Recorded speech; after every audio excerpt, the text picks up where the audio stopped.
have been targeted on the basis of their faith and because of who they are. And we need look no further than the Shadow Justice Secretary, who engaged in appalling racism towards Muslims in our country and, rather shamefully, was not sacked by the Leader of the Opposition for those comments. Continue. Mr. Speaker, asking officers to record examples of illegitimate criticism of Islam is nothing short of an assault on free speech. So let me try another issue. Last night, Labour MPs voted to give children as young as 11 powerful puberty-blocking drugs that could leave them infertile for the rest of their lives. She is the Cabinet Minister for Children. She knows that children in the care system are overrepresented in this group. This cannot sit right with her. So will she do the right thing and tell the Health Secretary to stop the puberty-blocking trial?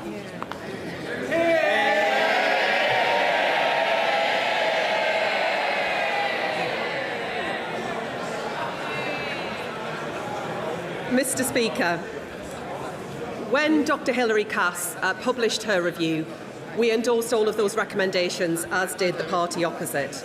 And an important part of what Dr Cass set out was that it is essential that healthcare is available to children and young people who are experiencing gender dysphoria or incongruence, but that it must be safe, evidence-based and clinically appropriate. We have always been clear about the red lines regarding the MHRA's trial and the prescription of puberty blockers, and the safety and well-being of children must be at the forefront of everything that we do. But the review by Dr Cass did conclude that whilst not enough was known about the safety of puberty-suppressing hormones, it was necessary to take forward a trial.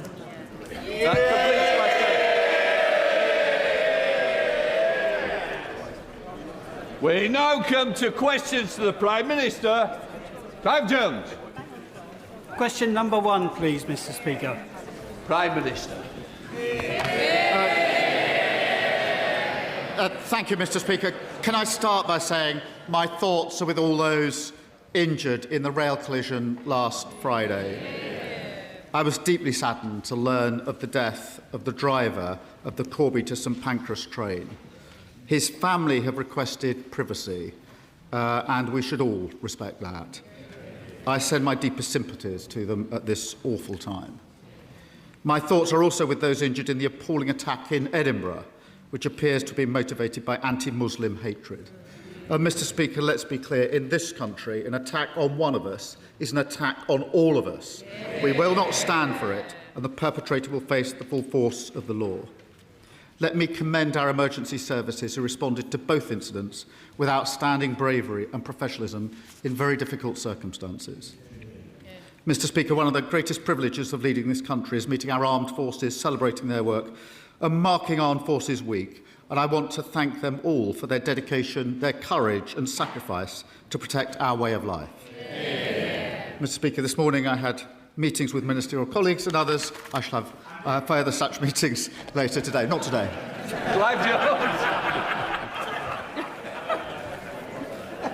Thank you very much, Mr. Speaker, and can I associate myself with the Prime Minister's remarks?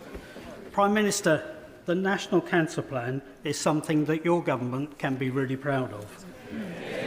Cancer patients in Wokingham and across the country cannot afford for it not to be implemented or regularly updated. Will the Prime Minister leave a lasting legacy and support my Cancer Private Members Bill to ensure that future governments remain accountable for delivering its targets and ambitions? Well, can I first recognise his personal experience and pay tribute to his campaign? I'm incredibly proud of the National Cancer Plan, which sets out how we're ending the postcode lottery with more cancer specialists, paying the travel costs of children travelling for cancer care, and investing in technology to drive research into rare cancers.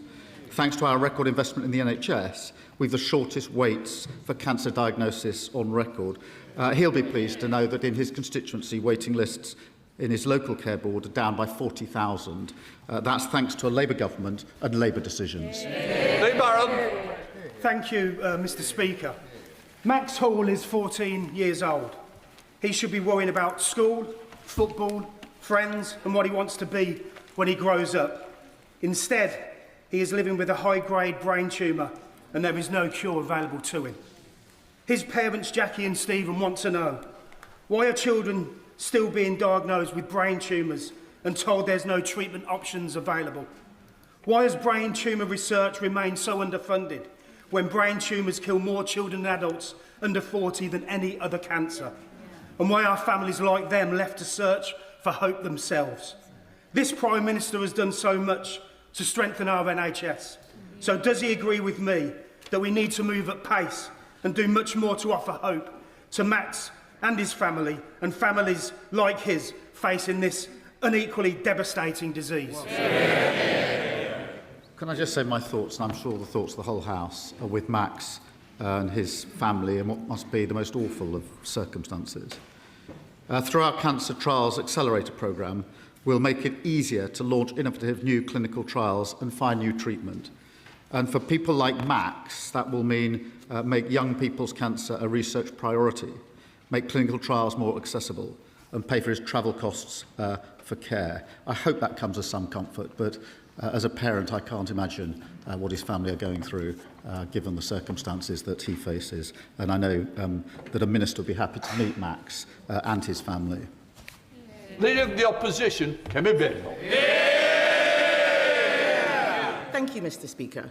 And can I associate this side of the House with the Prime Minister's remarks on the horrific train crash, the attacks in Edinburgh, and, of course, Armed Forces Week? I want to start by congratulating the Prime Minister. He's the other party leader who won a by-election last week. Although I think I'm much happier with my new MP than he is with his. 2 weeks ago, Mr. Speaker, 2 weeks ago, the Prime Minister told the House that the government was funding defence and everything was under control. The very next day, the Defence Secretary resigned, saying the Prime Minister was unable and the Treasury unwilling to fund the defence of our country. What changed? Well, Mr. Speaker, she references the by-election. I'm very pleased with our new Member of Parliament. Can I also say to her, in Gorton and Denton, the Tories got 1.9% of the vote. Can I congratulate her, because in Makerfield, they got 2.2% of the vote. Just edging past Count Binface. She says they're winning everywhere. At that rate, it'll take them 500 years to get back into power. Mr. Speaker, meanwhile, back on these benches, we've delivered the biggest sustained boost to defence spending since the 1980s. That's £270 billion over this Parliament. That, Mr. Speaker, is a record. The Defence Investment Plan will take that even higher. That's about facing the future. We'll finalise the plan with the Defence Secretary and we'll have it published before the NATO summit. Mr. Speaker, I think the Prime Minister forgot to mention that in Aberdeen South we got 50%. And he says that he's funding defence. The truth is, he wouldn't be in this mess if his Chancellor had found money for the Defence Investment Plan. The Prime Minister gave her the second most important job in Britain. She was the first female Chancellor. She lives next door to him, but wouldn't even come out to stand by him during his resignation speech. She was too busy getting ready for a selfie with the new leader. Does the Prime Minister feel let down by his Chancellor? This is the Chancellor who ended austerity inflicted on our country for 14 long years. This is the Chancellor who got the economy growing, Mr. Speaker. She doesn't normally want to talk about the economy. That's because in the first quarter of this year, the UK had the fastest growing economy in the G7. Our growth was upgraded by the IMF and the OECD. Last week, unemployment was down. Inflation was better than better. That is because with this chance, we have the right economic plan and we can weather the global storms in the war that she wanted to jump into.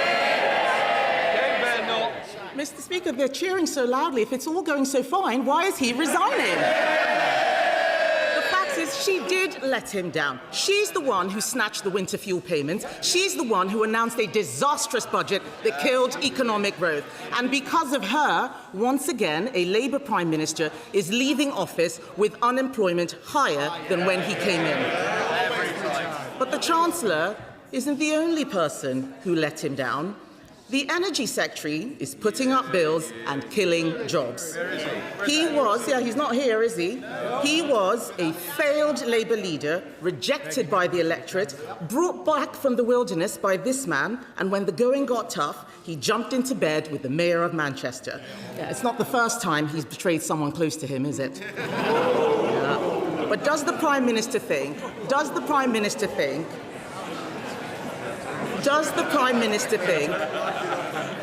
that this treachery should be rewarded by being appointed Chancellor? Mr. Speaker, the Chancellor and I picked up our party 6 years ago from the worst defeat since 1935. We turned it around and we made it face the country. And we won a landslide general election, giving them the biggest drubbing in their history. To this Chancellor, we've delivered the fastest fall in NHS waiting list for 17 years. We've the money for new rights for renters and working people, and we're lifting 500,000 children out of poverty. Mr. Speaker, the test for every Prime Minister is handing over the country in better shape than you found it. I know I can do that, which is more than can be said for her predecessor, her predecessor's predecessor, and her predecessor's predecessor's predecessor. Mr. Speaker, once again I have to ask, if it's all so fantastic, why is he resigning? And I think it is very generous of the Prime Minister to stick by his ministers, because they didn't stick by him. He can say what he likes, but the people of Aberdeen gave their verdict. They gave their verdict on his Energy Secretary by voting Conservative. But to be fair, Mr. Speaker, to be fair, they're not all traitors and deserters. Some of his cabinet have been loyal and incompetent. Hands up if you think the Education Secretary is doing a good job. Even she doesn't think she's doing a good job, Mr. Speaker. Even she doesn't think she's doing a good job. Someone did. Just for those who raised their hands, the two people who raised their hands, yesterday a poll found that 0% of teachers think the Education Secretary is doing a good job. 0%. She taxed private schools to pay for more teachers, but the number of teachers has gone down. Yeah. It turns out appointing a spiteful class warrior as Education Secretary was a disaster. Yeah. Does the Prime Minister agree that he has been let down by her incompetence? Prime Minister. The Education Secretary grew up in poverty. She knows exactly what it means to grow up in poverty. She was once reluctant to tell her story. I know her story. It's an incredible story of social mobility and success. I'm so proud that she is sitting there, and so should everybody in this country who cares about social mobility. She knows that for poor children, education is absolutely vital, and that is why it drives every single priority and value that she has. I would have thought the party opposite would recognise and understand some of that, but they've fallen so low they don't. Mr. Speaker, the fact is that if she knew so much about poor children, she wouldn't have given them fewer teachers. Teacher numbers have gone down. It's amazing. I've never seen this much excitement on the Labour benches. Yes, cheering so loudly while there are 400 knives stuck in his back. Shame on them. They don't like it up them, but they know that what I'm saying is true.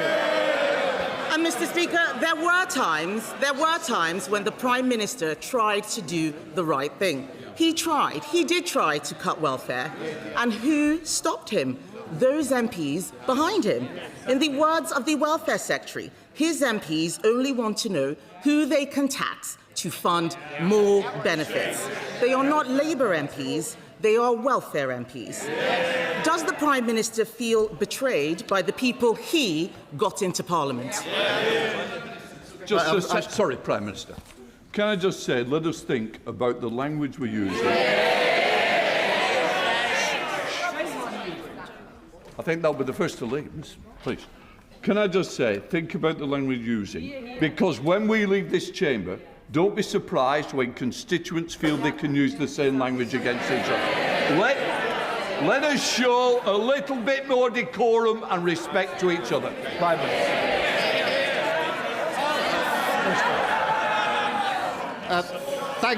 Thank you, Mr. Speaker. I was trying to do all of this with as much good grace as I could, but I shall certainly miss these exchanges. I'm very proud of every one of our MPs who, with a landslide Labour victory, coming from all different backgrounds, from all different places across the country. We inflicted the biggest loss on the Tory party opposite in the history of their party. We picked up our party, we turned it around. We had to address what went wrong. We turned it around. We won a landslide victory. She won't even address or even talk about their failure after 14 long years. Mr. Speaker, he is the one who is resigning because of his MPs. There's no point trying to distract from it. And let's be honest, Mr. Speaker, the Prime Minister has made many mistakes, otherwise he wouldn't be going. But he has also been let down. I'm only saying what his staff have been briefing. He has been let down by an energy secretary who is killing industry, let down by a Chancellor who is killing jobs, let down by backbenchers who don't understand that government is about tough choices. He U-turned again and again and again to appease them, and now they've abandoned him. And what for? A pair of eyelashes and a black T-shirt. Isn't the truth that whoever is in charge, Mr. Speaker, isn't the truth that whoever is in charge, the real problem is the Labour Party? Mr. Speaker, 2 years ago, I walked into Number 10 and found a broken economy, broken public services and broken trust in politics. Because of our decisions, my decision, the country is moving in the right direction, a stronger and a fairer Britain, ending austerity, investing in our public services, the fastest fall in NHS waiting lists for 17 years, more rights for workers, more rights for renters, standing with Ukraine, Britain's reputation restored and 500,000 children being lifted out of poverty. Change promised by a Labour government, fought for by a Labour government, change delivered by a Labour government. Thank you, Mr. Speaker. My Hendon constituency is proud to sit at the heart of the UK's largest Jewish community in the London Borough of Barnet. But today, many of my constituents, many of that community, are living in fear. In northwest London, in recent months, we have seen Jewish charities firebombed, synagogues attacked, Jewish people stabbed in the street, and all that against the backdrop of a daily drumbeat of abuse and intimidation.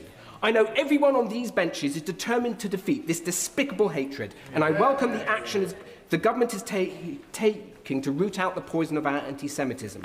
Can the Prime Minister tell this House what the government is doing, not only to protect the Jewish community in Hendon and Barnet, but to make sure we can live full and proud Jewish lives free from fear? Well, I thank him for his question. Anti-Semitism is a poison. And that is why I drove it out of the Labour Party. In government, we're acting to drive it out of society. New powers to ban repeated protests, new plans to root anti-Semitism out of our schools, universities and the health service, and new prescription-like powers to clamp down on malign state activity which incites hatred and violence. And we will take further steps. I'm proud to lead this tolerant, decent country and will always fight for the security, safety and freedom of British Jews. Sir Ed Davey, Leader of the Liberal Democrats. Thank you, Mr. Speaker. Can I associate myself and my party with the Prime Minister's remarks about the horrifying train crash in Bedford and the appalling attacks near a mosque in Edinburgh? Our thoughts and prayers are with the victims and their families. And can I mention, Mr. Speaker, today's review of Nottingham's maternity services, which is truly shocking. I hope the government will rise to this moment and implement Donna Ockenden recommendations in full without delay. Mr. Speaker, can I also recognise how difficult it was for the Prime Minister to make the statement he did on Monday? It's an important reminder, as we debate issues robustly in this House, that we are all human, and it's something that everyone should remember.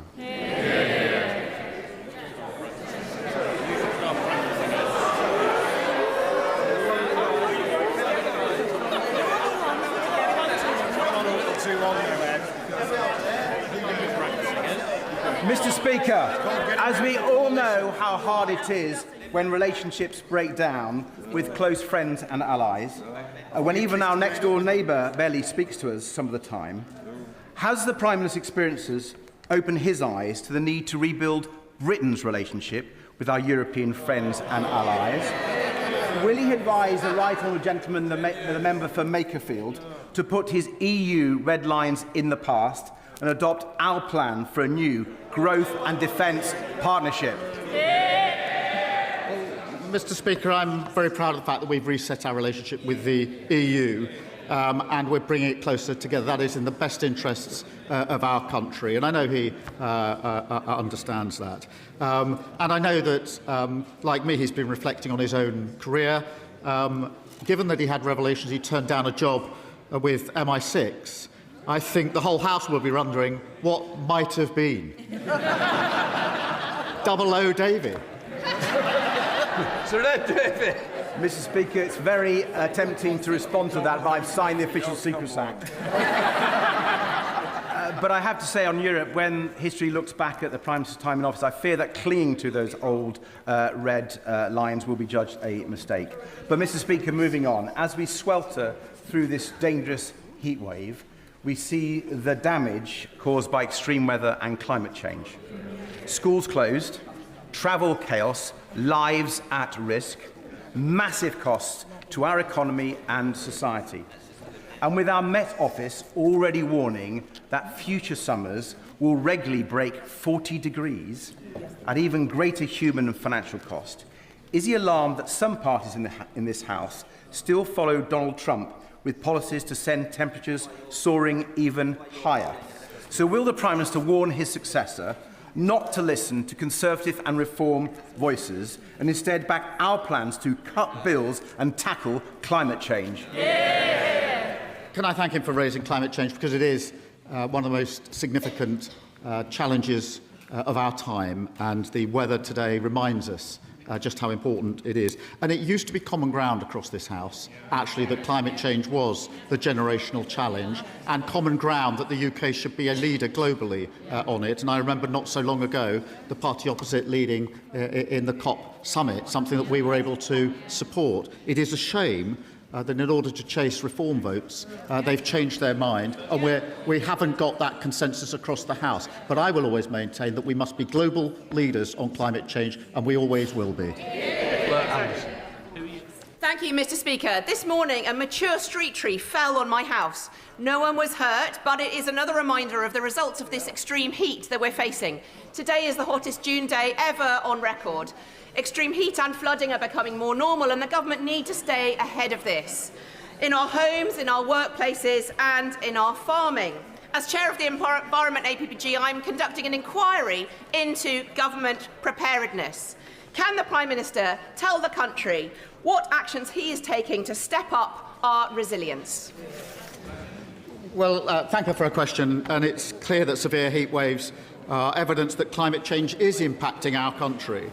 And we've been working, Mr. Speaker, to coordinate the response, and I urge people to follow the guidance from the Health Security Agency. We're making our country more resilient for the future by modernising building regulations so homes are cooler and better ventilated, building 9 new reservoirs to protect water supplies, and investing record amounts in flood defences and sustainable farming. While Labour is doing that, Tories and Reform want to rip up the Climate Change Act. That is the wrong approach for our country. There's Savile Roberts. Yeah. Diolch yn fawr iawn, Lefarydd. The end of the Prime Minister's premiership comes close on the heels of the end of Labour's 100-year dominance in Wales. People simply didn't feel that his party stood up for them, and it's irrefutable that this too is part of the Prime Minister's legacy. There is a tradition, I believe, of leaving notes on desks for successors.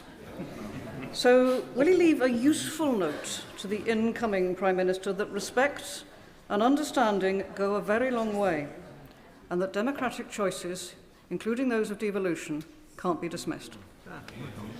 I shall leave a note saying what we delivered for Wales in these 2 years was the largest ever devolution settlement, the UK's first small nuclear reactor in Anglesey, investing £14 billion in Welsh Rail, a pay rise for 170,000 workers across Wales, and I'll end the note by saying we're lifting 70,000 Welsh children out of poverty. Keir Starmer. On the bar. Mr. Speaker, my constituent, Jake McGregor Howe, a 16-year-old with everything to live for, has been diagnosed with Friedreich's ataxia, a rare neurodegenerative condition which is cruel and swift-acting. The average life expectancy of people diagnosed is just 37. Despite the NHS's founding principle being that care should be based on clinical need, not ability to pay, Jake's father is crowdfunding to pay for treatment in Germany with a new drug, omavaloxolone, which has received clinical approval here but is not available through the NHS. Assessment by NICE has stalled. The condition is not classed as an ultra-rare disease, yet is rare enough that any drug to treat it will struggle to meet NICE cost-effective criteria. So the family constantly have to raise enough money to pay for each round of treatment. And shockingly, Jake has recently undertaken a PIP assessment and been turned down for much-needed support.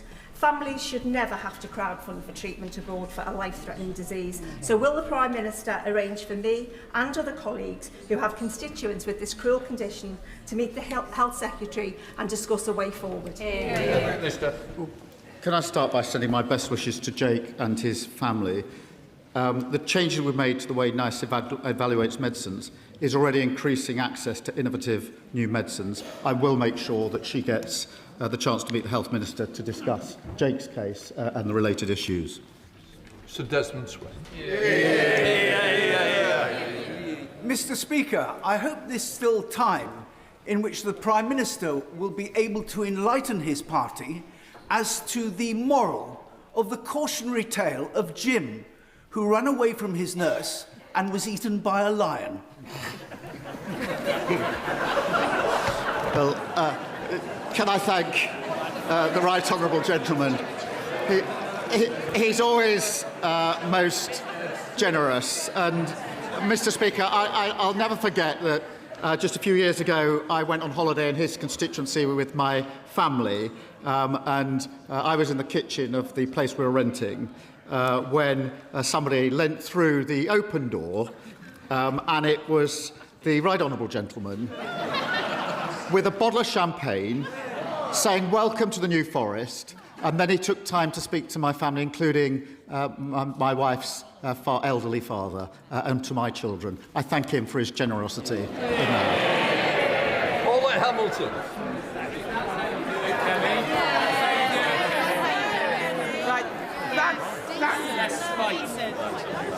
Thank you, Mr. Speaker. I would like to thank the Prime Minister for his leadership. One of the concerns that I hear most often from my constituents across Erdington, Kingstanding, Castle Vale and South Oscott is about the rapid growth of exempt accommodation. Properties refused HMO licences in my constituency and across Birmingham are opening anyway as exempt accommodation with very little scrutiny, which undermines local community and decision makers. Will the Prime Minister, Sorry, I've forgotten what I was going to say. Will the Prime Minister confirm when will this new legislation be brought forward and will it fill the loopholes? Also, will this legislation and its regulations be applied retrospectively so that communities like mine are protected? Can I thank her for her question? And everyone deserves a safe place to call home. The Housing Secretary has the power to introduce locally led licensing and will consult on these regulations in the summer. Under our proposals, national standards for supported housing will be enforced by local authorities. I'm proud of the action that we've taken to back renters, abolishing Section 21 evictions, expanding the Decent Home Standard and Awab's law to cover the private rental market. Jack Rankin. Mr. Speaker, the first duty of His Majesty's Government, indeed the Prime Minister's first duty, is the defence of the realm. The Prime Minister is not responsible for the worsening geopolitical situation, but he is responsible for this country's reaction to it. It is imperative that we can outline to our allies at the Ankara NATO summit early next month how we will meet that situation. There were reports yesterday that he is being pushed to delay again the Defence Investment Plan by the new member for Makerfield's Outriders.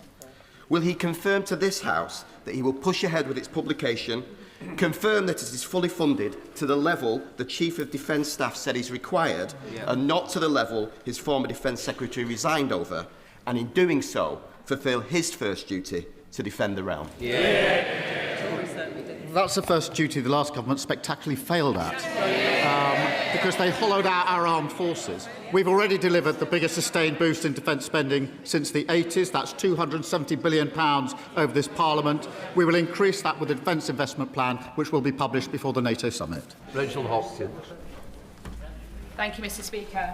Following last Friday's train collision south of Bedford, the emergency response from Bedfordshire Police, British Transport Police, Bedfordshire Fire and Rescue Service, the East of England Ambulance Service, Magbas Air Ambulance and other counties' air ambulances, our local NHS hospitals and, of course, railway staff. Their response was swift, professional, compassionate in supporting those who were impacted, especially in such distressing circumstances. This was public service at its best. Will the Prime Minister join with me in thanking all of those involved for their outstanding work in the aftermath of this tragic incident? Can I thank her and the thoughts of the whole House with the family of the driver who lost his life and those that were injured, some of them extremely seriously. Mr. Speaker, on Saturday, I spoke to the CEO of the East of England Ambulance Service to thank his team for their professionalism in responding. And we talked through the nature and the scale of the challenge that they faced in relation to that crash. They were outstanding in the most difficult of circumstances. And by the time I called him on Saturday morning, he assured me they were all back at work and they were all back on duty, dealing with whatever else might happen that weekend, having delivered those that needed to be delivered to the hospitals. I found that humbling. And it is a real tribute to those that responded, as they always do, including, I must say, the local community in this case. But I also want to thank the brilliant NHS staff who are still caring for those who are seriously injured. Speaker, my children, like million others, are kicking every ball of the England World Cup campaign. But I, as a parent, are really concerned about their security in this country, along with other Muslim parents. Let me explain why. When a Sikh lady got raped in Warsaw, the perpetrator repeatedly called her an effing Muslim bitch. Whilst there was no condemnation from the Minister from the dispatch box, no outcry from members in this chamber who openly call out these matters when the perpetrators are of a different colour. When we had the Unite the Kingdom march calling openly for the expulsion of Muslims in this country, there was no ministerial statement condemning such statements. When this weekend we had 5 members of the Muslim community stabbed on the streets of Edinburgh, there was no ministerial statement of condemnation, no Cobra meeting and no solidarity.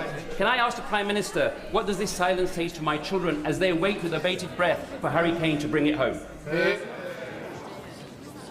I want his children to feel safe in this country, and I will do everything to make sure that they are. We will all fight anti-Muslim hatred with everything that we've got. An attack on one is attack on all of us. That is what I said at the top of PMQs, and I hope he heard it. In Maybury. Mr. Speaker, the coal industry social welfare organisation CISWA. It's a miners' charity that was established in the 1920s to support the miners in their communities. It's carried out some incredible work with some incredible employees, but the current leadership team is increasingly detached from its founding principles.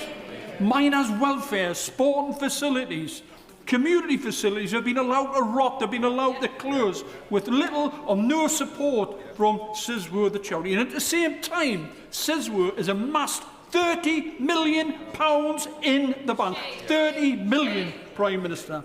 Does the Prime Minister agree that it's time that the charity faced not only a Charity Commission inquiry, but also a serious reform into the policies, the practices and finances, and should benefit the former mining communities it was founded to serve, instead of constructing a £30 million ivory tower for the future?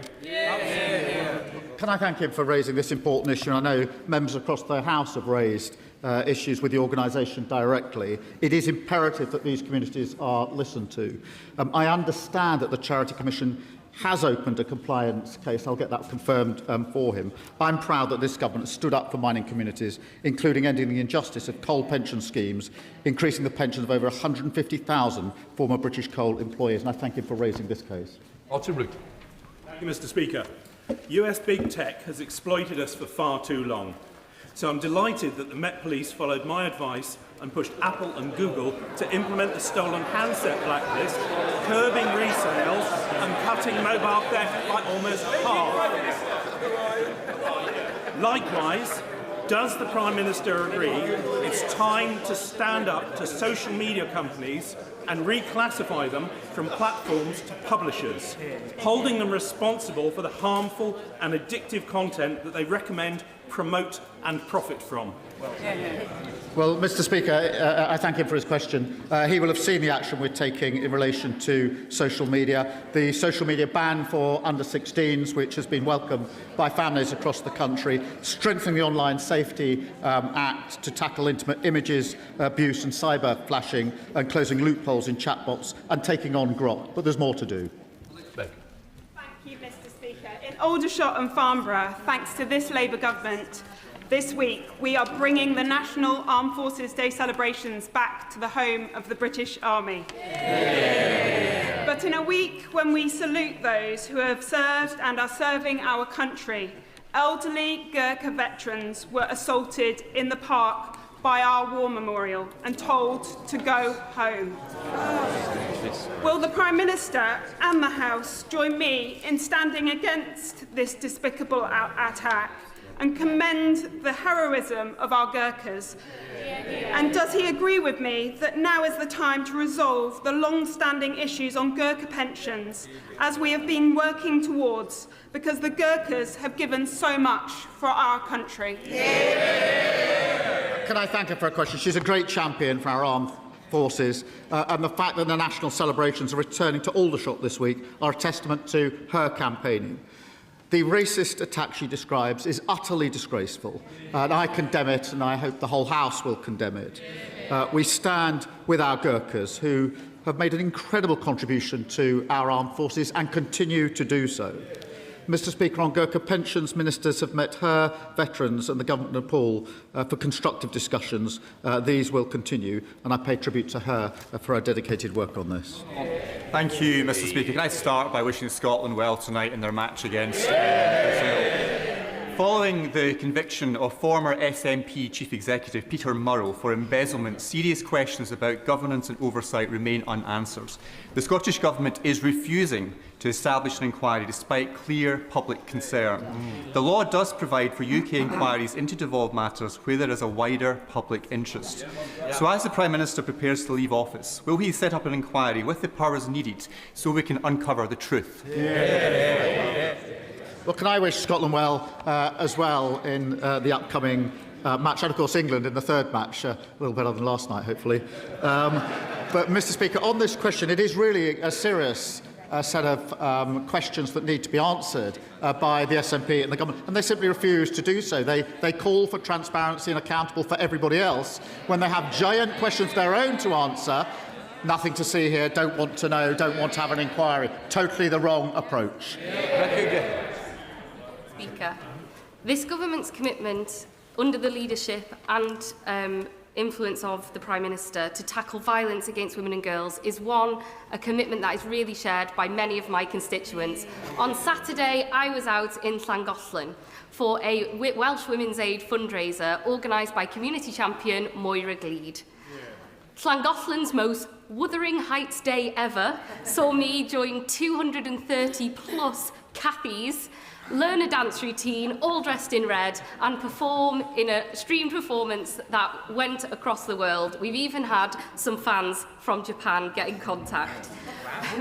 I know, thank you. Will the Prime Minister join me in recognising the hard work of Moira, her daughter Rowena, and all of the organisers, volunteers, and importantly, the performers for making this really important event happen? Well, can I pay tribute to her and all of those that took part? And I'm really glad that it got noticed around the world, because this is what raises awareness. I thought she was going to ask me to join her in the next dance, but if it's simply to pay tribute, I'm very happy to do so.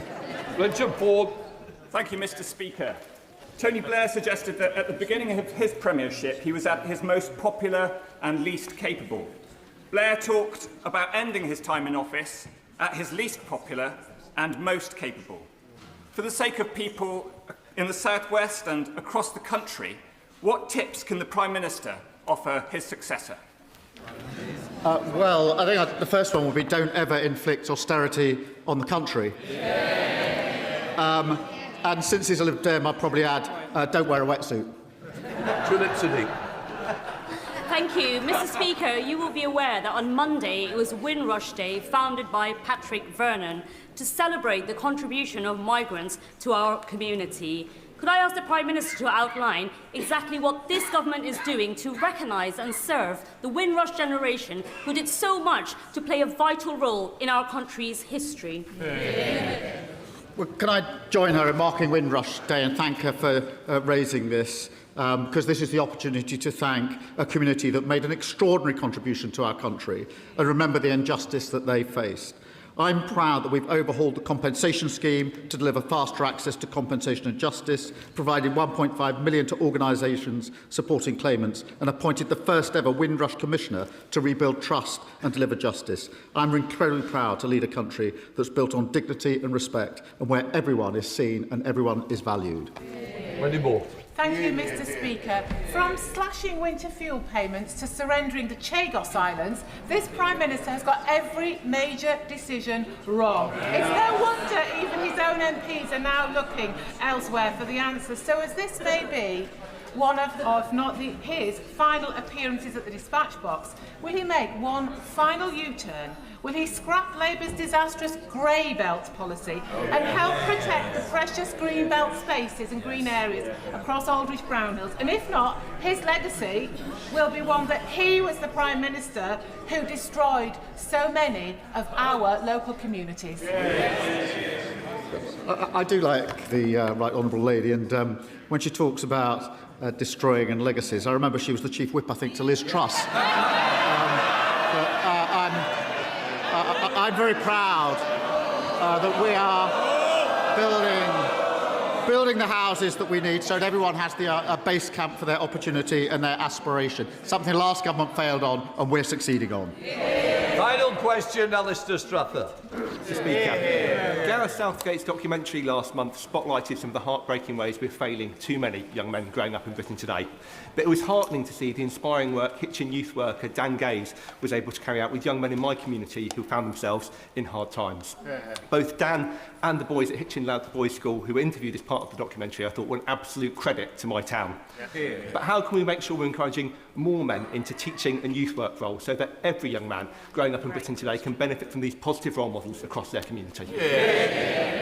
Can I join him in paying tribute to the inspiring community members like Dan, who truly represent the best of Britain?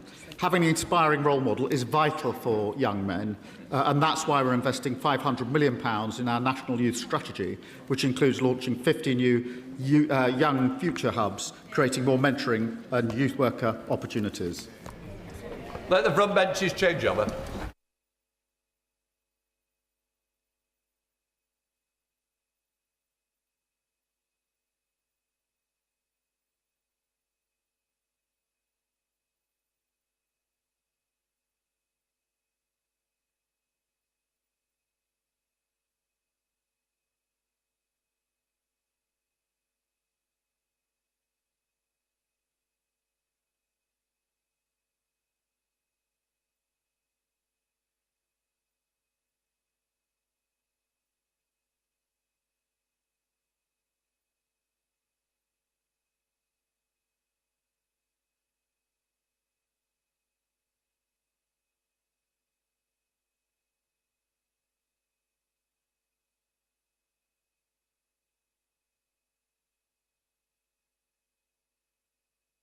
We now come to the urgent question.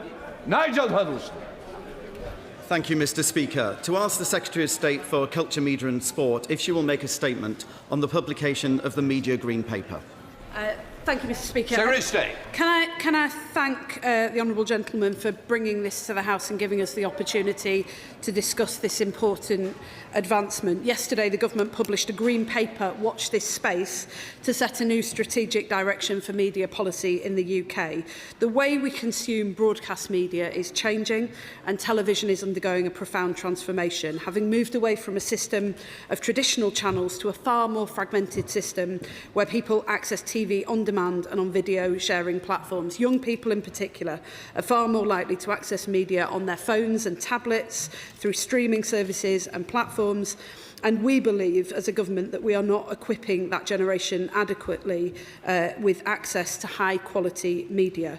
There are three key areas where we intend to act. The first is around digital prominence, where we're exploring legislative options to require social media platforms and connected TV interfaces to make public service media content, particularly trusted news, highly visible and easy to discover. This is not about promoting government narratives or only the BBC, but it is about ensuring the brilliant journalism from many of our news publishers, both local and national and broadcasters, can get in front of the public. For that reason, we're also opening the conversation about how we define public service broadcasting in the modern age.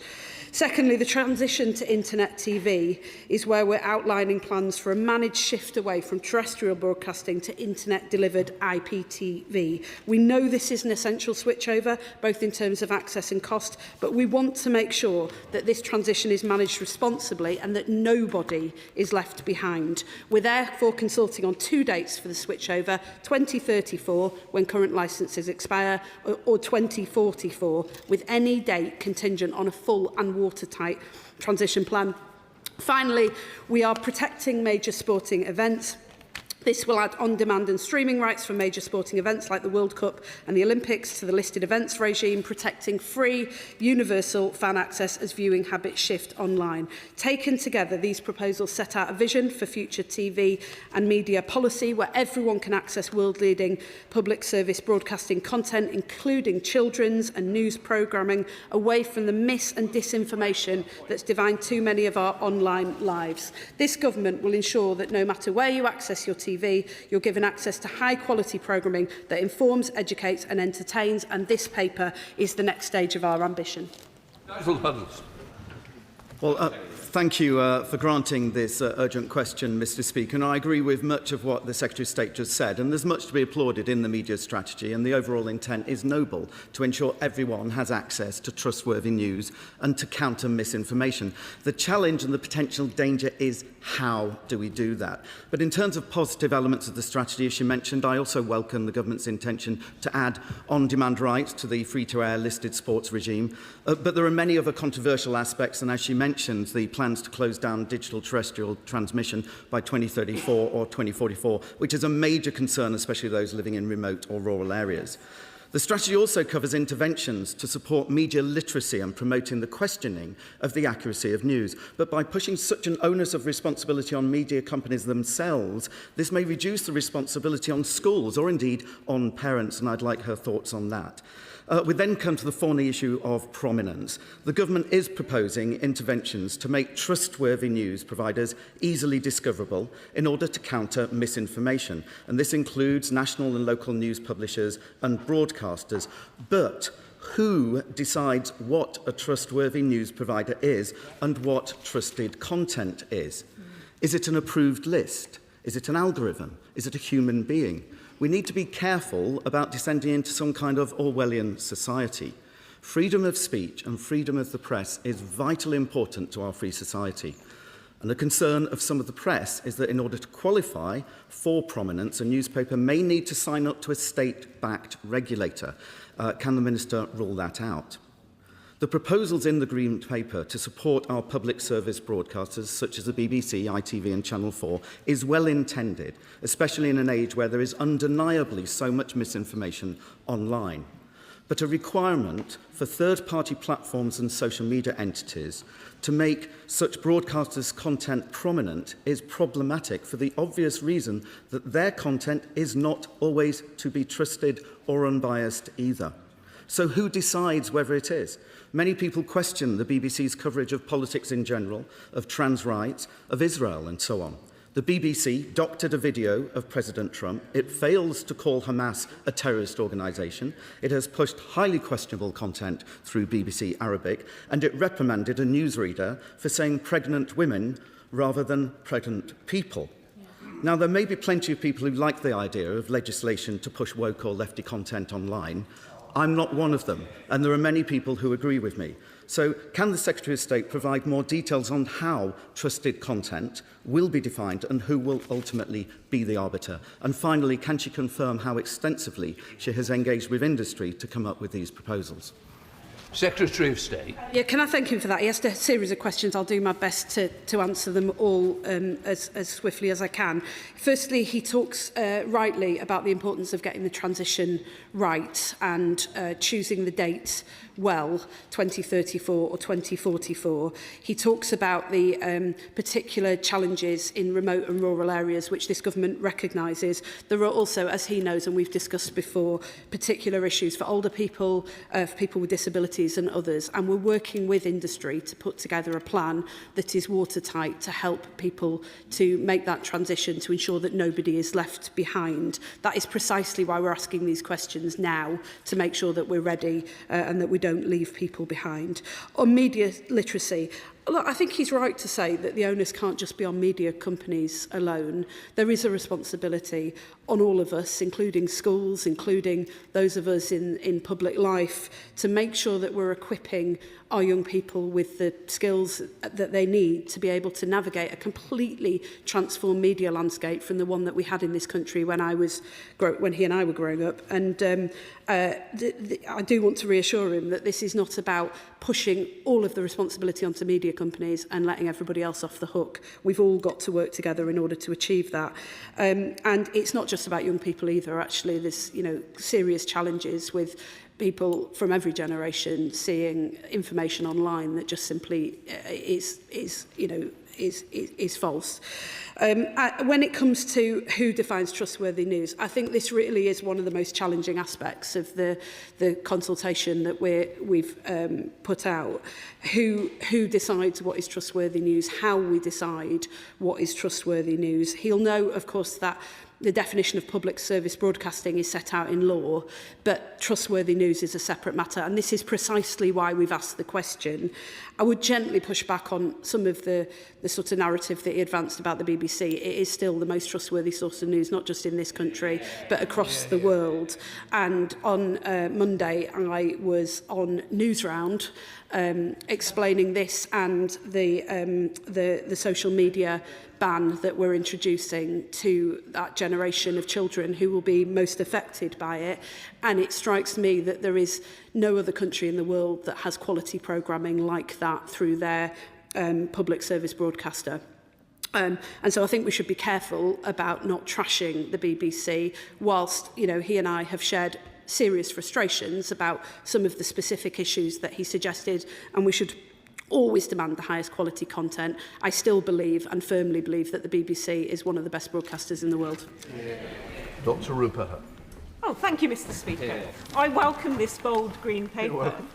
And this emphasis on page 52 talks about access to accurate news, informing and entertaining content that reflects the diversity of the UK and brings audiences together. So would my right honourable friend do all she can to uphold the practice of independent, rigorously researched journalism in this world of sort of algorithmically driven clickbait content that monetises hate? And given the record fines that it's had from Ofcam, is there any way of sort of reining in GB News and maybe even look at how effective Ofcom is? Can I thank her for that? She asked a number of questions. I'll try and address them. First of all, in the Green Paper, we have deliberately broadened out access to good quality, trusted news and content to include potentially print media as well. It's not lost on me that after during the Southport riots, that people were seeking out the Liverpool Echo and other local news outlets to try and find real information as opposed to the mis and disinformation that they were seeing online. And she'll know that alongside this, one of the things that this government has done is publish the first ever local media strategy to try and support that industry to be able to continue to provide high quality news. I would also, she mentioned algorithms. I think one of the reasons that we are particularly keen to make sure that there is prominence of quality, trusted and high quality content online and on platforms such as YouTube is because at the moment the algorithms decide what children in particular see. I do want to commend YouTube for the work that they've done on YouTube Kids, but we need to see more of this because at the moment we're putting up with a situation where the older generation tends to be watching traditional television on television sets and they can easily find good quality content and trusted news. The younger generation tends to be on devices online and can't, and that is not acceptable. And as the main Liberal Democrat spokesperson. Mr Speaker, the Green Paper rightly recognises the severe financial challenges facing our public service broadcasters, which have been vividly exposed by recent devastating cuts at the BBC. The Lib Dems have long proposed that the BBC World Service should be fully funded directly from FCDO budgets, protecting its vital global footprint while freeing up £221 million a year to be reinvested at home. So will the Secretary of State take on board our proposals, and what urgent conversations has she had with her Foreign Office colleagues to make this a reality?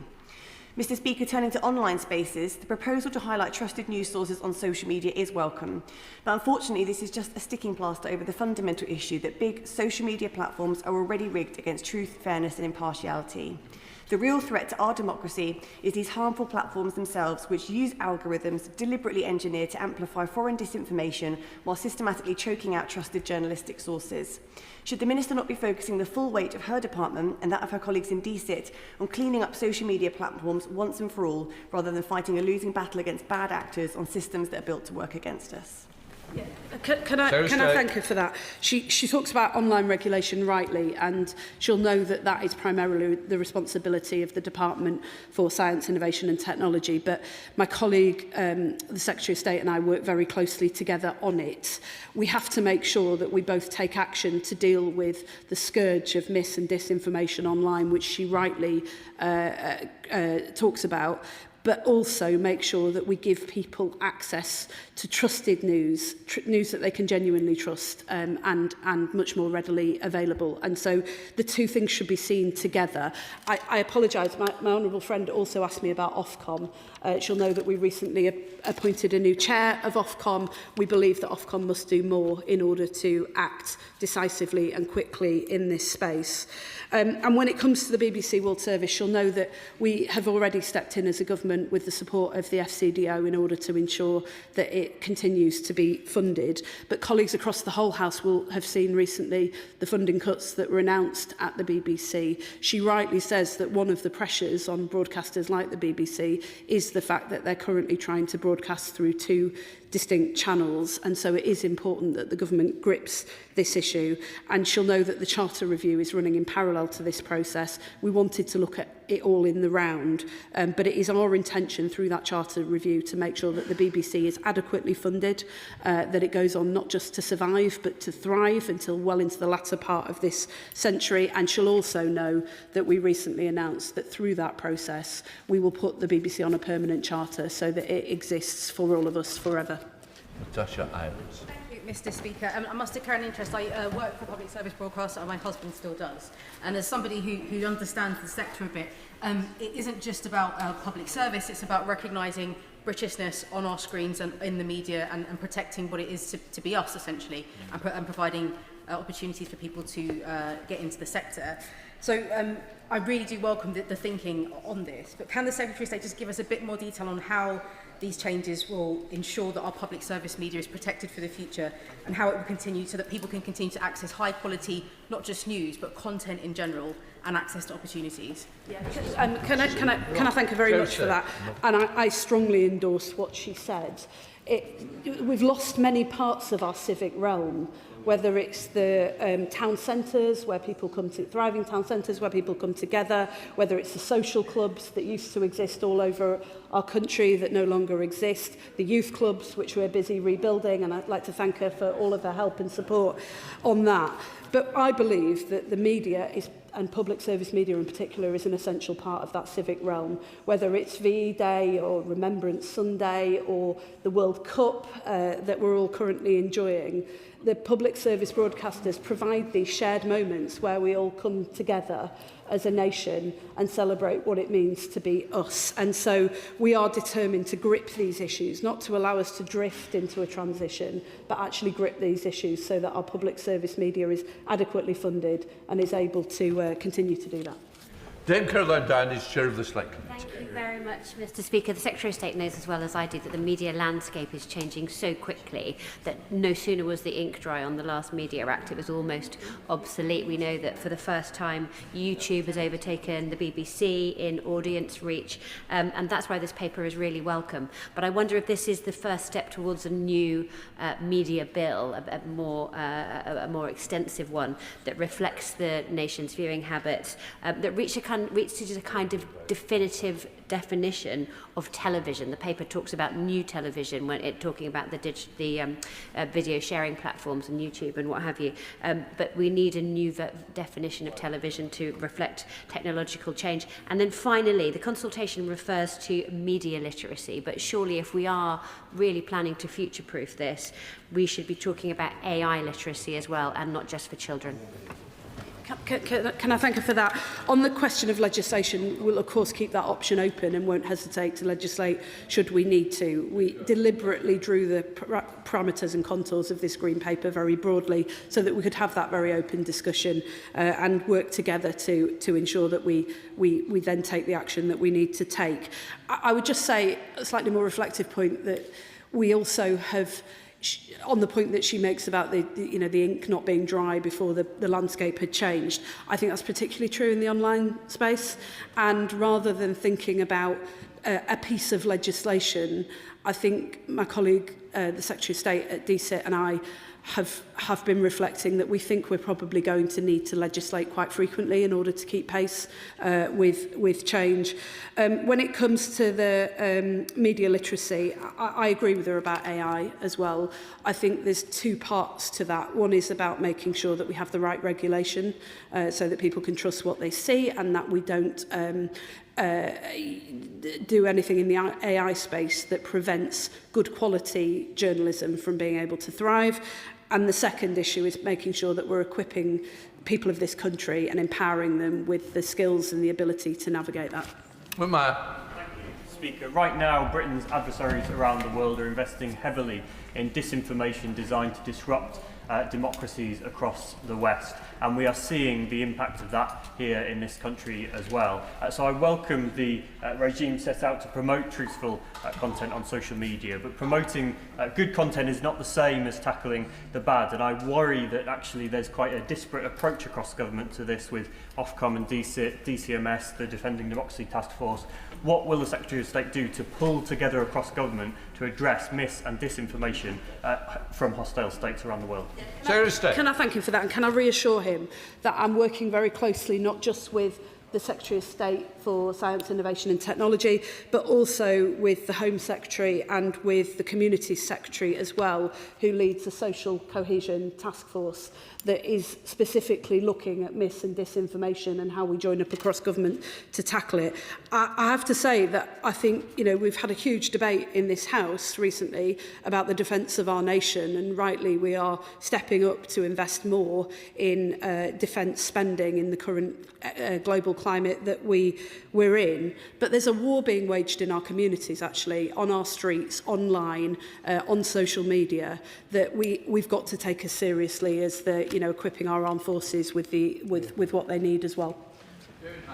Thank you very much, Mr. Speaker. This House ended the licensing of the press on the 3rd of May 1695 when it declined to renew the relevant legislation. That does make the definition of news sources difficult, and perhaps that is why in the Green Paper it talks about prominence for PSM and potentially for local and national news sources. But would she agree that it is unthinkable to have a situation where you would be promoting, say, the BBC and Channel 4 News, but not our major national newspapers and trusted local news sources? And that is precisely why we've asked the question, because there are different ways of approaching this. He's absolutely right. One of them is you could quite simply say public service broadcasters. We think that we may be missing a trick there, and that's why we've asked the question in the consultation. Rebecca Long-Bailey. Mr. Speaker, the Secretary's dedication to trusted news and promoting public service media is really welcome.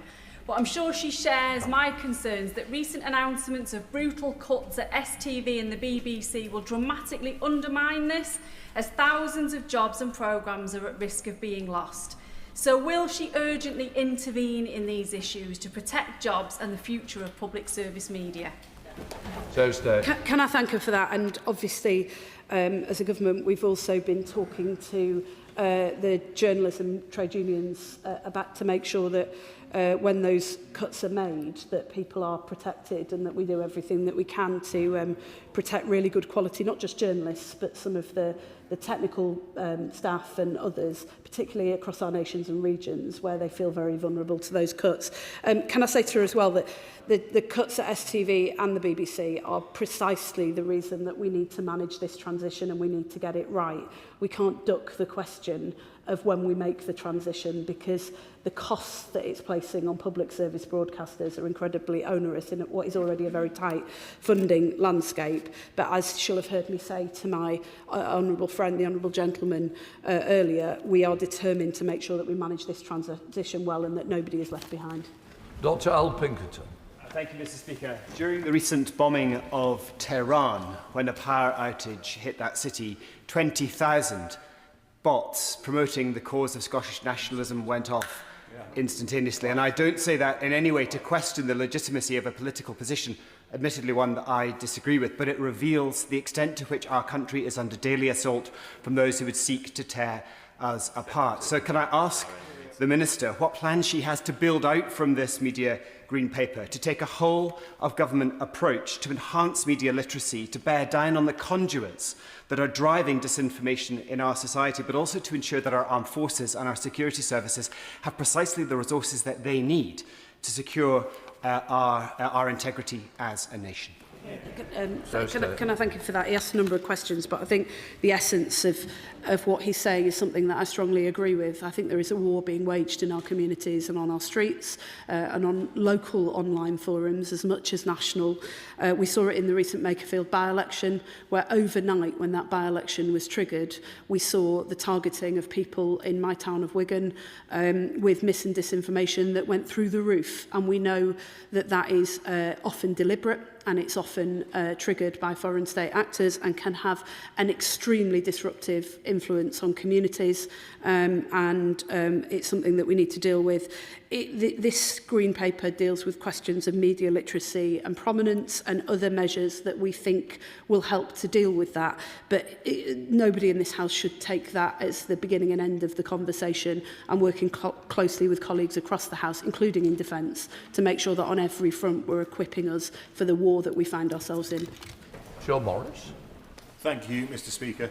The Secretary should be aware that terrestrial television is not just an entertainment platform, it's a resilient form of communication that reaches into communities where digital or broadband or mobile signal quite simply doesn't have the reach or the reliability. Does she share my concern that the switch off of terrestrial TV in either 2034 or 44 could cut off communities in my constituency from that resilient communication platform? And will she meet with me to discuss my concerns?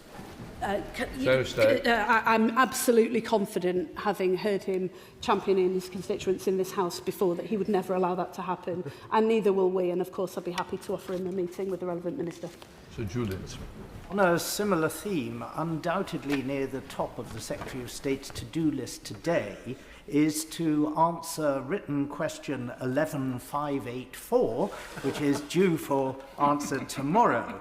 And this is about the threat posed by the BBC World Service apparently discontinuing its long-wave transmitters at Droitwich, Berghead and Wester Glen.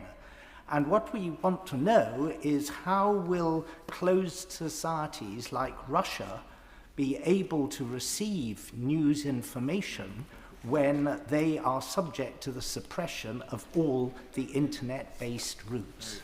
Can I thank you for that? I will, of course, make sure that he gets the answer to that in a timely fashion by tomorrow, and I'm more than happy to follow up and discuss it with him. Amanda Martin. Mr Speaker, I welcome the Green Paper's focus on media literacy so that people in Portsmouth have the skills they need to identify mis- and disinformation. But as viewing habits change and technology develops, can the Secretary of State reassure the House and my residents in Portsmouth that any transition towards internet-based television will be carefully managed, particularly those who may be less confident online and who have limited access to digital services? I'm really happy to give her that assurance. That's why we're getting on the front foot now and working with industry in order to manage that transition. Access is obviously extremely important, but so too is affordability, and that's something that we're looking closely at. Robert Jenrick.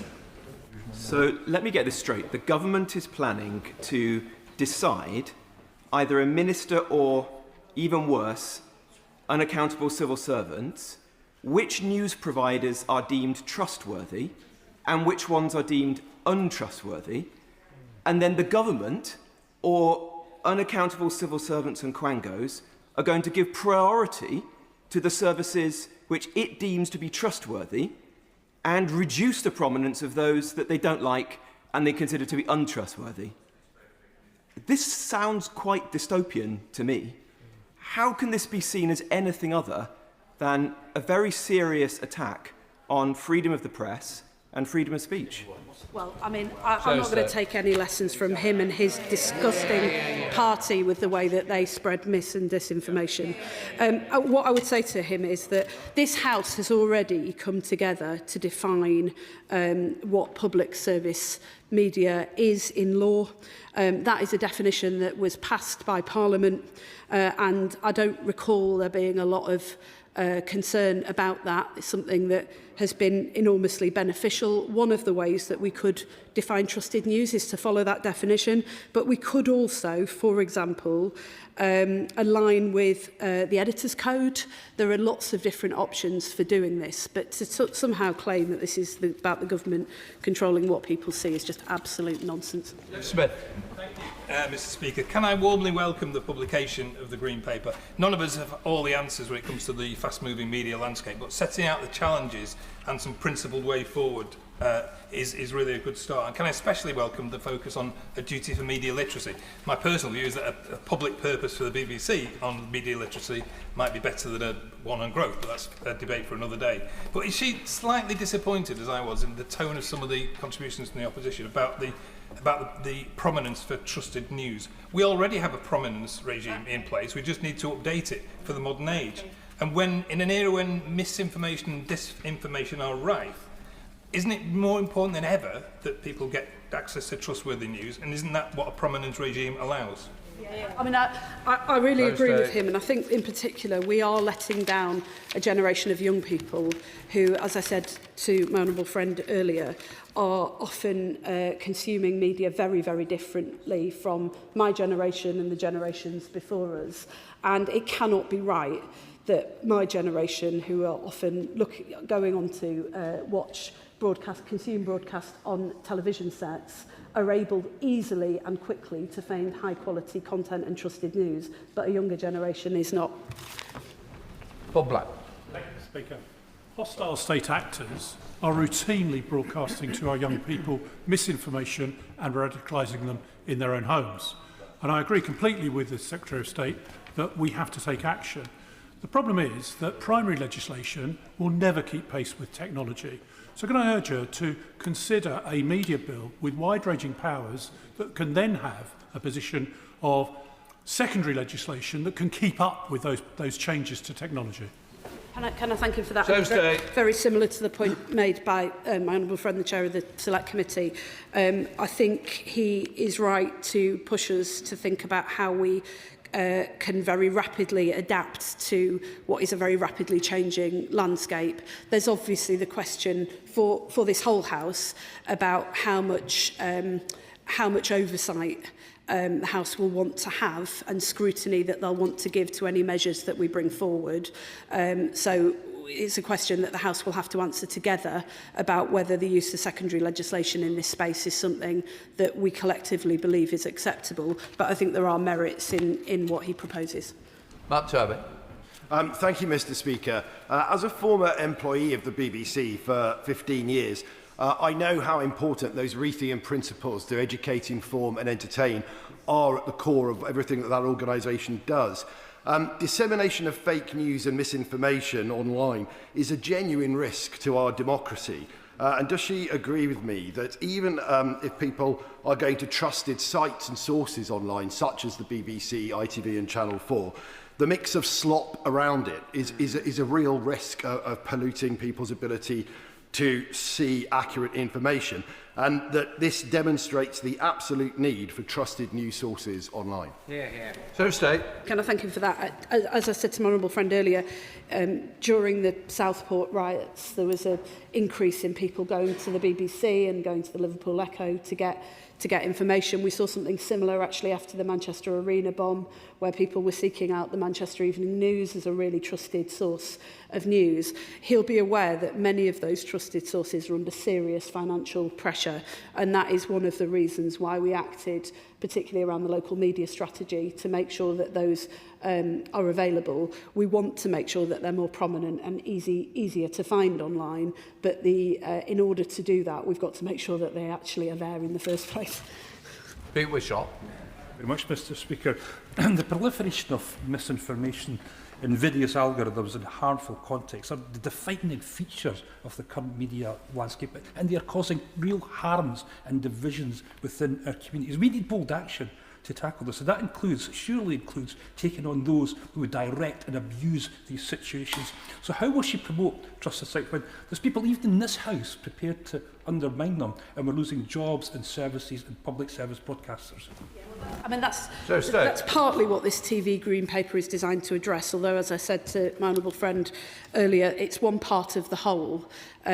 Getting regulation online right, getting the enforcement of that regulation right, and being far more proactive through Ofcom in enforcing the law that already exists is an essential part of this, as well as the measures that he'll have seen that we're proposing around prominence and other areas.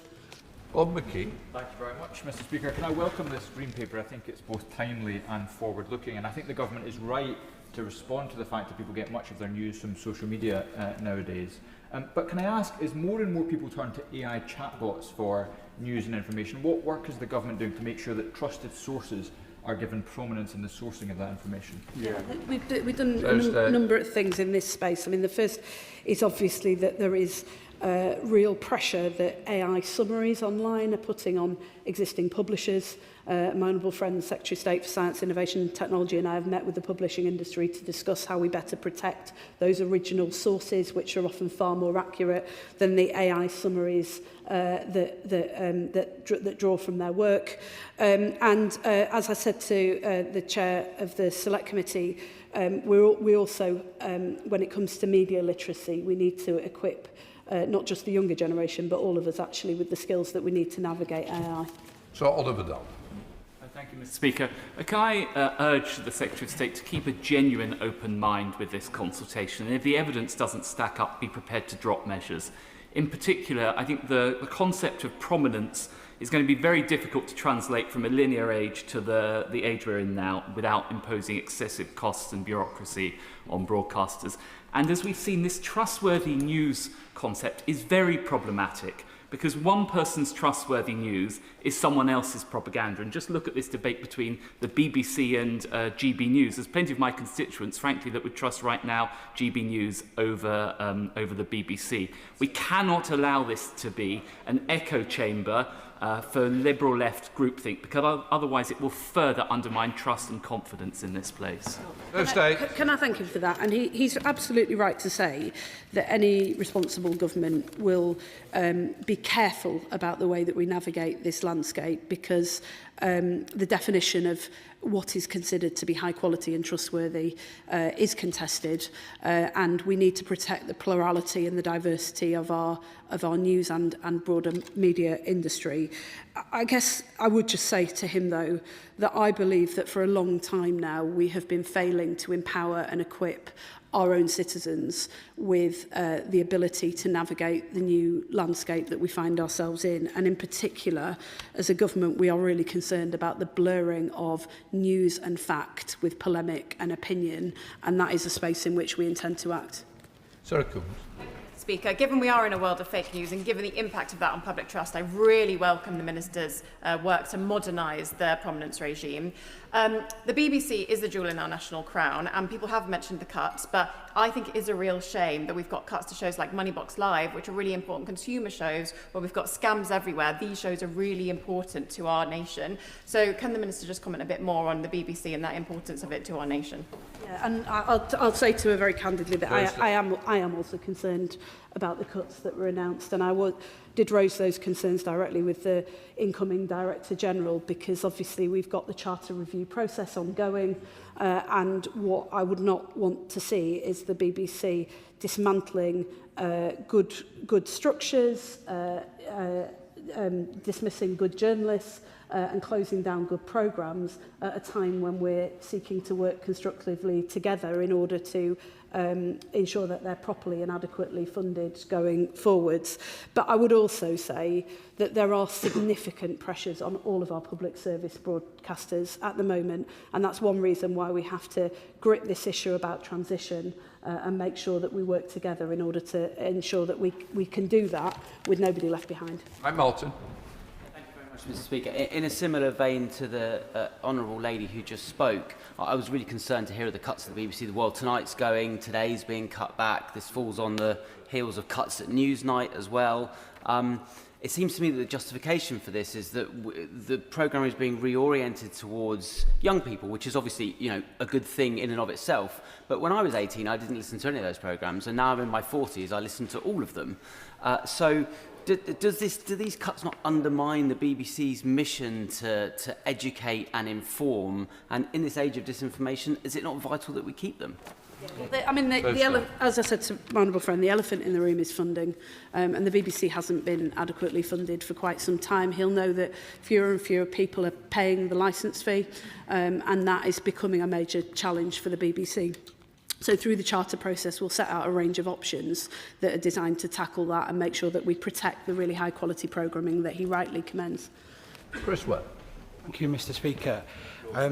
One, we welcome the Green Paper today. We know from the misinformation, disinformation rise right across our country, and it was shown in the recent Makerfield by-election from the Social Market Foundation, where they saw a quadrupling of fake news and 1 in 6 posts on all the local Facebook groups as fake news. We've seen it in my constituency where a fake news article went rampant across our town about a woman and child being attacked at a train station, which never happened but caused fear and anxiety. So I warmly welcome today, but how can we get more trusted support into our local news services, our local papers and our local broadcasters, because they're the ones that residents, as you rightly point out about the Liverpool Echo example, turn to in times of crisis and where they don't get the information they need. Thank you for that. I was really struck by the SMF report, and it's certainly something that I recognised as happening very close to home, and he rightly says that that's not new.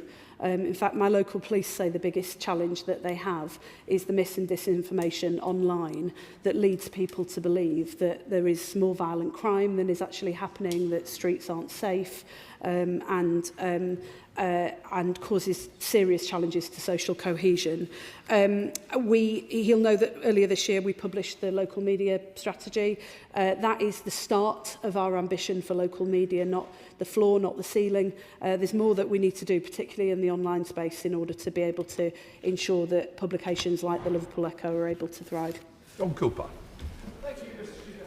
Former journalist, I salute the Secretary of State's noble ambition to leave no one behind, but as the honourable member from Hexham pointed out, that the death of terrestrial television risks leaving a lot of people in remote and rural Scotland behind. My constituency, Dumfries and Galloway, has a lot of not spots, and terrestrial television is a key source of news and also entertainment. So can I ask the Secretary of State to use her influence in the forthcoming Northern Powerhouse Cabinet to get broadband rolled out properly across this country? He's absolutely right to talk about the centrality of broadband access, and digital exclusion is one of the things that we're looking at really carefully. We will make sure that this transition doesn't leave his constituents behind, and I'm looking forward to working with him on that to make sure that we get it right. Swallow. Thank you, Mr. Speaker. Last week we had a powerful reminder of how important trusted news broadcasting is when the BBC reported that arson attacks targeting the Prime Minister and his family had been orchestrated by Russia. Not stopping there, Russian-backed bots then spread homophobic misinformation about those attacks. We know how the Conservative Party responded to that. Their vice chair went on national TV and laughed. We can now see how this party, this Labour government, is responding to that issues. So can I urge the Secretary of State to go even further on supporting trusted news sources as a powerful response to mis and disinformation online, a lot of it fuelled by our foreign adversaries? Can I thank him for that? And he's absolutely right to say that we should demand the highest standards from people across this House and across our public life, and I share his absolute horror at the way that the Vice Chairman of the Conservative Party responded to that. Corbyn. Thank you, Mr. Speaker, and I absolutely welcome this Green Paper. I think it's a really good step forward. We're having this national debate, and I hope in that debate Leveson will not be forgotten and the proposals within it.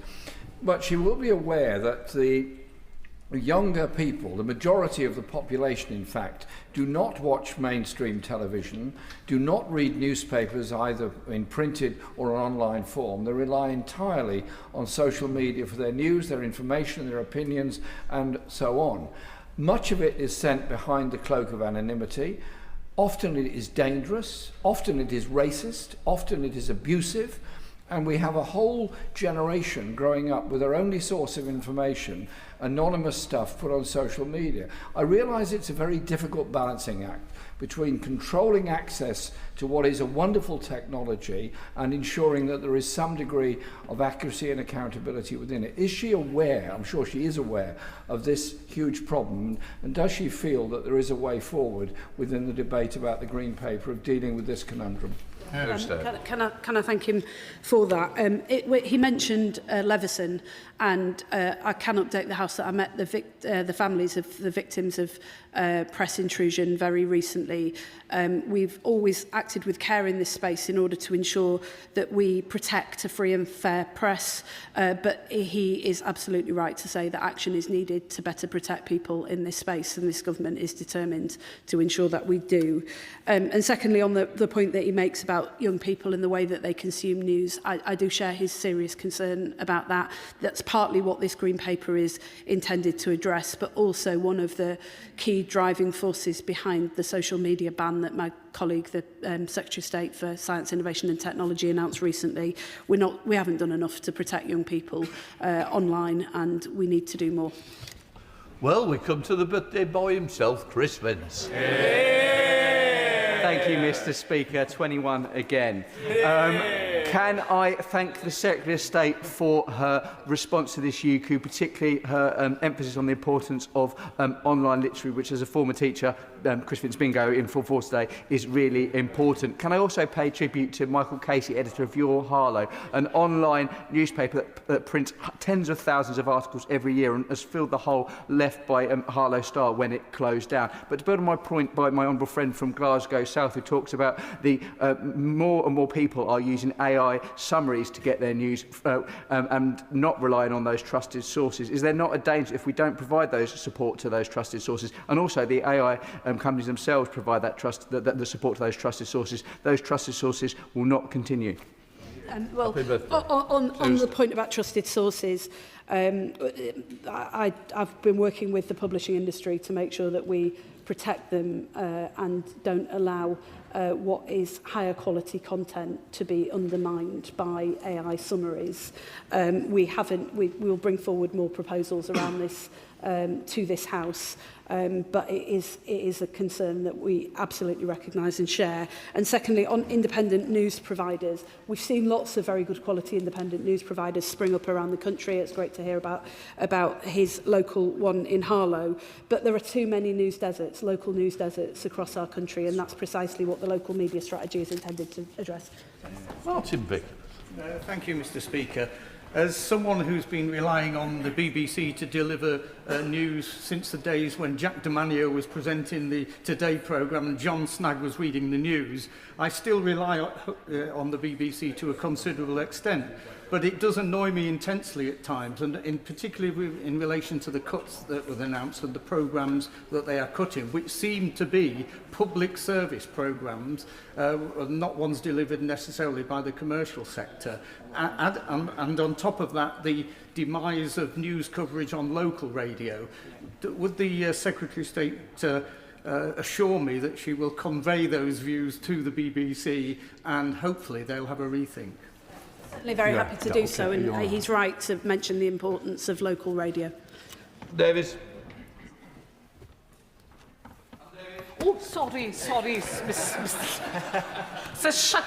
a shock. Thank you. Can I thank the Secretary of State for her answers and for her informed answers. The new media green paper highlights the importance of continuing universal access for good quality, trusted television. And of course, part of maintaining that access is to make the content in the first place. And with the news that the BBC Cymru Wales will see £9 million of spending cuts by the end of 27-28, it's inevitable that Welsh Commissions, already on the decrease, will decline even further. So can the Secretary of State set out how she will protect Welsh and Welsh language content from such sweeping cuts, especially considering that access is already limited to us? Can I thank her for that? I was recently at the BBC in Cardiff, and the importance of Welsh language content is not lost on this government. It's something that I've discussed with both the interim Director General and the new Director General as well. And can I also say to her that we have been very keen to impress on the BBC the importance of protecting that regional footprint that across all of our nations and regions that was pioneered by the former Director General Tim Davey. Through the Charter Review process, we're ambitious for more power, more funding to be dispersed out of London in order to ensure that the BBC becomes the engine of the nations and regions and is truly able to produce content that reflects our entire nation, all of our nations and regions, and not just some parts of the country. Greg. Thank you, Mr. Speaker. Can I add my voice to those already expressed in concern about the transfer to TV over IP? Technology moves very fast, and I accept at face value the Secretary of State's commitment that no one will be left behind. But we've had 20 years of change from fibre to cabinet and now fibre to premises, yet there are still some of my constituents on copper to premises surviving on 2-3 megabit download, which would not be capable of getting television into their homes from whether it's 2034 or later switchover. So can I urge her, before any decision is made, to work very closely with DCIT that no matter what the core statistic says about how many homes have fibre to premises, in rural communities particularly, there will still be people left behind. And added to that, in many villages where there is only one fibre provider and no competition, there's fibre and there's fibre, and not all of it is as reliable as it looks. He's absolutely right. I'm happy to give him that assurance. He will know that the Minister for Media is also a DCIT Minister, so I'm sure he will be working very closely with himself and his colleagues in order to make sure that we address those concerns. Reynolds. Speaker, over recent weeks, one of the most frequent adverts served to me and many others on social media platform X was an AI-generated fake image of a member of this House fighting with the Governor of the Bank of England. Now, when half of adults include social media as one of the sources that they get their news from, can the Secretary of State confirm what conversations she's had with colleagues in DCIT to make sure that these fake news social media adverts do not become our news? I think he's right to raise that specific issue, and I have discussed it with my honourable friend, the Secretary of State in DCIT. She and I collectively are determined to make sure that we properly regulate the online space so that we protect people from those sorts of fake generated images. Dr. Neil Hudson. Thank Mr. Speaker.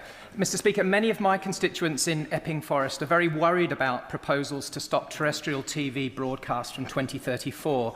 Like with local radio, for many in both urban and rural areas, and for older and more vulnerable people, they rely on terrestrial TV as a lifeline in their daily lives. Please, can the government have a strong rethink about this? Well, as I've said in previous answers, we do have to manage this transition. We can't just drift into an unmanaged transition. And that's precisely why we've brought these proposals forward early, with genuinely open questions about the date of that transition. But I'll reiterate to him what I said to many honourable members, which is that we are absolutely determined to get on the front foot about this and make sure that nobody is left behind. Thank you, Mr. Speaker. I'm confident that everybody in this House wants freedom of speech, freedom of expression, but we're all against freely available misinformation, disinformation, whether that's about the lack of integration in certain neighbourhoods or whether that's on international footing. There's clearly a distrust, so something needs to be done, and I certainly welcome the Minister, the Secretary of State, in bringing forward a Green Paper. How will the government ensure that those with the deepest pockets don't get prevalent when we look at mainstream media? One of the things that we're trying to do is to protect the plurality and diversity of our media, and also to make sure that people have better access to high quality sources, not just of news but of content as well, things like children's programming that are really important. But he's right to recognise we've lived through a revolution in media and media consumption, and we just haven't been quick enough to respond, and that's partly what this TV Green Paper is designed to address. Ashley Fox. Thank you, Mr. Speaker. Can I welcome the Green Paper from the Secretary of State? Many of my constituents in Stockland, Bristol and Fiddington continue to endure very poor or non-existent broadband coverage and mobile signals. So they are concerned at her proposals to stop terrestrial broadcasts by 2034. So will she ensure that those proposals do not cut off my constituents in rural areas? I also represent a largely rural constituency, and I absolutely recognise the challenges that he talks about in relation to not just broadband, but also he's right to say mobile signal as well.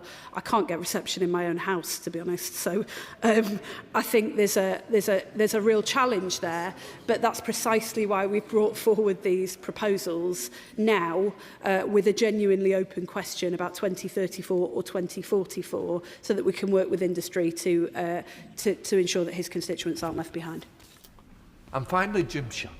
Thank you, Mr. Speaker. Can I thank the Secretary of State very much for her answers and for her positivity in the questions that we've all asked. Mine is a very specific one to Northern Ireland, and I think the Honourable Lady, the Secretary of State, will be quite perturbed when I give her some figures for Northern Ireland. With the new Media Green Paper pushing for a total IPTV transition by 2034, what specific guarantees can the Secretary of State give to the nearly half of all households in Northern Ireland, some 370,000 people, whose homes still rely entirely on digital terrestrial TV via an aerial, so that all of our rural and vulnerable communities are not left in a digital blackout as a result of the potential paper proposals? Thanks so much. Yeah, he's absolutely right to say there are particular challenges in certain parts of the country, and Northern Ireland is very firmly at the forefront of not just my mind but the Minister for Media as well. I'd be more than happy to discuss it further with him, but we will work together to make sure that nobody is left behind. And that concludes the urgent question. I'll just give a few moments for the front benches to swap over.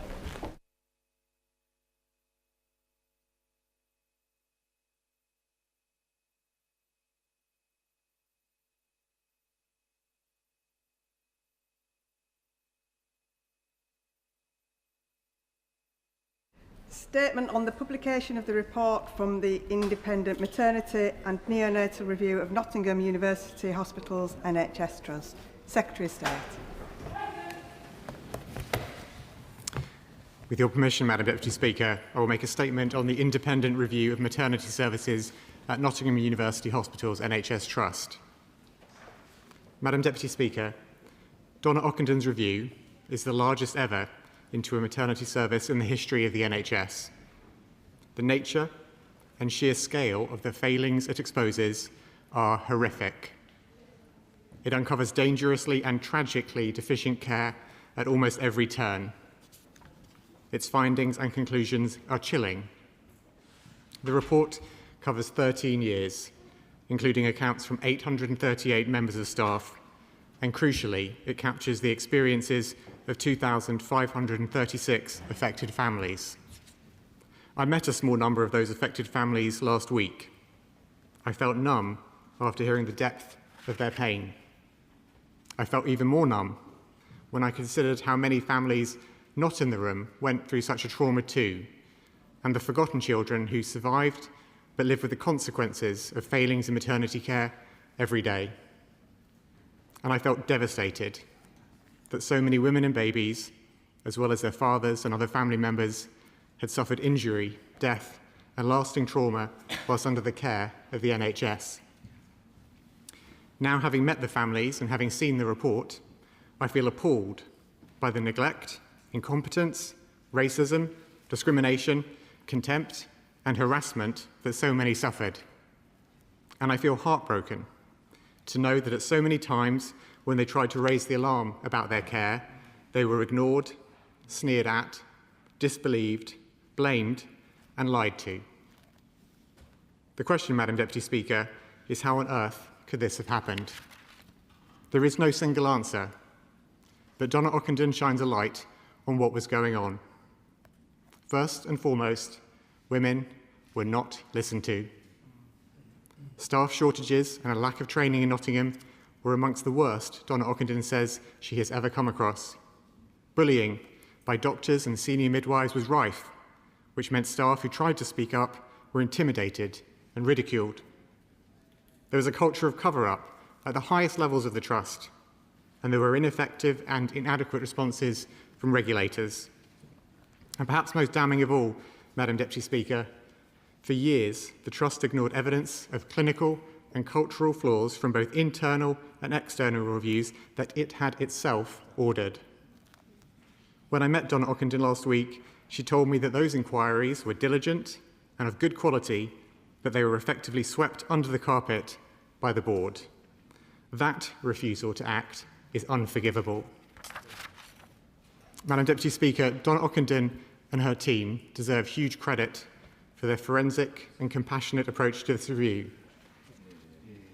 as does my honourable friend, the member for Sherwood Forest, herself a harmed mother, as well as members in neighbouring constituencies who have walked side by side with their constituents through years of anguish and struggle. But the driving force behind this review, Madam Deputy Speaker, has been the affected families themselves. They have demonstrated more patience, more courage, and more tenacity than one might imagine is possible from those dealing with broken hearts that will never mend. And whilst each of their experiences is unique, one feature is common. At the very moment that they were at their most vulnerable, they placed themselves and the lives of their unborn babies in the hands of the NHS, and the NHS failed them catastrophically. To all of those who had suffered so appallingly, I say today, on behalf of the NHS, I am sorry. I am sorry not just for the failures or the heartless and undignified treatment, but also because your cries of concern went unheard for too long, and so the government will act. We will act by taking immediate steps, including to expand Martha's Rule to all maternity and neonatal settings so that parents can demand a second opinion if they feel their concerns are being ignored. Now, I know that some people may want me to accept all the recommendations in the review today, but too many recommendations in the past have been accepted and then sat on a shelf gathering dust, and we have seen more deaths and more suffering. I do not want to let the families I met in Nottingham or bereaved parents anywhere else in the country down. I want to use the National Maternity and Neonatal Task Force, which I chair, to create a comprehensive action plan to be published by the end of this year, which will address all of the national level recommendations from this review and others. And I am confident that work will be welcomed by all those midwives, obstetricians, paediatricians, and other healthcare workers who strive every day to make sure that babies are born safely and that women receive outstanding levels of care. Now, Madam Deputy Speaker, it is clear that in case after case, families felt that regulators, including the General Medical Council, the Nursing and Midwifery Council, and the Care Quality Commission, were more concerned with protecting clinicians than providing accountability. That is damning and that is wrong. As one grieving mother told me, they put the fox in charge of the hen house. Clinicians and trust leaders must know that their behaviour will be properly scrutinised and that their actions will have consequences. We must meet the test of the Nottingham victim who told me last week that accountability drives action. We are making changes to the CQC, one of which is to extend the cut-off period to initiate proceedings from 3 years to 5, so there is more time for families to bring cases. And I will be calling in the Chair and the Chief Executive of the GMC to hear directly their account of the failures at NUH. And let me be clear, if their response falls short, things at the GMC will change. From speaking to families in Nottingham, I know that there is a real and understandable anger that some leaders and clinicians at the centre of this review were able to avoid giving evidence. And so today, I am making a commitment that when passed, we will use the Hillsborough's Law's duty of candour to ensure that witnesses in upcoming reviews of maternity service failures, including those in Leeds and Sussex, can be forced to provide evidence. This change will make sure no one is able to refuse to cooperate in the search for accountability and justice ever again. Madam Deputy Speaker, there is so much in the stories of the families in Nottingham that is shocking and heartbreaking. But the way the bodies of their loved ones were handled by hospital mortuary services revealed a level of disrespect and a lack of humanity that, I'll be honest, left me utterly aghast. The details are disturbing, but they need to be heard to understand the gravity of what families were confronted with. Deceased babies referred to as a specimen or a sample. A baby placed into a mortuary space already occupied by an unknown and unrelated adult. A baby disposed of as clinical waste against the express wishes of their parents. And a baby kept in a domestic fridge in a bereavement room. The emotional and psychological effect of these dehumanising failures was to layer the most profound disrespect on the most unbearable distress. There is also evidence that the Trust actively decided not to report failings in mortuary care to families. As honourable members will know, there is an active police investigation and arrests have been made, which limits what I can say. But as a start, I have asked NHS England to write to Trust to make sure these appalling experiences are not happening elsewhere in the NHS, and I can confirm today that the Human Tissue Authority will require all mortuaries to review internal records going back 10 years to ensure all incidents have been logged and reported. I have instructed them to report the findings directly to me by October the 16th. Madam Deputy Speaker, when I met the Nottingham families last week, they also raised to me the issue around what are known as secondary victims. In maternity settings, fathers, partners and others are actively encouraged to be present to support mothers through labour and delivery. However, the law does not allow them to bring their own claims for the psychiatric illness suffered as a direct result of witnessing their partner or baby suffer injury or die. And so I have asked David Locke KC to work with my officials to consider this important issue as part of his wider work on clinical negligence. Madam Deputy Speaker, Donna Ockenden acknowledges that NUH has not waited for her findings to be published to start making improvements. I will be speaking to the Chief Executive next week to interrogate the Trust response and to make sure there is a proper plan in place for implementing the recommendations speedily and effectively. But there is a long road ahead before NUH fully addresses all the issues it has faced and before it can possibly regain the full trust and confidence of the communities it serves. Madam Deputy Speaker, I want to close where I began, with the families. Nothing can make up for what they have gone through. But this report is a tribute to their resilience and tenacity, And I say directly to them, you have had to drive this for so long, but you are no longer driving this alone. We are with you, and we will not stop until you have the accountability and the justice you deserve. I commend this statement to the House. Yeah. Shadow Secretary of State. Thank you very much, Madam Deputy Speaker, and I thank the Secretary of State for advance sight of his statement, and to Donna Ockenden and her team for the care and compassion with which they conducted this review. We had a meeting with her yesterday, and I have to say it's probably one of the most difficult meetings I've ever had. I also want to pay tribute to the Honourable Member for Sherwood Forest. I can see how deeply personal this is and how painful this is, and I admire her and all of her colleagues from the region on what must be a very difficult moment. Let me say from the outset that I want to be constructive in opposition when it comes to this issue. We need to work together. We have got to see improvements. And I begin with the women, babies, fathers, partners and families whose lives sit behind its findings. To them we owe a profound apology for failing them when a family should feel safest, most supported and most able to trust the care around them. For too many, that trust was broken. Women were not listened to, families were not believed, warning signs were missed, some suffered the deepest loss, others left physically unsafe, others psychologically scarred. No statement can repair that pain, but it can mark the point at which testimony becomes responsibility and responsibility becomes action. The painful truth is not only that the failings occurred, it is that the themes are familiar. Women not heard, families dismissed, poor communication, misdeterioration, weak governance, and people unable to speak up. Maternity and neonatal safety has challenged governments of both parties, but it would be wrong to let that history soften the urgency. Women and families are tired of telling their story, hearing promises and seeing the same themes return. So the question is whether the system will move because of this review. And so I'll put 3 tests to the Secretary of State. The first is the listening test.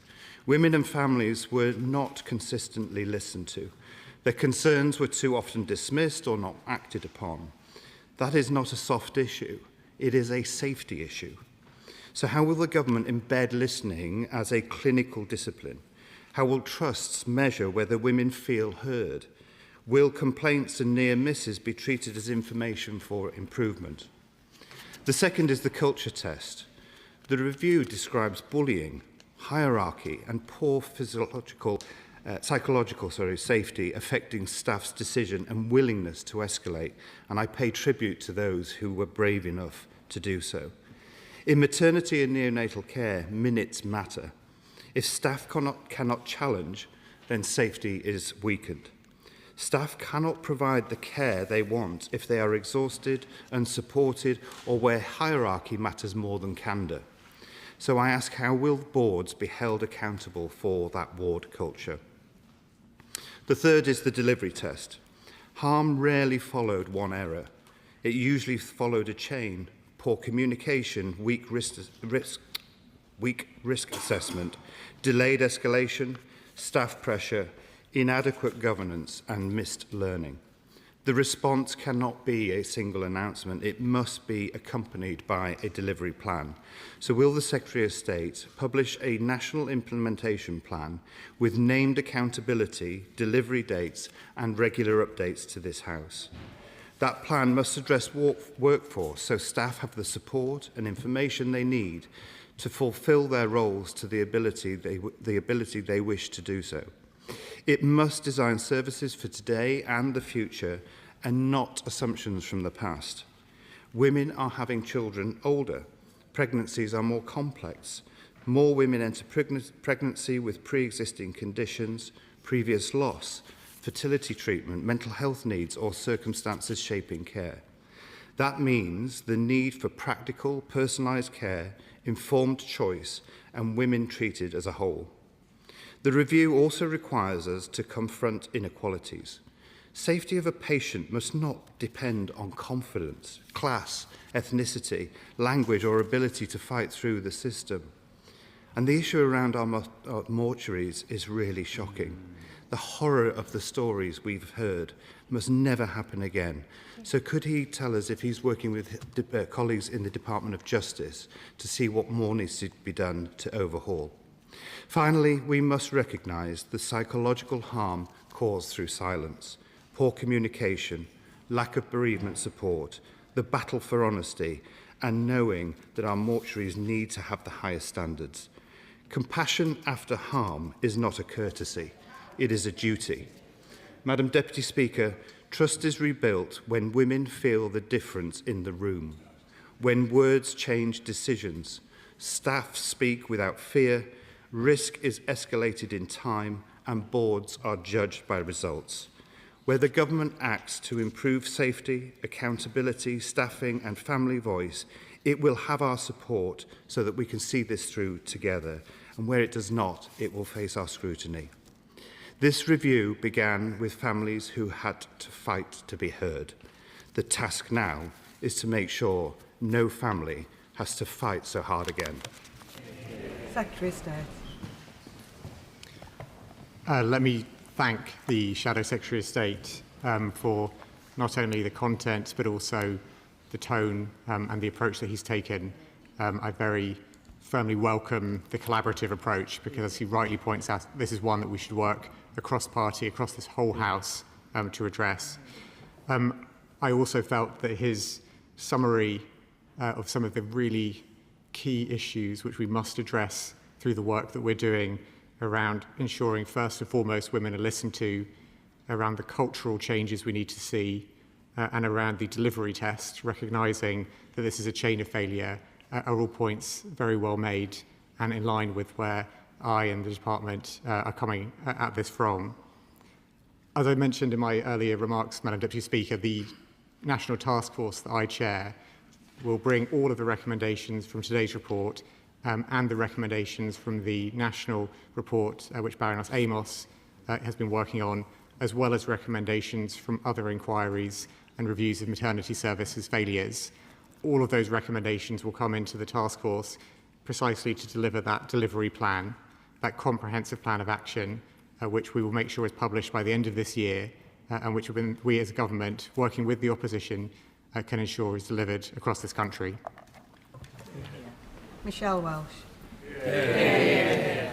Well, thank you, Madam Deputy Speaker, and thank you to the Secretary of State for his statement for openness and transparency. I have been campaigning on this for 6 years and I'm a harmed mother at Nottingham University Hospitals Trust. I want to start by thanking the brave families, my friends, and Donna Rockington and her team. What has happened is horrific. Bullying, cover-ups, racism, discrimination, and appalling practice. The way babies have been treated at birth and then at the end of their life is a national disgrace. One of the most uncomfortable truths in this report that it was not a regulator, a policy, a protocol, a law or a government department that brought us this inquiry. It was families, bereaved families, harmed families, having to speak again and again about the most horrendous and traumatic experience for more than a decade.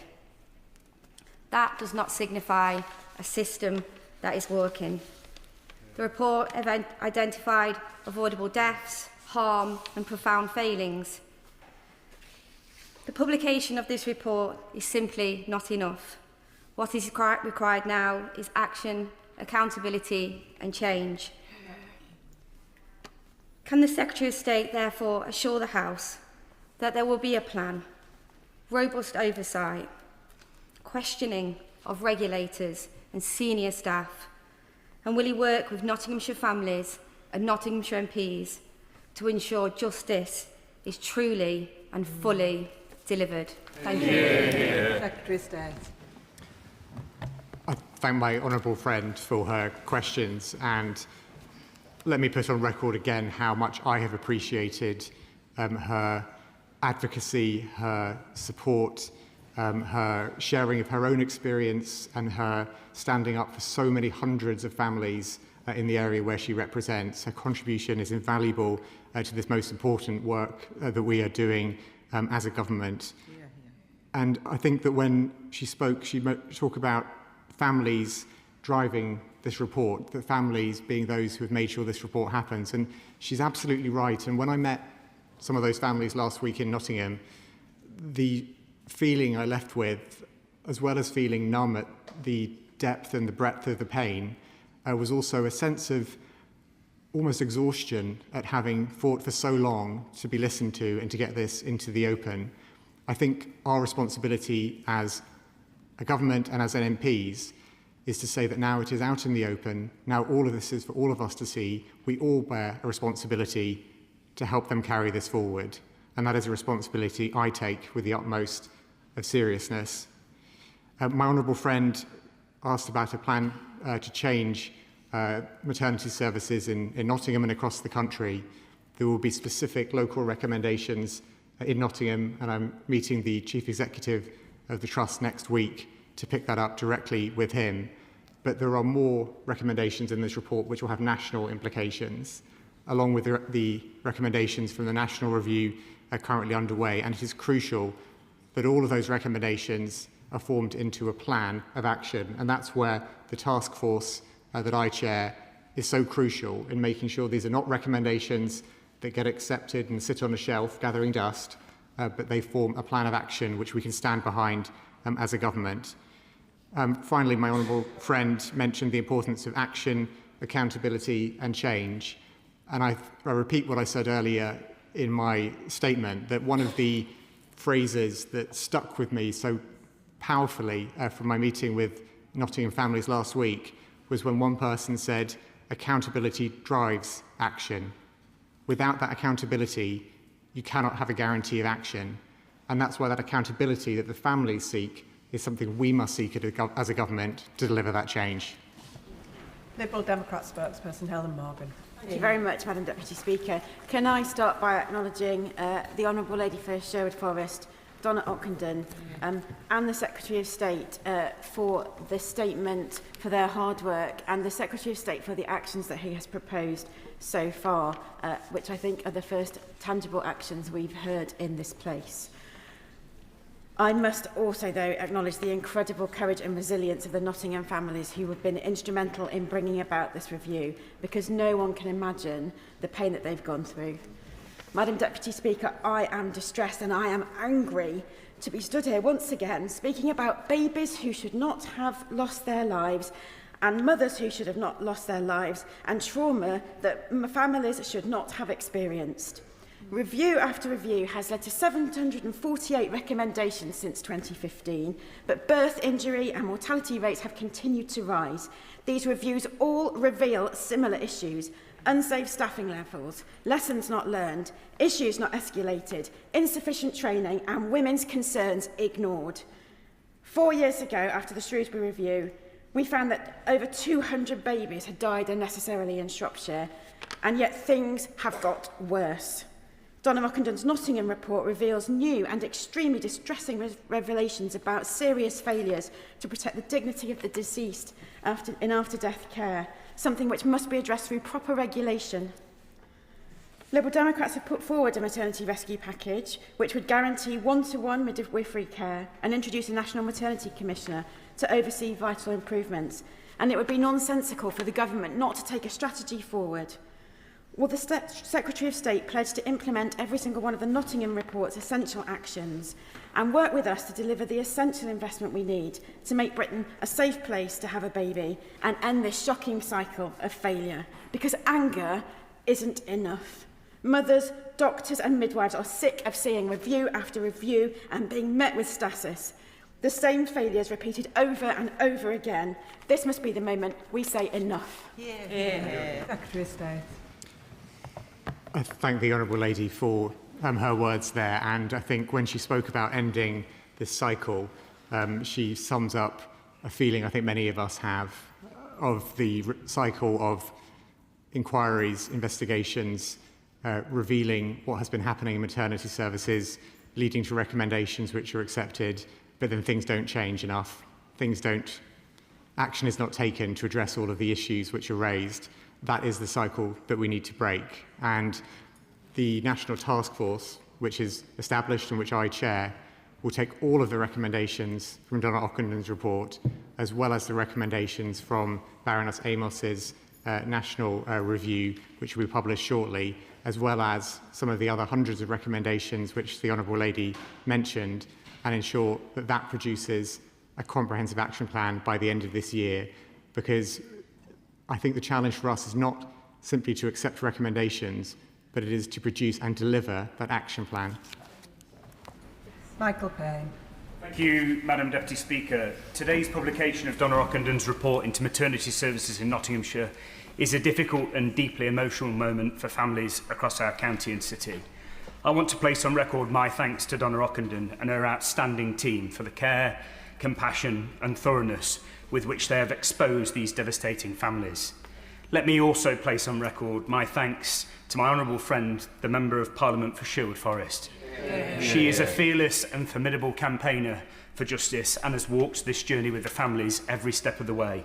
And I know just how proud her son Billy would be watching her from home today. My thoughts are first and foremost with the families whose lives have been changed forever by the loss of babies and mothers harmed who should have received safe care. Behind every page of this report are families who have endured unimaginable grief and who have spent years fighting simply to have their voices heard. I pay tribute to their courage, dignity and determination. In the face of heartbreak, they refused to be silenced. They fought not only for answers about their loved ones, but to ensure that other families would not suffer the same pain. Can my right honourable friend confirm that he will consider all options available to deliver justice and accountability for those families who have waited far too long for answers? And will he assure me and the whole House that the lessons identified in this report will be fully implemented and embedded throughout maternity services in Nottinghamshire and around the United Kingdom, so that no family has to endure what far too many families have already endured? Secretary of State. I thank my honourable friend for his comments and his questions, and let me echo his words about paying tribute to the courage, dignity and determination of the families who have driven this report, who have driven these shocking failures out into the open, so that we can all see the scale and the depth of what has happened. He asks me about embedding the lessons from this review, and let me assure him that my priority is to make sure that the local lessons around the situation in Nottingham are embedded, and I will be meeting the Chief Executive of the Trust next week, but also that the national recommendations, those recommendations that have implications about national maternity services, are taken directly into the task force that I chair, along with recommendations from other reports, and that we produce that plan of action by the end of the year. And let me also reassure him that in that search for change, for justice and for accountability, I will take nothing off the table. Chair of the Select Committee, Leila Moran. Thank you, Madam Deputy Speaker. I too would like to pay tribute to those families who came forward with their stories, but also to those thousands, if not tens of thousands of families across the country who are hearing these stories today and are triggered because it reminds them of their own, including in my own area in Oxfordshire. I was struck most in this report, I have to say, by the section on leadership and culture, and how when midwives and staff members were raising the alarm, they didn't have access to the board, and board members were not curious enough to ask the right questions. I'm also struck in the Secretary of State's answers, and I think he's right to point to the national recommendations that are yet to come. Our understanding is they're coming next week. But what he fails to mention is whether there will be any pot of money to make sure that any recommendations that need double running in order to happen quickly will have the resource to do so. Can he assure this House that not only will his task force seek to implement these recommendations, but that he will ensure the money exists for staffing, for training, for buildings, so that they get implemented as quickly as possible, so we don't have to sit here crying on these benches on behalf of our constituents anymore. I thank the Honourable Lady for her comments, and she speaks about funding, which is, of course, a very important part of the response that we need to have to the failings in maternity care. We're investing £25 million, as I'm sure she's aware, in tackling the causes of maternal death, to enhance bereavement facilities, to improve triage facilities, as well as £145 million through the estate's safety fund to address safety risks in maternity and neonatal estate. But I think that, for me, this is not just about funding. This is exactly as she says, around culture as well. And when there is a culture of mothers not being listened to, of midwives not being listened to, of the board, in this case, commissioning reviews and then ignoring them, that is where the problem lies. That is what we need to change. It is not something where there is a single lever we can pull or a single change we need to make. From top to bottom, we need to make sure that maternity services are overhauled to be fit for the future. Nadia Whittam. Thank you, Madam Deputy Speaker. Firstly, I want to thank the families who were bereaved and harmed by Nottingham University Hospitals Trust, some of the most courageous and selfless people I've had the privilege of knowing, including my honourable friend, the member for Sherwood Forest. They have for years relentlessly pursued the truth, justice, accountability and real change, often at great personal cost, not only for their own families, but to prevent future families enduring similar trauma and cruelty. I also want to express my sincere gratitude to Donna Ockenden for her service to Nottinghamshire. I'm so thankful that it was her who led this review. The scale and magnitude of the systemic failures uncovered by this review are truly harrowing.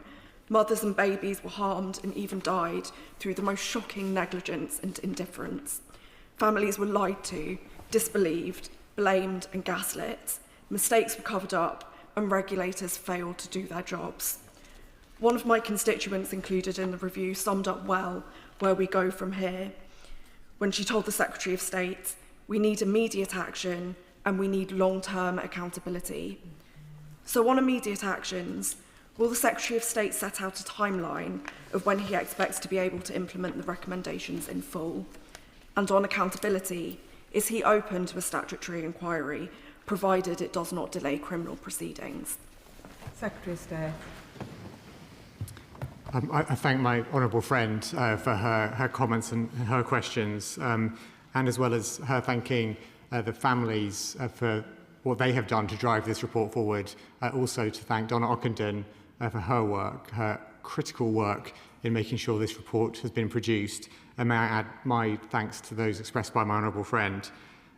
She asked about the timetable for action and the national task force, which I referred to, that I chair, which will draw all of the national recommendations, all of the recommendations from Donna Ockenden's report, as well as the recommendations from Baroness Amos's report and any others into maternity services failures. All of those recommendations will go into the task force, which will report by the end of the year. And that will be the timetable for us ensuring there is a comprehensive plan of action.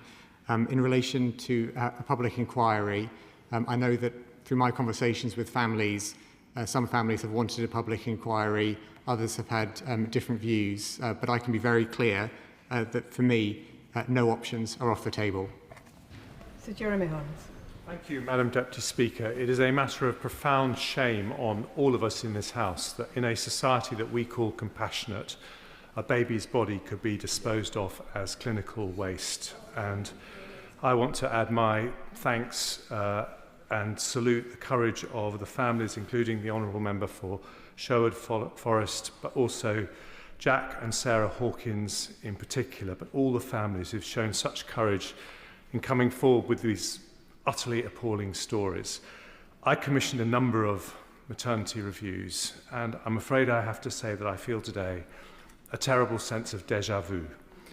And I worry that a lot of the recommendations and a lot of the things that the government will, I suspect, end up doing amount to central direction and central control when we know that that usually doesn't work in the NHS. And I was very encouraged that the Secretary of State in his thoughtful comments used the word accountability, because I think the core problem here is a lack of clinical accountability. So will he consider, in terms of his solutions, a complete overhaul so that every mother, the moment she knows she's pregnant, is given a small team, including doctor and midwives, and told this is the team, this is the person who is responsible for the safe birth of your child. So she always knows who to go to, because that is where things are falling between the seams at the moment. And I think doing something like that, making sure people always know who to go to, who's responsible, is the only way that we are actually going to stop this happening time after time. Secretary of State. Well, I sincerely thank the right honourable gentleman for his comments. He is someone who, as he knows, I have a great deal of respect for, and so I very much appreciate him raising the suggestions that he's put in that manner. I'd also like to add to what he said around Jack and Sarah Hawkins, who I met last week in Nottingham as well, and their sheer determination to push for accountability and justice is something that is incredibly humbling, I think, to see. The right honourable gentleman mentions the importance of clinical accountability, and I think that does get to the very core of how to drive change in the NHS, which, as he knows and I know now, is not always possible through central control or central instructions being sent out from the Department for Health or NHS England. It is a question of making sure the entire system is structured in the right way to provide that accountability to drive change and to drive action. And so for his suggestion about how that might be achieved is one that I will take under careful consideration. Steve Young. Thank you, Madam Deputy Speaker. Today's publication of Donna Ockendon's report has laid bare absolutely appalling and systemic failures in maternity services in Nottinghamshire, with thousands of families suffering avoidable harm and in many, many cases feeling ignored, dismissed, let down by the very institutions that were put in place to protect them. And the report identifies profound failures of leadership, governance, accountability, and an ability to learn from mistakes. Given the scale of the failings and the repeated concerns that have been raised in previous maternity reviews, is it not now time for the government to establish a full judge-led statutory public inquiry with the power to compel witnesses and examine whether wider NHS and regulatory failures have allowed these tragedies to occur over such a prolonged period of time?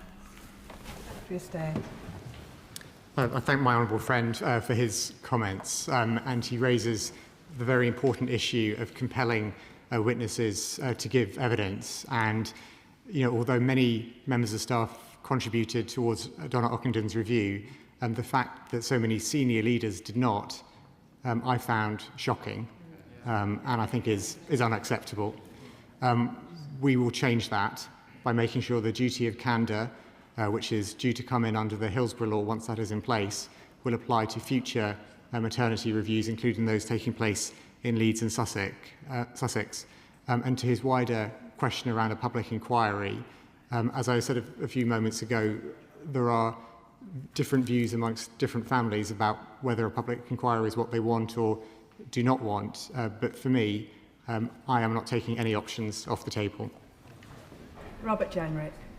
Can I put on record my admiration for the 2,500 families across our county of Nottinghamshire who came and gave evidence to Donna Ockendon and shared was undoubtedly the most personal stories that one could ever imagine sharing as a parent. I'll never forget a family coming to see me at my surgery who said that they'd been told that their time was up when they were sitting together with their baby and were asked to leave.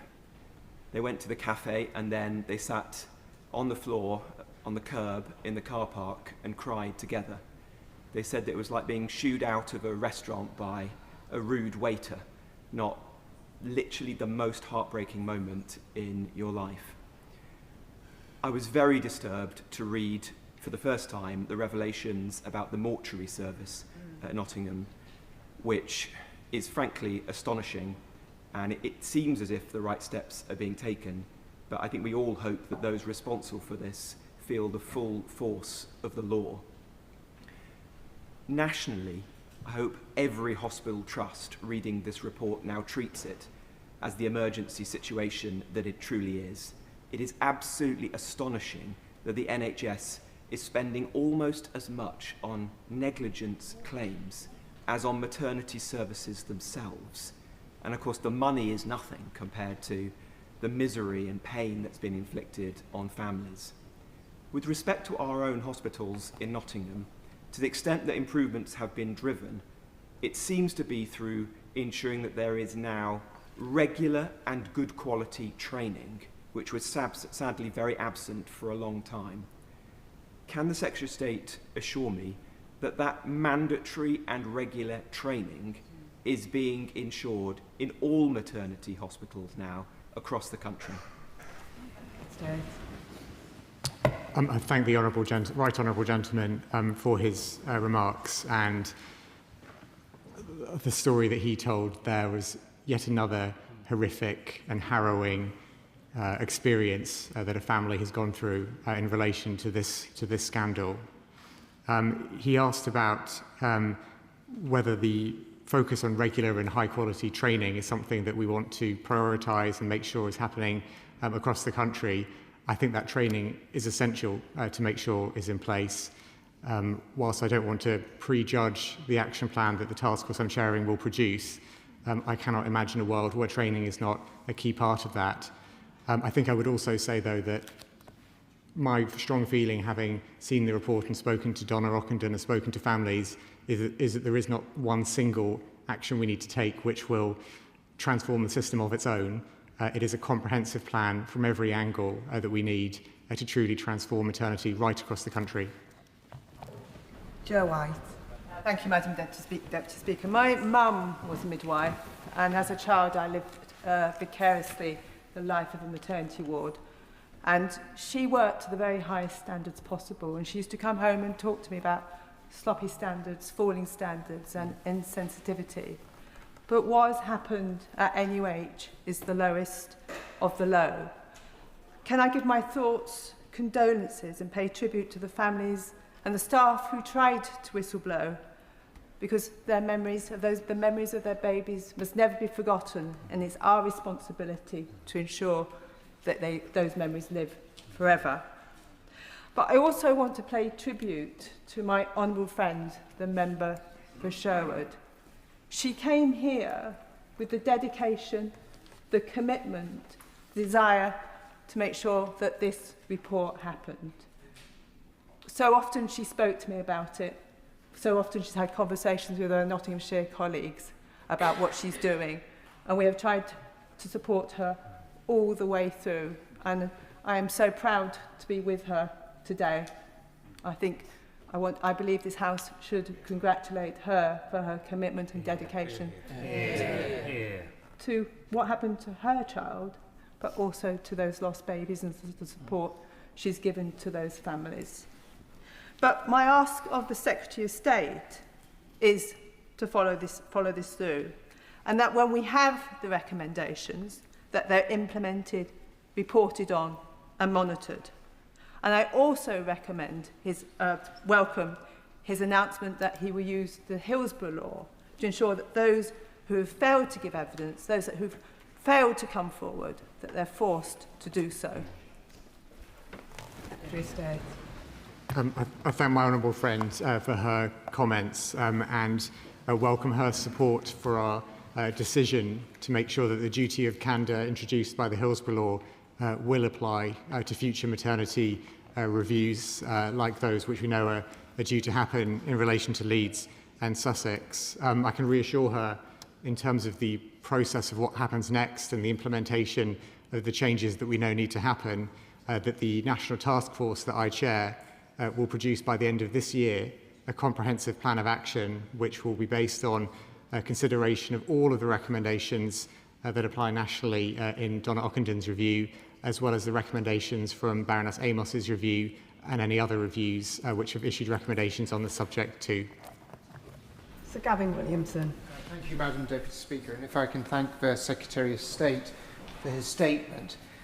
The issue of neonatal and maternity services was not something I was that familiar about until a constituent of mine, Mr Thomas Hender, contacted me about the tragic loss of his son Aubrey. And he highlighted the battle that he and his family have gone through, but so many others have been going through. And it's sadly not just Nottingham. It's Morecambe Bay, it's East Kent, it's Shrewsbury and Telford, it's Nottingham, it's Leeds, it's Sussex. There's been 6 further reviews and investigations that have been carried out. I really value the fact that the Secretary of State said he had an open mind to a public inquiry. But I think we really do need to move in this direction. It wasn't until the review of care in mid-Staffordshire became a public inquiry that we're able to address some of the issues. And I think this is something that doesn't just mention those areas I've mentioned. It touches on so many other corners of this country, and I think only a public inquiry can address that. Well, I thank the right honourable gentleman for his comments and for telling us some of the story of Thomas and his son Aubrey. In terms of the need for action, what I intend is that the task force that I am chairing, which will consider all of the recommendations from Donna Ockendon's report and other investigations into failures in maternity services, that task force will produce a comprehensive action plan by the end of this year, so we can make sure, as I said earlier, these recommendations do not sit on shelves gathering dust, but they are put into action. I take on board his points around a public inquiry, and I know that his views are shared by some of the families. I'm conscious that other families have different views on this matter. What unites them all is a desire for action, accountability and justice. We need to find the best route to deliver that for them, because that is above all the most important thing. But I can reassure him, as I have others in the House today, that for me, no options should be off the table. Juliet Campbell. Thank you, Madam Deputy Speaker. And I'd first like to thank the Secretary of State for his statement.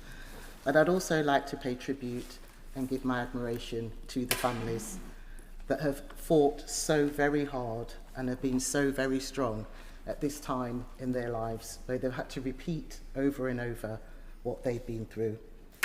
Their fight for justice and accountability is truly fought. I want to also pay tribute to my friend from Sherwood Forest, who has not stopped this fight and has continued the story, and I want to commend her for everything that she's done. Madam Deputy Speaker, the findings of the Donna Ockendon review are harrowing, and it is indefensible that babies, mothers, fathers and families in my constituency have suffered injury, death and lasting trauma under the care of the NHS.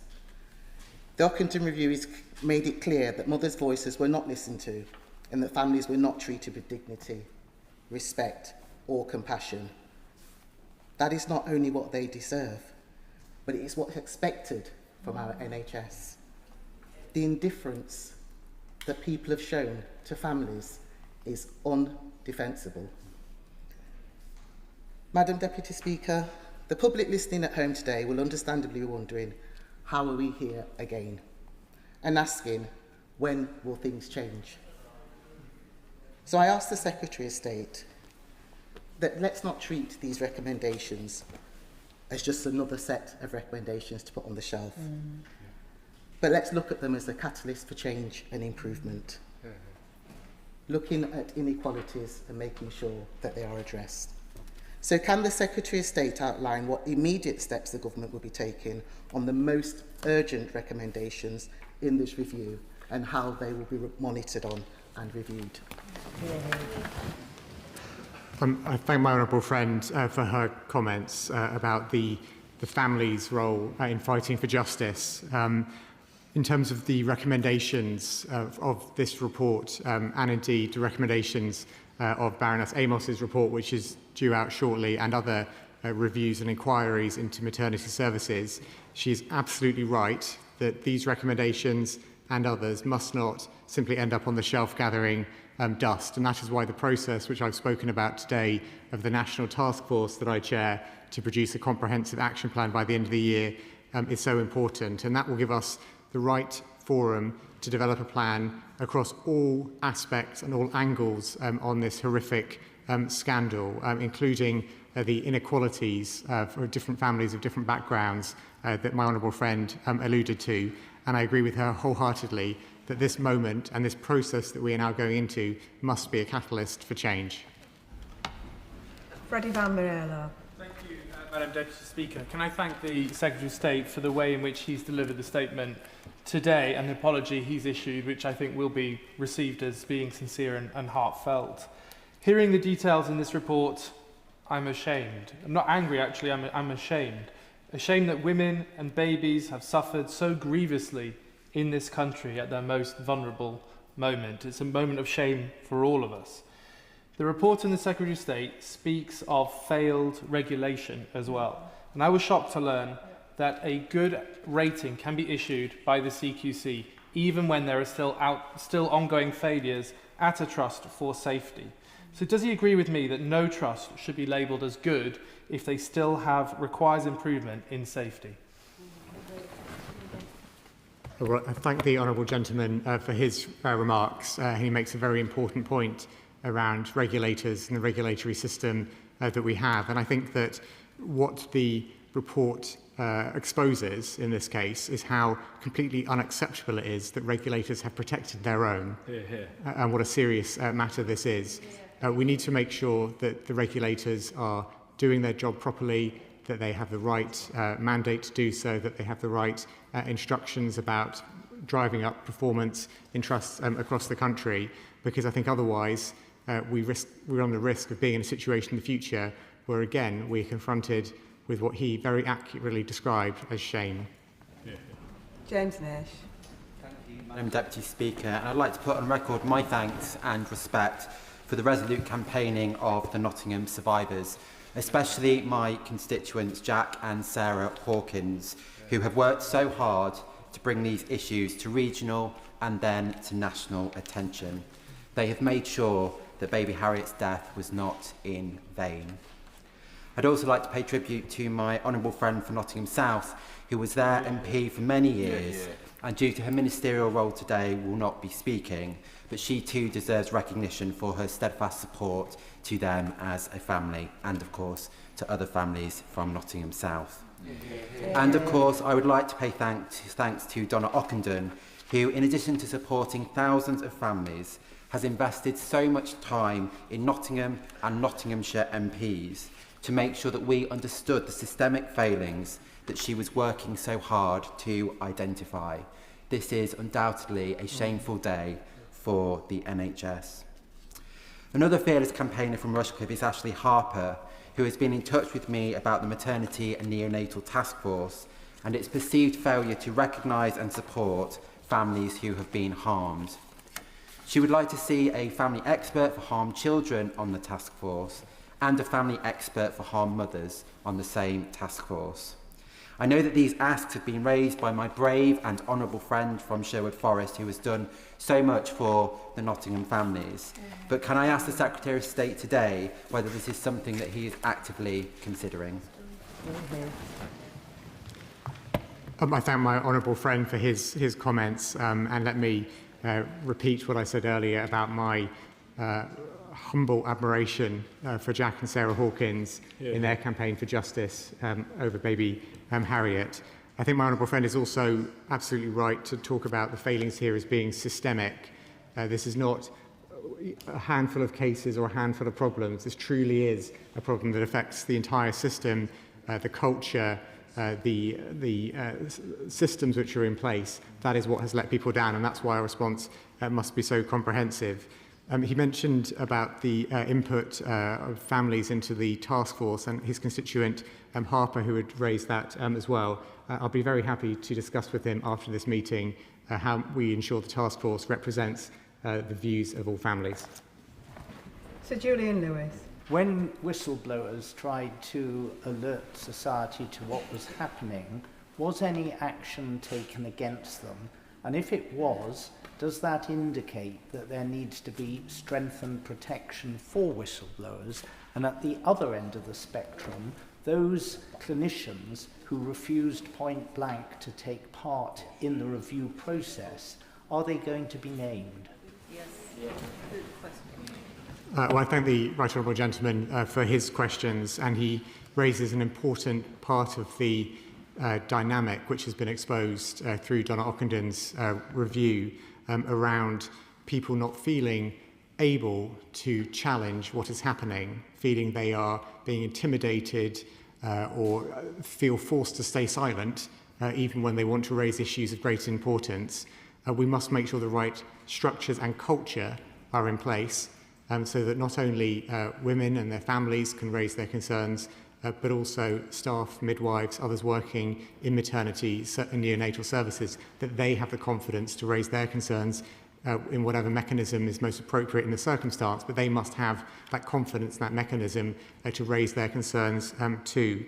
He also spoke about clinicians who have refused to take part in Donna Ockendon's review in Nottingham. As I said earlier, although over 800 clinicians or members of staff did contribute towards her review, I was appalled at the number of senior clinicians who did not agree to take part in that, and that is why it's so important that we change the law on this to apply the duty of candour through the Hillsborough law to make sure that can never happen again. Thank you, Madam Deputy Speaker, and thank you to the Secretary of State for his statement and for the confirmation that he will expand the Hillsborough law to ensure those clinicians that didn't speak should have spoken. I also want to put on record my thanks to the member for Sherwood Forest for her leadership and courage. And also my heartfelt sadness that so many families endured so much harm. This report has been so thoroughly and expertly delivered by Donna Ockendon and has to be the watershed moment. A key feature of this report and in every meeting with Donna and with the families has been an overwhelming sense of failure at every single level. Failure to listen, failure to react, and failure to prevent harm. The experiences of the harmed families will stay with me forever. Can the Secretary of State outline how the immediate and essential actions, including the first one, which was listening to women and families, be the catalyst for change that we need? And what steps will he be taking in his first day of taking forward this report to make sure we don't have Nottingham repeated elsewhere? I thank my honourable friend for her remarks, and she asked about the immediate actions that we are taking as a government in response to Donna Ockendon's review. And for me, what the review highlights above all else, above all of the detail, all of the shocking, harrowing detail, is the fact that women simply were not listened to. And that comes up time and again. I know it comes up in other aspects of healthcare as well, but in this report it came up so strongly to me as underlying so many of the shocking failures which have occurred. And so as a first step, extending Martha's Rule to all maternity services across the country means that where women or their family members are concerned that they're not getting the treatment or the care that they need, they can get a second opinion, they can get an urgent independent review. We think that is an important first step to take. But this must be a watershed moment which does not rely simply on one action or a small handful of actions. There must be a comprehensive plan to tackle this issue from every angle and to ensure we have that systemic change which so many members today have spoken about being crucial. Rosie Duffield. Madam Deputy Speaker, in the 25 months since Theo Clark and I produced the first ever parliamentary report on birth trauma and nearly 4 years since we discussed the East Kent Kirkup report in this place, we've seen more and more reports, more and more scandals, more and more heartbreaking stories and several health secretaries. Campaigners are of course grateful to the brilliant Donna Ockendon, but frankly expectations are pretty low about ending this crisis in maternity care all these years later. Does the Secretary of State agree that, as well as training, we have to end this patchwork postcode lottery of care, introduce basic nationwide standards and accountability across all NHS trusts? The Honourable Lady makes an important point around families' fatigue, weariness, exhaustion at so many recommendations having been made, accepted, and then not put into action. And that is, to pick up on the point made earlier, I think by the Liberal Democrat spokesperson, that is the cycle that we must now break to make sure that the recommendations don't simply get accepted and sit on the shelf gathering dust, but they feed into this plan of action, which then produces the change that we need to see. And as she also referred to, that change must be nationwide, because although today we are rightly talking about what happened in Nottingham, we know that Nottingham is far from the only place where such failures of maternity and neonatal services have been seen. We know this is a national problem that needs a national solution. Paulette Hamilton. Madam Deputy Speaker, can I start by saying my thoughts are with the families and the babies that have died, and also I'd like to say to the Honourable Member for Sherwood, I'm sorry you had to go through this. It shouldn't have happened, and I'm angry. And the reason I'm angry is because as a member of the Health Select Committee, we did a follow-up review last year on black mental health. And in that, the same things kept coming up over and over again, which was racism, equality issues, women being silenced, lack of governance, women not being heard, unavoidable deaths, lack of accountability. Where does it stop? Lack of training. The system is failing our women. It is failing our women. We have had over 70 recommendations. That's what we found last year. And every time we say enough is enough, what happens? We have yet another review. So before I say that, my daughter had a baby a few years ago. And if I wasn't with her, she'd have lost that baby, because it was as if she was invisible.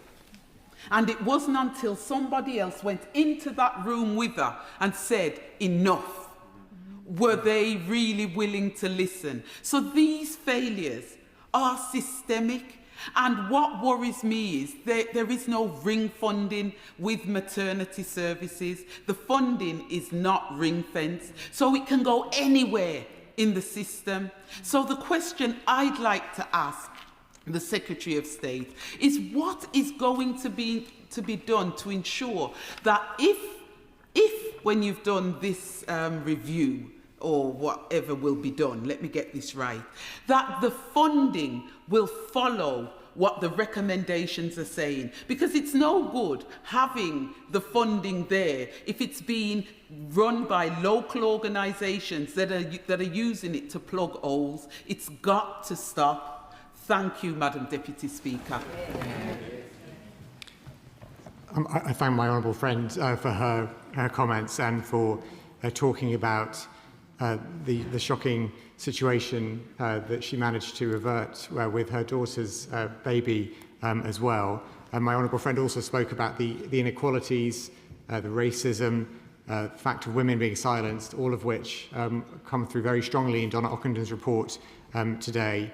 As I've explained, the task force that I chair will now consider the full set of recommendations from Donna Ockendon's report, as well as the recommendations from Baroness Amos's national review and other reviews and inquiries into what has happened in maternity services.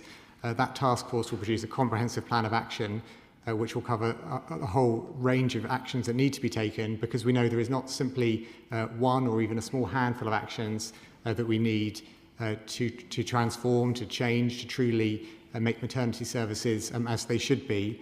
This is one that goes very deep, it's systemic, it's cultural, it's deeply embedded, and needs a comprehensive plan to change it. Simon Hall. Deputy Speaker, the Secretary of State and my honourable friend, the Shadow Secretary of State, are, I think, both to be congratulated for the tone and tenor with which they've approached this most sensitive of issues. It shows this place in its very best tradition. It also indicates, I hope, a preparedness to work across the two parties to bring forward speedy solutions to the horrors that we are hearing about and read in the report. But may I ask the Secretary of State two direct questions? The first is the management of post-mortem bodies seems to fall between his department and the Ministry of Justice. We have talked about how to regulate that space far too often, and the Honourable Gentleman for Leeds is in agreement on this. Can his department now grip this and drive this forward to give certainty to all of our people that there is dignity and decency in death for all? My second question is, this clearly affects Nottinghamshire most acutely, but there will be expectant parents up and down and across England today who will be worried about the level of service that they can expect and the outcomes for themselves and their child. What is the Secretary of State proposing to do to communicate with those people, to say that the government is gripping this, is aware that a shake-up is taking place and that better services will be provided, and to give them some indication of what they can expect to give them comfort and confidence in what should be the most exciting period of their lives? Well, I thank the Honourable Gentleman for his remarks and thank him for his tone and his approach to encourage cross-party working on this, because he's absolutely right. That is essential for making progress on this most important issue. I will consider the important points he makes around the Ministry of Justice and their remit over issues in relation to what we've seen in the mortuary services, which, as I said earlier, was in a report full of shocking revelations. It was something that left me truly aghast. The inhumanity, the lack of dignity, almost unbelievable that it could have happened. I think he also raises an important point around women and their families across the country using maternity services. And whilst the conversation we're having today is, of course, about the failures in Nottingham, we also know that most women will receive high-quality care, and the majority of NHS workforce do an important job supporting them. We should make sure that is acknowledged in this difficult conversation. But part of the change we want to make immediately is by extending Martha's Rule to maternity services right across the country, because we know that is something we can do now. We know that Martha's Rule is a mechanism which has worked well in other parts of the NHS. We know that Martha's Rule is a mechanism which has worked well in other parts of the NHS, and it will mean that when women and their families feel they're not being listened to, they have that way of getting an urgent, independent review of the care they're receiving. Adam Thompson. Thank you, Madam Deputy Speaker. Can I first thank the Secretary of State for his statement today and extend my thoughts to everyone who has been a part of the Ockenden review. I'd also like to hugely thank my honourable friend, the member for Sherwood Forest, for her unending efforts in campaigning for the families that we represent and our constituents who have been through so much. And of course, Donna Ockenden for her work, for her amazing support, and for her constant engagement with us as the local affected members of Parliament and our constituents.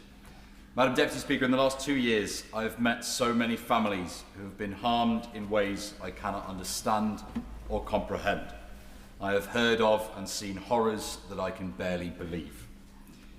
In addition to those babies and those mothers who lost lives, it's important that we also highlight the children like our mate Ryan, who recently turned 18, but who will never be independent because of his acquired brain injury.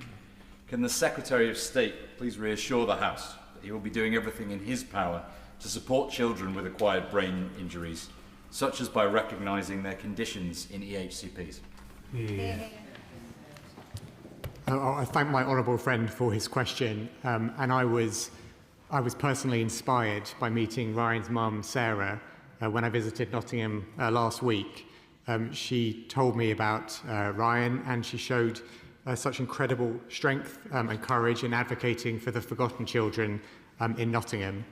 I can reassure my honourable friend and the whole House that I will be doing everything in my power to support children with acquired brain injuries, and we're working on an acquired brain injury plan at the moment. I'm also working with the Department for Education and NHS England on ambitious reforms to the SEND system, including on the future direction of EHCPs. Speaker, could I draw the Secretary of State's attention to the Sir Jonathan Michael inquiry and report, which followed on from the David Fuller case at Pembury Hospital in Tunbridge Wells, my constituency, and this dealt with sexual impropriety with cadavers. So that there's crossover here. Now, the phase 2 of that report came out in July of last year, 2025, and it spoke to the lack of regulation in after-death care of bodies, so mortuaries and other organisations, hospitals that look after cadavers. There are a ready set of recommendations there. Can I ask the Secretary of State, I don't know whether he's aware of the report or not, but is the government planning on implementing the recommendations from Sir Jonathan Michael's report, because it seems to speak to a lot of the issues that happened here as well? Yeah. Well, I thank the honourable gentleman for drawing my attention to that report, and we'll certainly make sure that any reports with relevant recommendations are considered as part of the work of the task force, because one of the changes, the breaks to the cycle that I want to make sure we achieve is that we don't have so many different reports with hundreds of recommendations which then don't become a plan of action. And that is a cycle we're seeking to break with the work of the task force by producing that plan of action by the end of the year. Josh Fenton-Glynn. Speaker, in her remarks this morning, Donna Ockenden noted that maternal deaths are at a 20-year high and total clinical negligence costs are greater than the money spent on maternity services. This should give us pause for thought. It's a national emergency and causing unimaginable pain. But the failure of the regulation is stark. Will my honourable friend confirm that we will tackle the culture of defensiveness across medical regulators that has caused such harm? Well, I thank my honourable friend for his question, and he's absolutely right to point to a failure of regulators, which I think is drawn out very strongly by Donna Ockenden's report. And I think for me what is completely unacceptable is that they have sought to protect their own in their response to what has happened in Nottingham. That is something we must change, because it is only through having that effective regulation that we can have that true accountability, and it is only through true accountability that we can get action and change. Alison Bennett. Thank you, Madam Deputy Speaker. I want to thank Donna Ockenden and the Honourable Member for Sherwood Forest and the Nottingham families for all the work they've done in bringing this report today about what went on across Nottinghamshire. It is truly shocking. But at the same time as they were doing that, they were also supporting Sussex families to get their own justice. They were supporting Sussex families when those families were repeatedly begging the Right Honourable Member for Ilford North to appoint Donna Ockenden to review what happened in Sussex. So I want to thank them for their support for other families right across the country. When the Secretary of State was appointed to his role, I shared with him a letter I'd written along with Sussex and Leeds MPs asking for the duty of candour to be written into the terms of reference of the Leeds and Sussex reports. And it is so welcome, and I'm so grateful that he's announced today that the Hillsborough Law will apply once it's enacted. But it is not yet enacted, and it was delayed in the last session of Parliament. So does the Secretary of State know when it will be enacted? And if he's not clear on that, will he be able to commit to push at Cabinet to make sure the Hillsborough Law becomes law as soon as possible? Well, I thank the Honourable Lady for her question and for her welcoming of our decision about applying the duty of candour to future maternity reviews and inquiries, including those in Sussex and Leeds that she mentioned as well. We've always been very clear that the bill, the Public Accountability Bill, the Hillsborough Law, is an important priority for this government. As soon as that is in law, we will then make sure the duty of candour is applied. But our commitment today is to ensure that no future inquiries can have a situation where NHS staff, current or past, can refuse to take part in what the lead investigator wants to see happen. Ben Coleman. Deputy Deputy Speaker. The Ockenden report is shocking and its findings are quite frankly repellent. It's also shocking how many of the findings that it sets out were, as my honourable friend from Birmingham Edgbaston just said, were featured also in a report on black maternal health, which the Health and Social Care Committee, which I sit on, published last September. As my honourable friend said, how women were not listened to, there was no accountability, weak leadership, toxic culture, racial inequality, understaffing, poor data gathering. All these things are in both reports. And my honourable friend also, my honourable friend here, pointed out the fact that things have been getting worse over the last 20 years. It used to be the case that 4.7 women who were black died in childbirth, or around childbirth, as white women. Now it's only 2.3. While we can welcome that, the sad fact is it's not because it's got better for black women, it's because it's got worse for everybody else all across the country. And this, the Ockenden report, is what its findings and what's happened is the culmination of the problems they've been building for years. And I also like to recognise my constituent Louise Thompson here, who has suffered terribly giving birth when the NHS wouldn't listen to her, the care she needed, and she's now running a powerful campaign for a maternity commission to improve maternal care, and I hope she's going to be meeting my honourable friend, the member for Sherwood Forest, soon. So the comprehensive action plan from the National Maternity and Neonatal Task Force that the Secretary of State promises is welcome, but action plans have been there in the past, they haven't delivered the change promised. So given that record, will the government commit to publishing measurable targets and firm deadlines within the action plan and to report progress to Parliament at fixed intervals? Because we need to know, women across the country need to know what will really be different this time. I thank my honourable friend and commend him for raising his constituent Louise Thompson, who is campaigning on this important issue too. He also mentioned the impact of racism, discrimination, inequality in maternity services and their failures, which is an issue which has been raised very powerfully by Donna Ockenden's report today. As I said in my earlier remarks, the action plan which the task force will be producing will be published by the end of this year, and we're determined to break that cycle of recommendations which get accepted and then left on the shelf to gather dust. We want an action plan which can then be implemented, making sure that delivery is set out and is progressed by the Secretary of State and the Department is a key part of the accountability for making sure that delivery plan is put into action. Alan Maguire. Thank you, Madam Deputy Speaker, and I thank Donna Ockenden and her team, the member for Sherwood Forest and all the Nottingham families who are involved in the development of this report. But today I'm angry and upset for all the families concerned because this report reinforces what we already know, that the maternity crisis must end and it must end now. Babies should have lived and mothers deserved better. The same systemic issues have come up again and again. Unsafe staffing, lack of training, unchanging culture and failure to listen to women. And yet at the same time, there's increasing maternity negligence payouts of 2.5 billion. I say that again, 2.5 billion.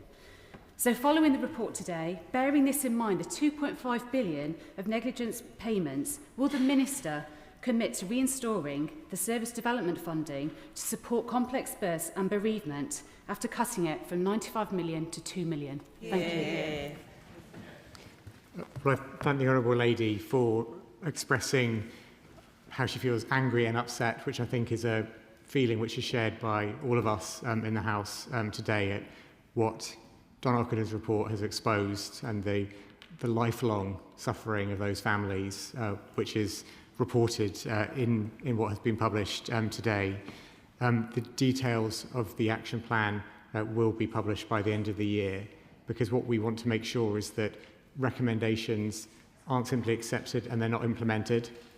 The recommendations must go into the task force, and the task force must produce that clear action plan which we can then implement and people can see us doing so, because that is the way to break the cycle of recommendations that don't get implemented and to make that progress towards the justice, accountability and change that I understand from families is so important to them. Long Bailey. Thank you, Madam Deputy Speaker. The whole House is appalled by the neglect, contempt and sheer trauma these families face. I commend their strength and the strength of the Honourable Member for Sherwood Forest, but these themes are chillingly all too familiar. Now, the Secretary will be aware that NHS England has also taken enforcement action against the Northern Care Alliance in recent weeks over multiple safety concerns.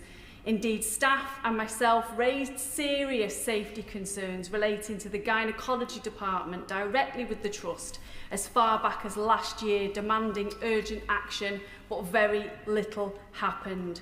So will he meet with me to discuss these issues and outline what action he will take now to ensure that patient safety, adequate resourcing and safe staffing levels are urgently addressed at the Trust? Well, I thank my honourable friend for raising the important issues that she referred to in her remarks, and I'm happy to make sure that myself or a member of my ministerial team will meet with her to discuss them in further detail. Thank you very much, Madam Deputy Speaker. I welcome the Secretary of State's statement today. A very difficult and painful statement, but nothing compared to what those families have been through. Just with regards to the shocking mortuary details you shared with us about babies' bodies being mistreated, I'm sorry to say that that story will be directly relevant to two constituents I'm representing, and I would appreciate a meeting with him, however brief, to discuss their cases with him ahead of his department's publication of their decision on the final report of the Fuller Inquiry Phase 2, the final recommendation. So I'd really appreciate that.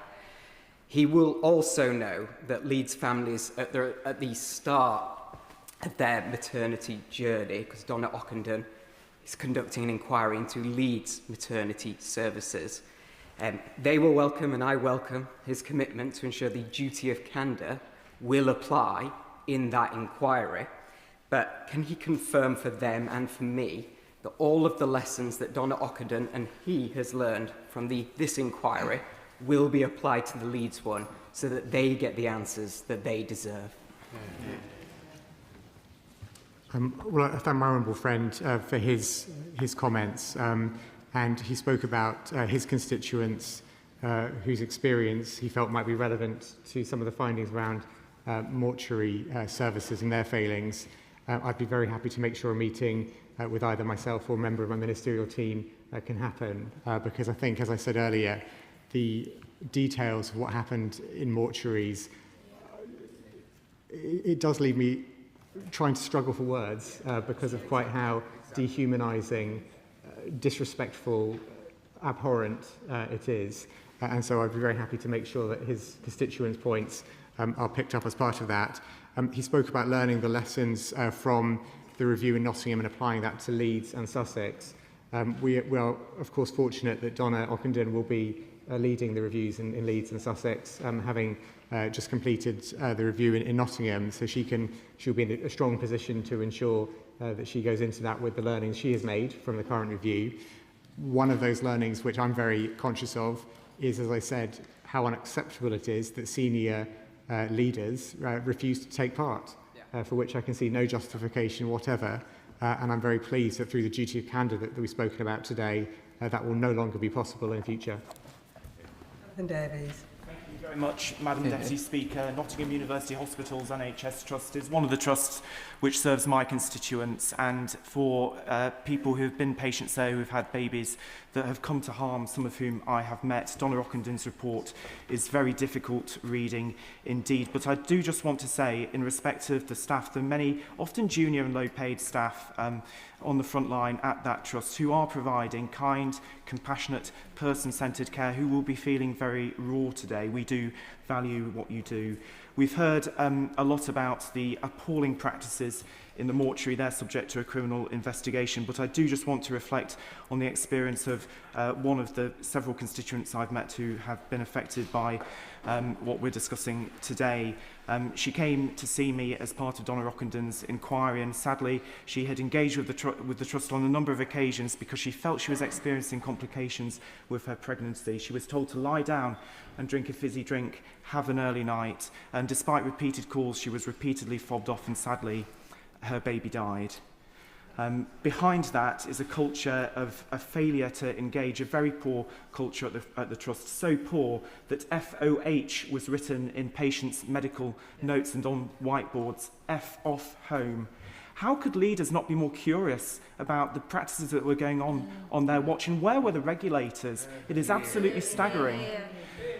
We are making some very positive changes in the NHS, but I do just want to push the Secretary of State briefly, if I may, on changes that we're making to the mechanisms which allow people to feed back on their care. We are winding down the Office for the National Guardian and Health Watch, and we're removing NHS England, which has a regulatory function, and we know regulators have failed in the case of this trust. What steps can he take to assure me that the mechanisms for people to feed back on their care so that they will be heard and actioned will be in place so that we can prevent this kind of scandal happening again? I thank my honourable friend for his comments and for telling us about what happened to his constituents. He asks about some of the wider changes that we're making in the NHS modernisation bill, which is to bring the patient experience across the NHS into the heart of the new organisation, which will arise from NHS England being merged into the Department for Health and Social Care. The reason why that is happening is so that patient experience drives the decisions which are being taken about how NHS care is delivered. So the patient experience is right at the heart of what we do as a department and as an NHS. But I think that when we talk about maternity and neonatal services and the failures there, the level of failure is truly devastating, as this report today has set out. It demands a specific response, which is why the work of the task force will start and report back by the end of the year.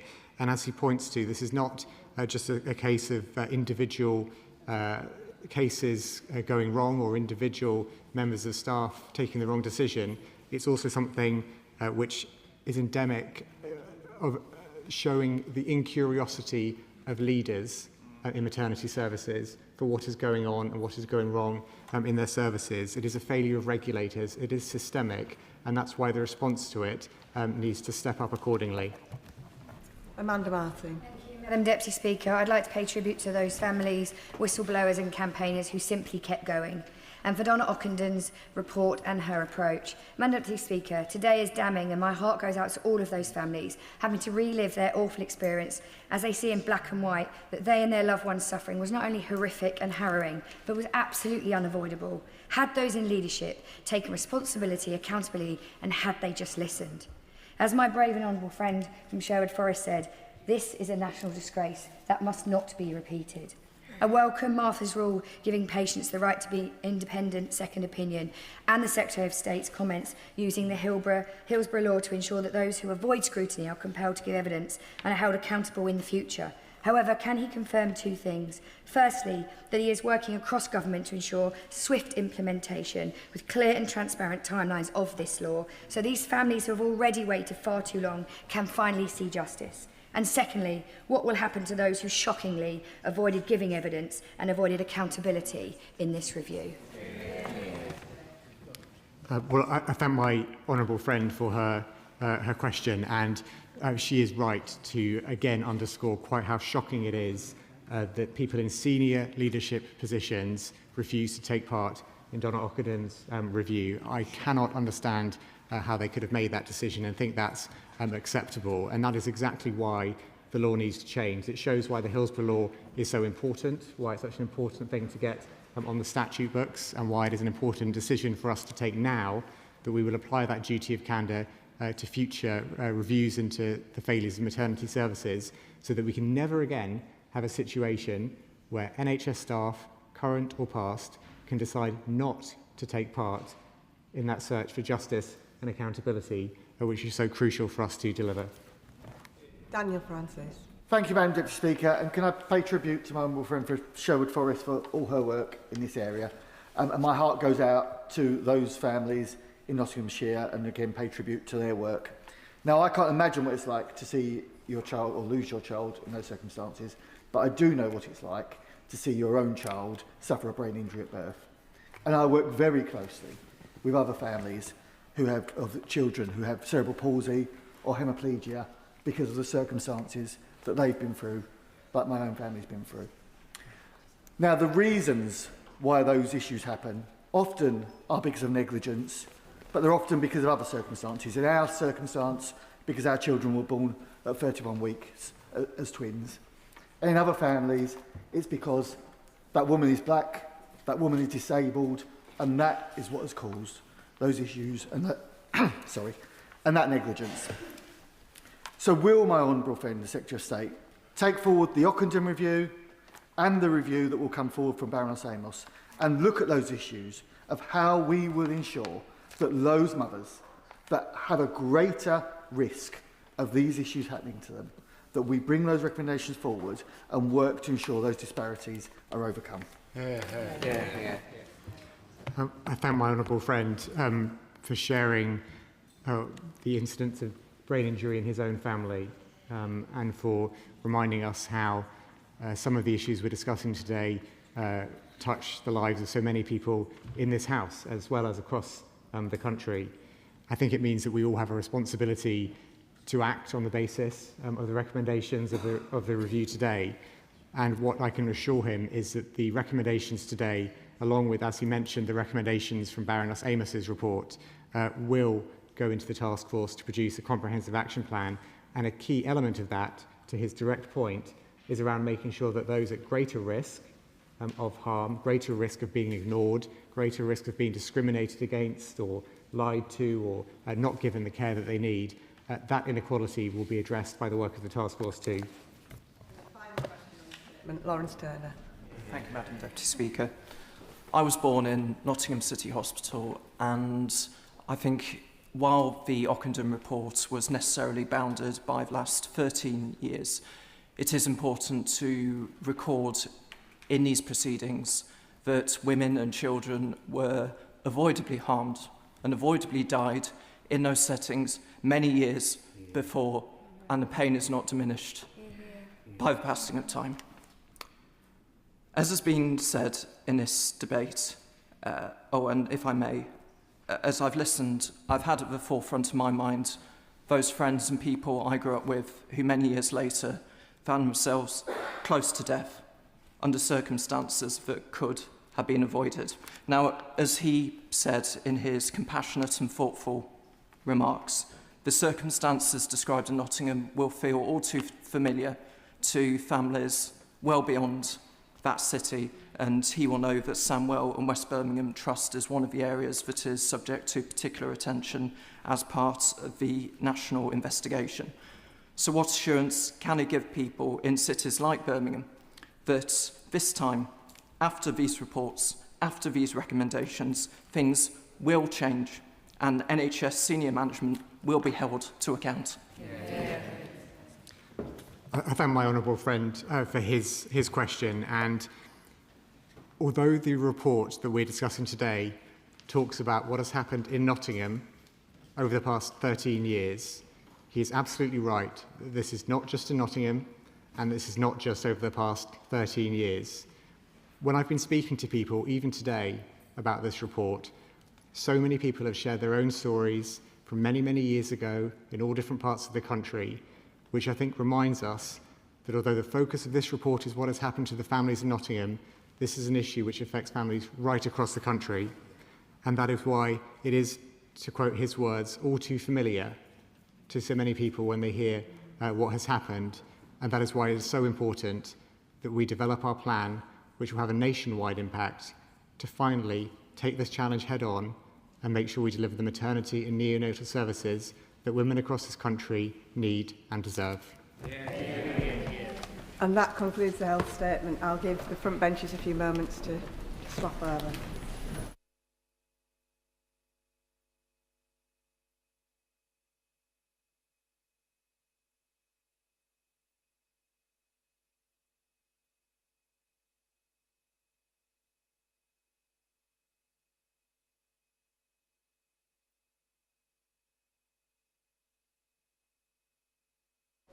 Now start the next statement. Secretary of State, Emma Reynolds. Thank you, Madam Deputy Speaker. With permission, I would like to make a statement on the government's farming roadmap, which my honourable friend, the Farming Minister, and I have published today. This 25-year farming roadmap is the first ever long-term plan for farming in this country, giving farmers the clarity and confidence that they need to make investment decisions. This is a plan that backs farming, one that strengthens profitability and food security and sets out a clear direction of travel for a thriving future for farming. The government is also laying a detailed response to Baroness Batter's independent farming profitability review.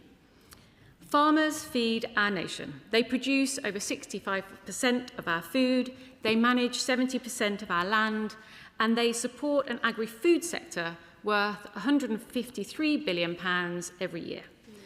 I know many honourable members from all sides of the House will have seen firsthand farmers' dedication to feeding our nation and protecting our natural environment. And the farming sector has a long tradition of adapting to change over generations. It has survived war, disease, trade shocks, and extreme weather. But for too long, farmers and Conservative governments, have been asked to navigate profound change without a clear sense of government's plan for the future. The pressures of fast-moving technological change, geopolitical instability, volatile global markets and climate change are real. I have met farmers across England and they are not asking for protection from change. They're asking for the tools, the stability and the genuine partnership with government that allows them to adapt, grow and thrive. The government, Madam Deputy Speaker, has heard that message. The farming roadmap sets out our plan for farming up to 2050 and also reflects immediate government action to support our farmers to feed the nation.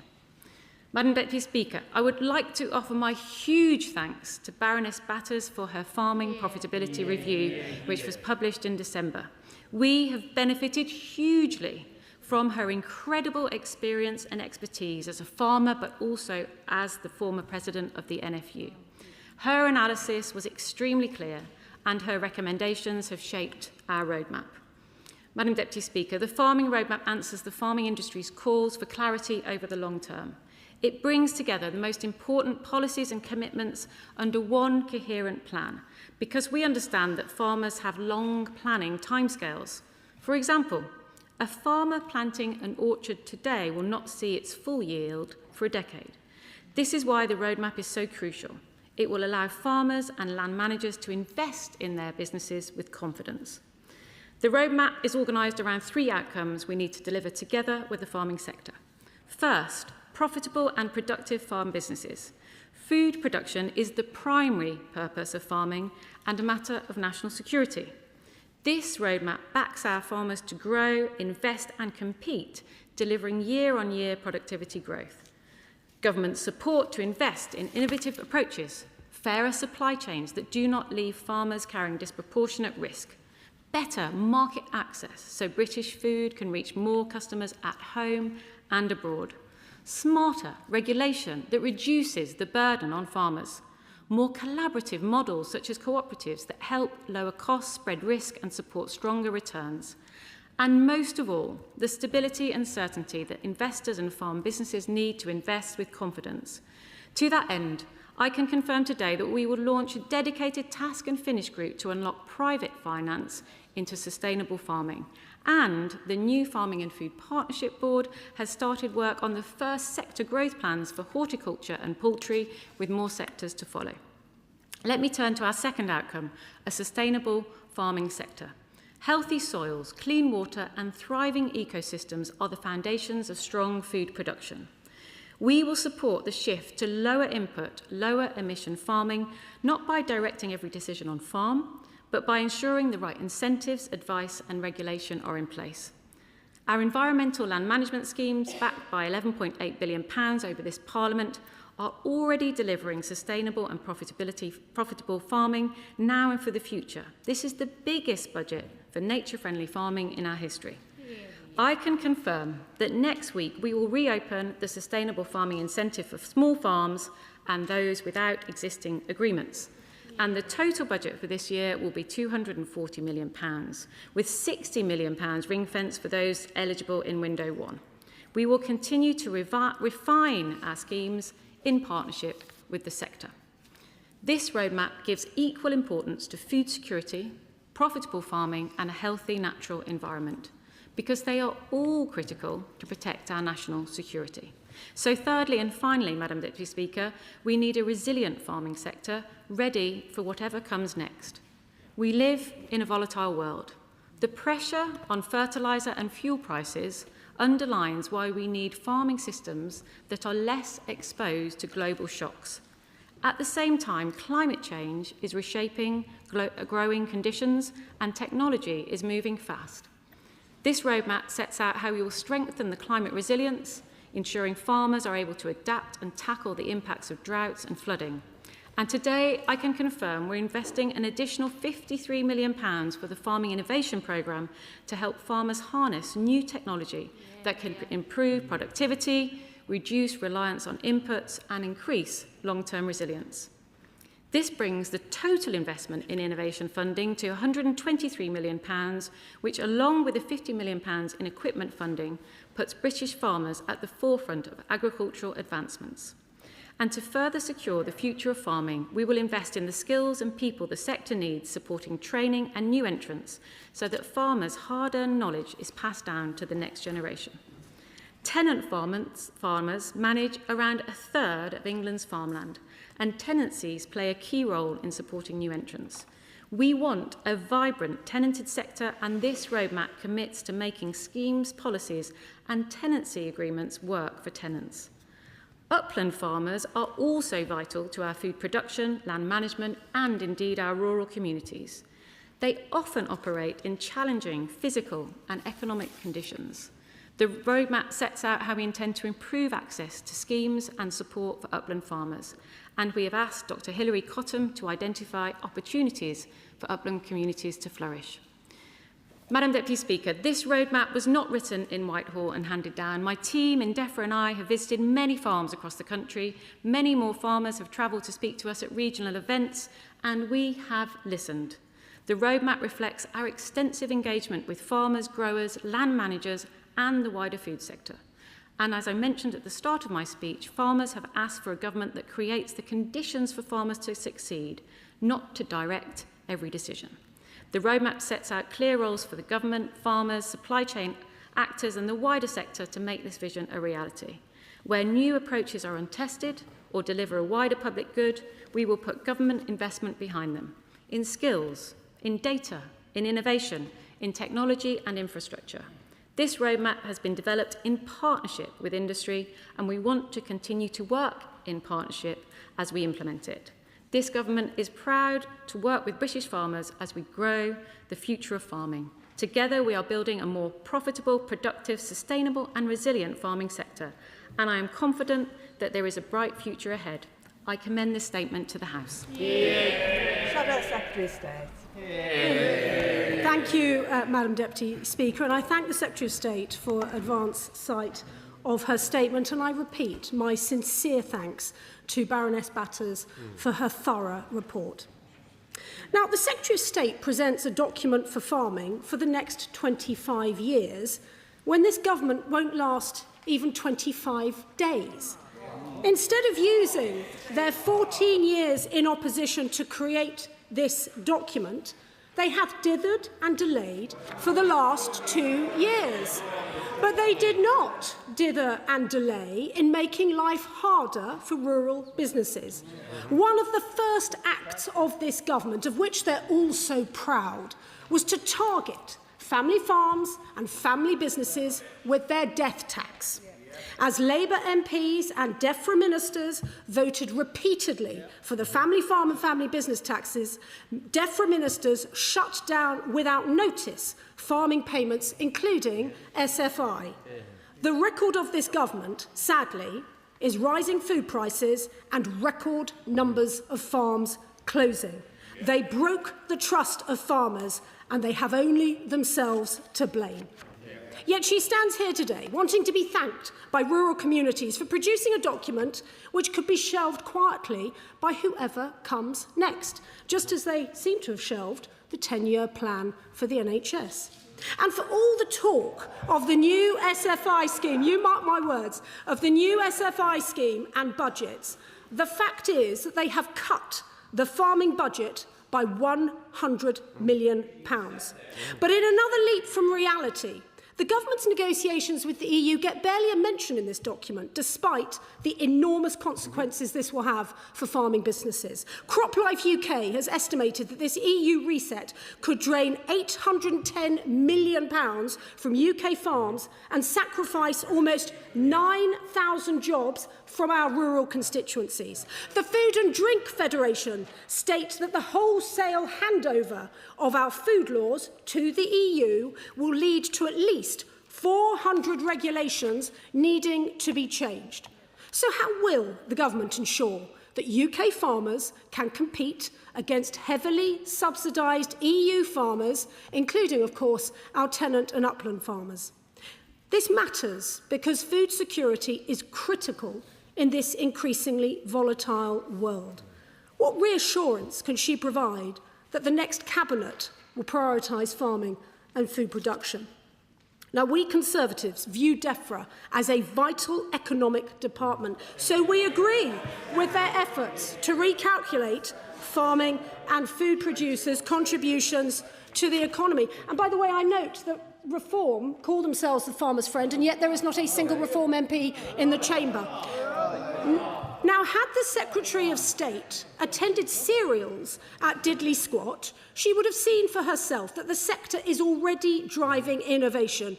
The government is therefore playing catch-up with them, but we hope that the intention to work with the Business Department to deliver reductions in compliance costs and to focus on innovation and technology will actually happen. The plan to bring DEFRA farming services into one integrated service are much needed and reflects Conservative calls for Quangos and the department to be overhauled. Now, there are many questions still left unanswered in this report, and I hope that the Secretary of State tries to answer them rather than deflect, because that has been noticed. The plan looks to double the funding for Environment Agency inspections. Why is this government focusing on bureaucracy rather than helping farmers survive? What does she say to the tenant farmer of a well-run dairy herd who has been told by the Environment Agency that they must invest up to £750,000 in order to guard against a risk that there may be a pollution event in 50 years' time? As that tenant farmer said to me, there won't be a farm there in 50 years' time, as they simply cannot afford that payment. There's also no mention of closing the flag loophole on food packaging to help our constituents to buy genuinely British food and to back British farmers. Why not? The report says there will be no cut to food production, but also says there will be a reduction of 9% of land available to produce food. So how can the Secretary of State guarantee our food production will be protected when key tools such as gene editing to develop drought-resistant crops are at risk in their negotiations with the EU? And in her final act in this department, will she please advise the Right Honourable Member for Makerfield that the first thing he must do is to axe the family farm and family business taxes completely? Otherwise, sadly, this will be a roadmap to nowhere for struggling farmers and food producers. Oh my gosh, well, how do I follow that? Well, firstly, can I just say that the Shadow Secretary of State is not in charge of reshuffles on this side of the House. That's the first thing to say. And let me just outline where I do agree with her, which is that DEFRA is a really important economic department of government. And that is the thing that I've been focused on since the 5th of September when I was appointed to this role. I also want to agree with her, I don't agree with her on everything, that Reform doesn't seem to care about agricultural farming because they don't even bother turning up to such an important statement. So there are some things we agree on, but that is probably where it ends. Let me say, she accuses us of dithering and delaying for 2 years. Her government dithered and delayed for 14 years. We didn't see any action such as this roadmap during the whole time that they were in office. They sold farmers down the river on their Australia and New Zealand trade deals. They couldn't be bothered to spend their own farming budget on the farmers that needed it. So I will take no lectures from the Right Honourable Lady. The SFI scheme will reopen open next week, and I'm proud that we have taken forward the recommendations from the Baroness Batter's review on reforms to SFI, including making it simpler and more cost-effective and introducing a minimum hectareage requirement. We on this side of the House are serious about engaging with the farming sector and commissioning someone with such a great deal of expertise, like Baroness Batter's never done under the previous government, to give us advice about how to make the sector more profitable. She asks about the SPS deal. Well, I say this to her. We are working very closely with the NFU and other farming stakeholders, because what that deal is all about is bringing down the barriers put up by the previous government at the border that make it so much harder to both export raw ingredients and food and import too. I thank her for what she said. This is one thing that we do agree on about what both Baroness Batters but also what I have been saying about making sure that the farming sector is more accurately measured. I think, you know, we need to really reassess that we don't just assess what's done on farm, but look at it from farm to fork, and the vital role, therefore, of the farming sector in our economy. She asks about the Environment Agency. I will make no apologies for increasing the funding of the Environment Agency so harshly cut under their government. And I will make no apologies about having a plan in this document and more broadly about how we work with farmers to make sure that agricultural pollution is a problem that we tackle together. Again, she asks about gene editing and the SPS deal. Those are negotiations that are ongoing. But I will say this, we want to ensure that our farmers are able to use the best technology, and we have a lead in agricultural technology in our country, and we want to make sure that that is harnessed by our sector, which is why there is such a big emphasis in the roadmap on the importance of innovation and why we are dedicating government funding to innovation and also farmers sharing best practice so that they can become more profitable over time. Thank you. Toby Perkins. Very much, Madam Deputy Speaker, and I firstly echo the Secretary of State's thanks to Baroness Batters for this excellent report. And also, she's right to observe that Reform MPs didn't bother to turn up for this debate. She might also know no Green MPs bothered to turn up. They used to be interested in the environment, but those days are sadly long behind us. But turning to the sustainable farming incentive, can she tell us any more about how she's going to make sure that the new iteration of this going forward not only gets spent, gets to where it's needed, but is also available for a wide range of farmers and isn't all snaffled up by the major farm producing companies, but is actually there for those family farms that we speak so much about. Well, I thank him for his question. That is precisely why in Window 1 is open next, it will be open next week to small farms and those farms without an existing agreement, and it's why also that we have capped the agreement level per year to £100,000, because we want smaller farms to benefit from SFI. Liberal Democrat spokesperson Tim Farron.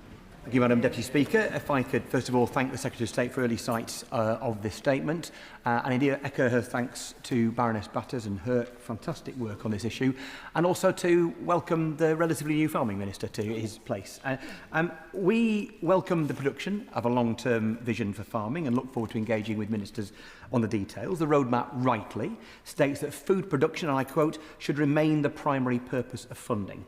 But then it continues to leave England as the outlier, now the only country in Europe with a farm payment system that does not actively support farmers to produce food. The consequences are as inevitable as they are inexcusable. The loss of farm businesses and the loss of food security at this dangerous time.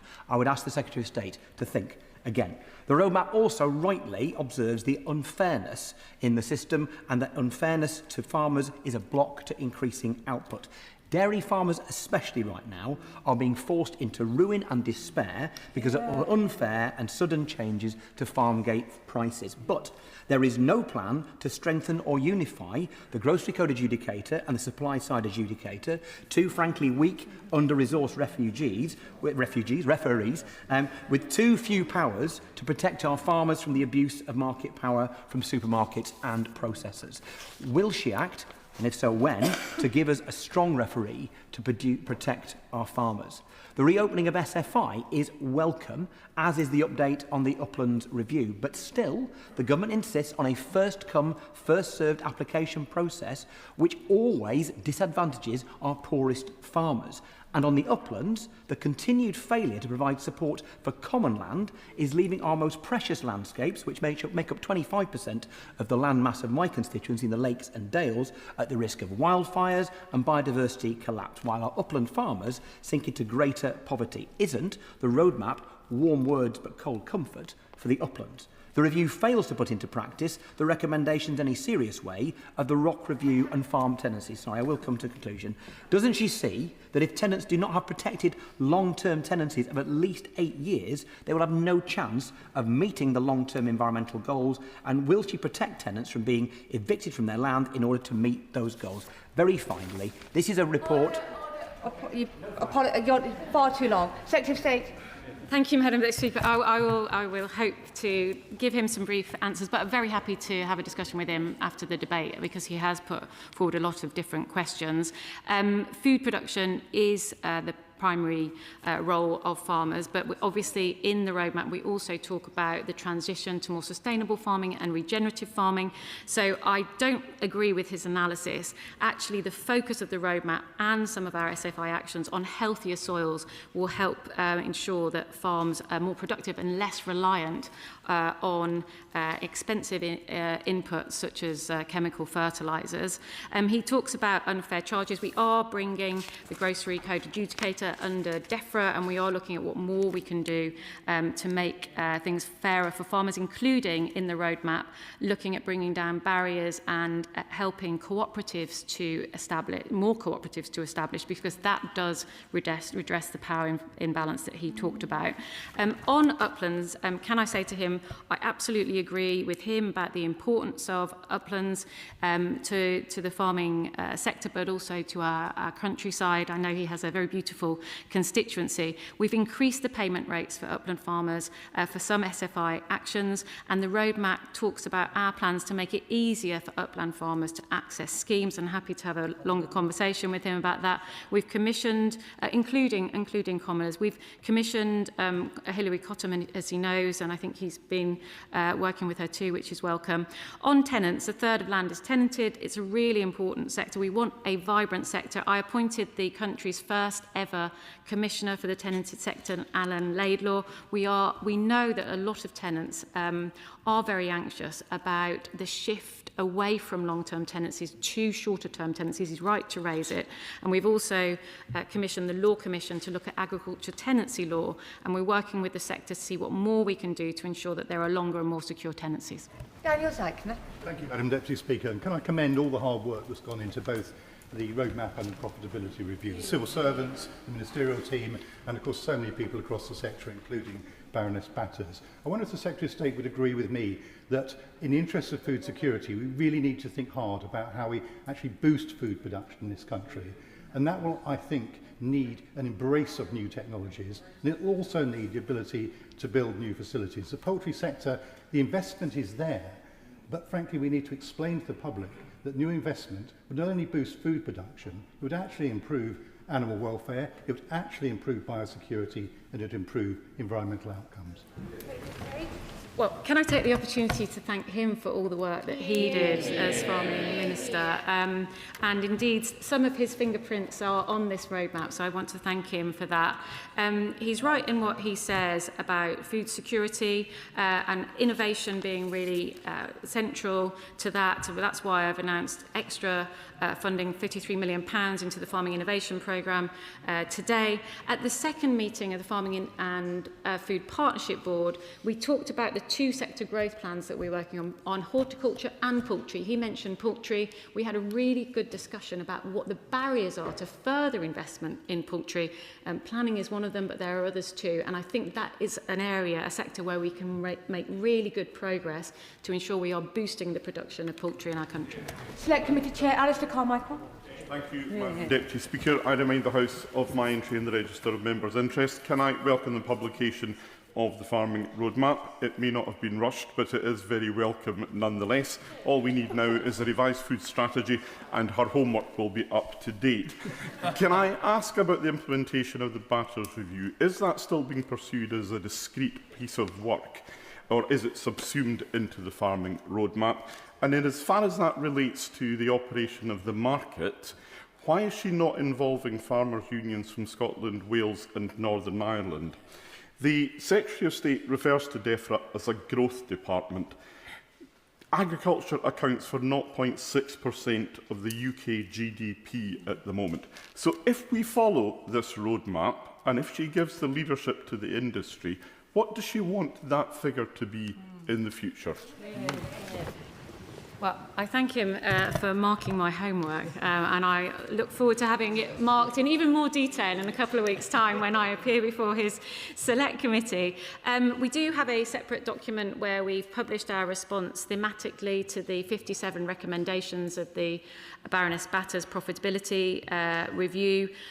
We will work closely with the sector to take forward, well, we already are, because in December we accepted a number of her recommendations. Initially, firstly, the Farming and Food Partnership Boards, secondly, the sector growth plans, and thirdly, the trade missions. I suspect that I'll be able to answer his questions in more detail when I come before him. Chris Hinchcliffe. Thank you, Madam Deputy Speaker. For many years, we have expected farmers to both steward our environment and at the same time deliver food at rock-bottom prices to make up for the failure of politics to secure an affordable cost of living across the rest of society. And that has made agricultural profitability increasingly difficult. And now, with the crisis posed by climate change to our national food security, we must pull every available lever to reverse this trend. In the general election, in our manifesto, we committed to a target for half of all food purchased across the public sector to be locally produced or certified to higher environmental standards. Can the Secretary of State provide an update on progress towards that target? Dave? I thank my honourable friend for what he said, and farmers do face lots of different challenges. One of them is volatile global commodity prices and some of the things that he mentioned. On public procurement, we are working to establish a baseline of where we are at the moment, because there's not an accurate baseline of what percentage of the public sector is giving contracts to our own farmers, and we're also looking at what more we can do to enable farming cooperatives to get access to those public contracts too. Sarah Balls. Deputy Speaker. Now, the EU-UK, the SPS agreement is actually going to be incredibly vital, and the terms of that we do need to understand. It will have an impact on our trading deals with other nations, but also particularly about the implementation period. Now, given that this is due to be implemented next year and time is ticking, please can we have a little bit more detail about this, or at least can the relevant minister come in front of the EFRA Select Committee to explain further details? Thank you, Dave. As she knows, I'm always very happy to appear before her committee.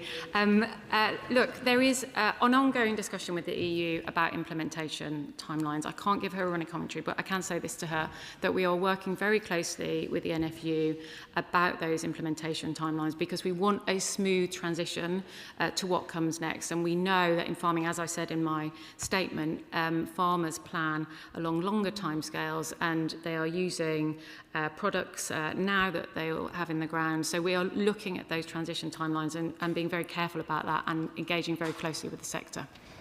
Cabell Savers.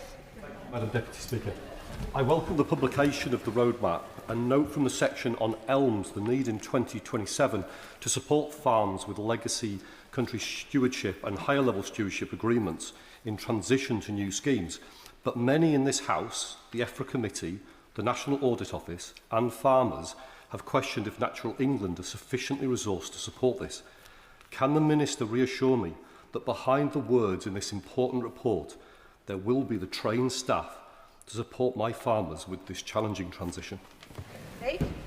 I thank him very much. I think he's asking about the expiring agreements because there are many, obviously many thousands coming to an end this year. And so what I said previously when we had definite oral questions is that our intention, my intention, the department's intention, is that those who have expiring agreements this year will be able to apply in window 2, which will start in September of SFI.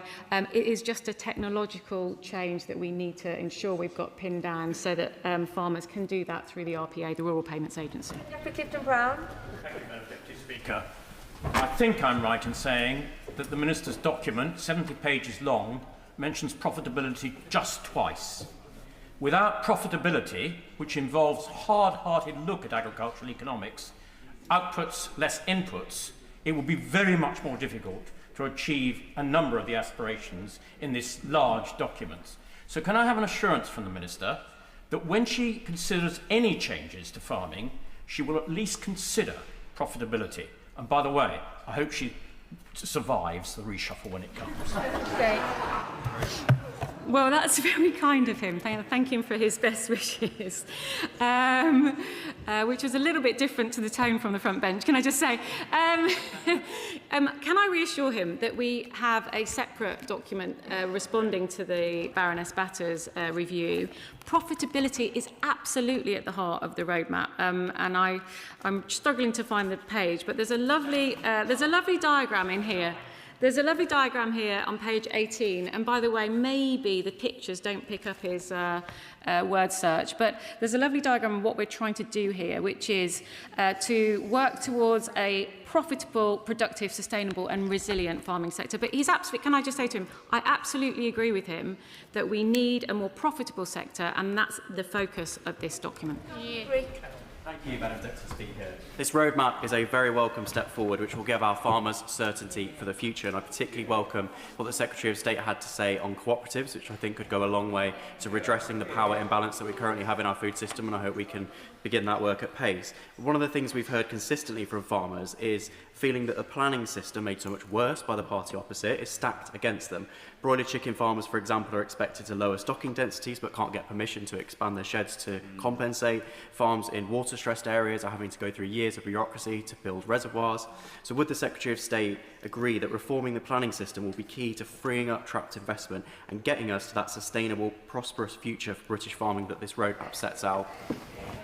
Well, the short answer is yes, and I couldn't agree more, which is why I'm working very closely with the Secretary of State for the Ministry of Housing, Communities and Local Government on planning reform to ensure that these planning barriers aren't holding back investment into the farming sector.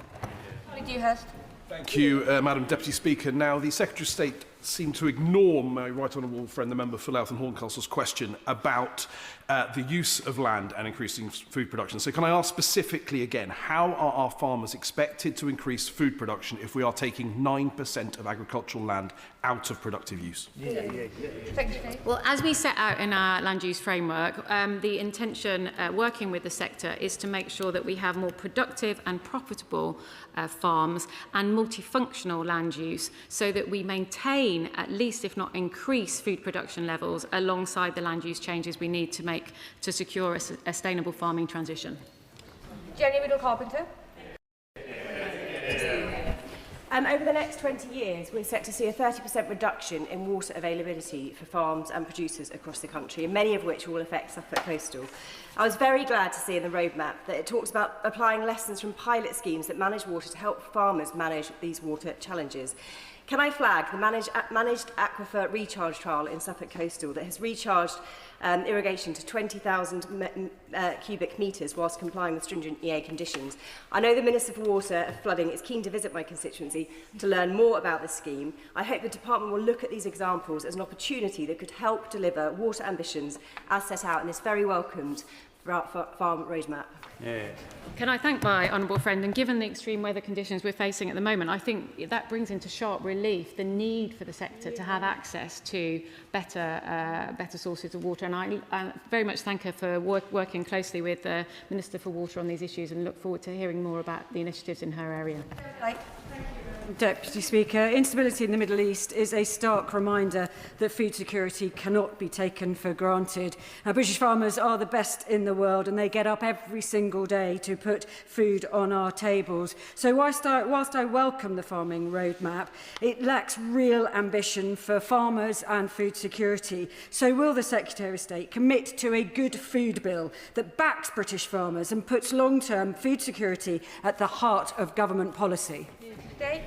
I thank her for her question. I think I agree with the intent of her question, which is absolutely a focus on food production and making sure that our farming sector is more resilient to the kind of global shocks that she talks about, which is why we're doing serious work on what more we can do to help farmers use fertiliser more efficiently and move away from chemical fertilisers towards more organic fertilisers. And many farms now have a nutrient management tool that we've introduced. They've taken that on, and that is helping them making more efficient use of fertiliser. So I agree with some of the things she said, but perhaps not the recommendation. Questions are far too long. Show us how it's done. Lee Picture.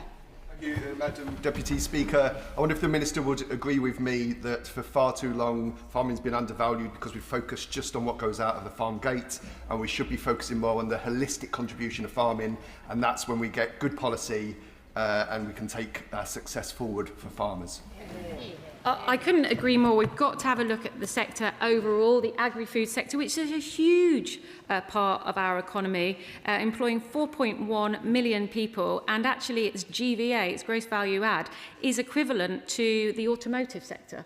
So I think he is right that there has been a tendency to underestimate the value of farming, and we've got to have a look at it in that wider agri-food ecosystem and the GVA of the sector that it brings to the economy. Geoffrey Cox. Once upon a time, Madam Deputy Speaker, it wouldn't have been necessary for a Secretary of State for Farming to come to this House and tell the House that the primary purpose of farming was food production. The Minette Beto's report, the central recommendation, was to make food security a national strategic priority. Does she not realise that unless her roadmap contains a commitment to make food security a national strategic priority, everything she says in that report will simply be trying to fill up the bath with the plug out? It's time, surely, for the government to commit to real and precise targets at a time when the generals are telling us we could be at war in 10 years. Secretary of State. Well, I thank him for his question. Can I just gently point out that given the previous administration's Brexit deal and a move away from basic payments to environmental land management schemes, the shift that he is talking about that has led us to have to stress that it's food production is the primary focus of farming was precisely because of the move that happened under his government. Rosie Writing. Speaker, and I want to thank the Secretary of State for coming here today and showing her commitment to domestic food production, because supporting farmers should not just matter to those of us in this House who represent rural, semi-rural constituencies, but actually everyone, because it's so crucial for our national security. With that in mind, can I ask her what support we can give to our farmers to make sure that they can buy equipment such as tractors from UK manufacturers and not rely on production elsewhere?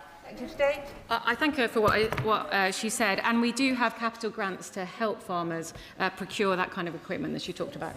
Robin Swan. Thank you very much, Madam Deputy Speaker. The Minister said that the roadmap was not written in Whitehall and handed down, but it is an England-only document, despite Baroness Batters receiving submissions from Northern Ireland. Our family structures, farm family structures in Northern Ireland, are impacted by Treasury decisions, from the farm family tax, the cost of fuel. So can I ask the Minister, what engagement has the government had with devolved governments to ensure that all UK farmers benefit and are supported?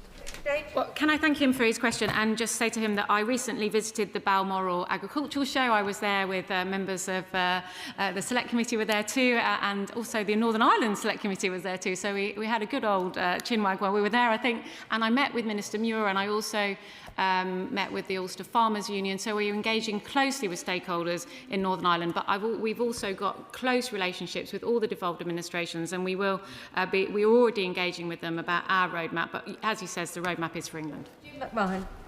Thank you.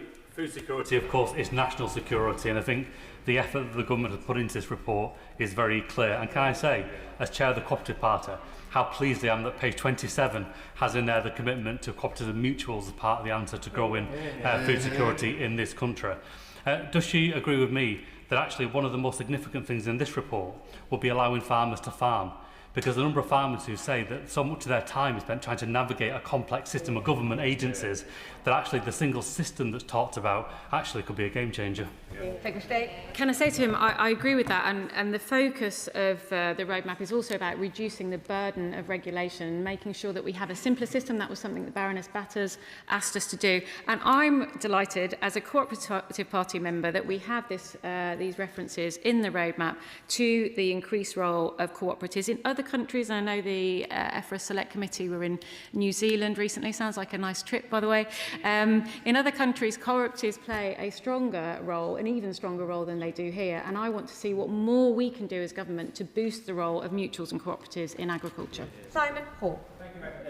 Well, I too hope that the Right Honourable Lady remains in place, and thank her for bringing forward the roadmap. On behalf of the livestock and arable farmers in North Dorset, in the Blackmore Vale and in the Cranbourne Chase, what in particular in this roadmap should they be looking for in order to support and enhance livestock farming and to lead to further investment in agritech, which of course will boost production whilst leaving a far lighter environmental footprint on their farming?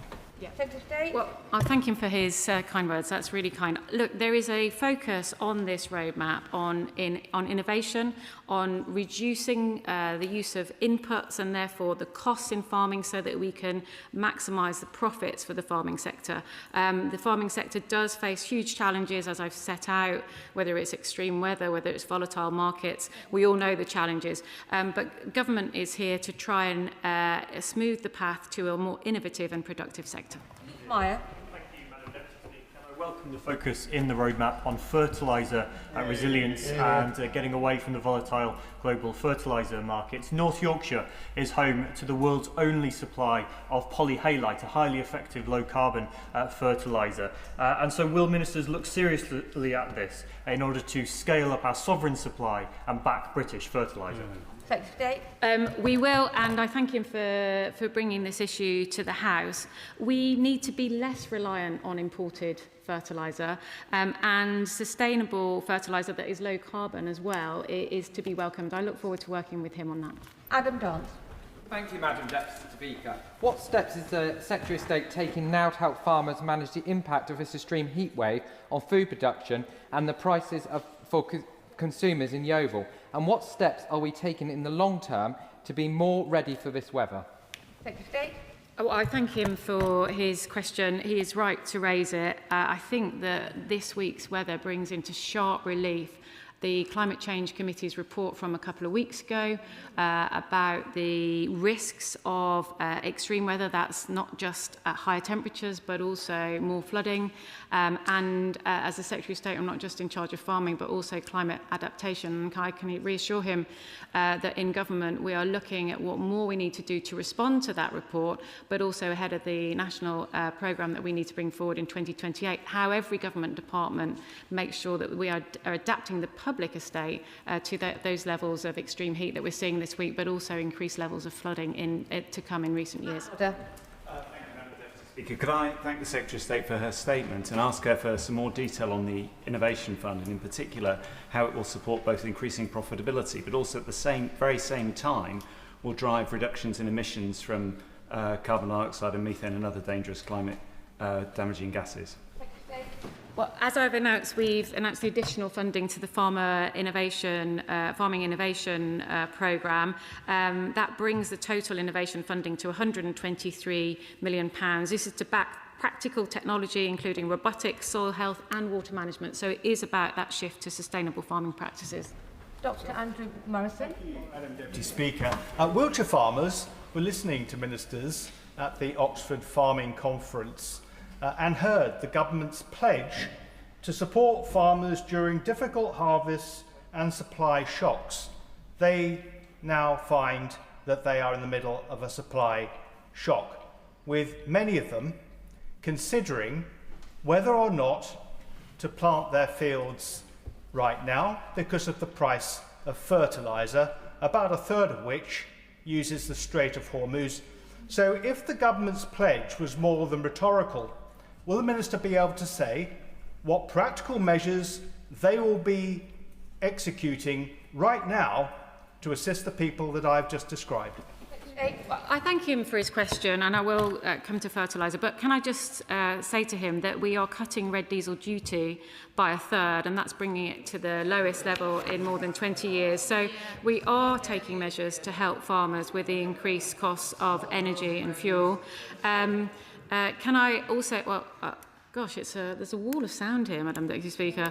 Such is the excitement on the opposition benches. On fertiliser, can I say to him, we've asked the AHDB to look at official fertiliser price reporting more frequently, but also we are doing all that we can to help farmers move away from such high input into such high usage of fertiliser to more efficient use of fertilisers, and a longer term plan to change fertilisers to make sure that British farming can use more innovative practices as well. Thank you, Madam Deputy Speaker, and thank you to the Secretary of State for the excellent farming roadmap that she's laid out today. I'm really glad to see that supply chain fairness is at front and centre of the new roadmap, and I welcome the move of the grocery code adjudicator from DBT to DEFRA, as this will make things more joined up. In Monmouthshire, farmers have raised with me so many times around unfair practices. And in fact, 5 dairy farms, yes, 5, have recently had their milk contracts cancelled in Monmouthshire. So does the Secretary of State agree with me that processors and supermarkets have far too much power, and that power imbalance must be remedied? I do agree with her that we've got to get much fairer contracts, which is why we're extending the fair dealing regulations that already cover dairy and pig farmers to other sectors. And as she said, transferring the grocery code adjudicator from DBT to DEFRA to make sure that there is a more joined-up grip on food chain fairness. Deputy Speaker, on-farm reservoirs can really help to reduce flooding and also reduce the need for water abstraction.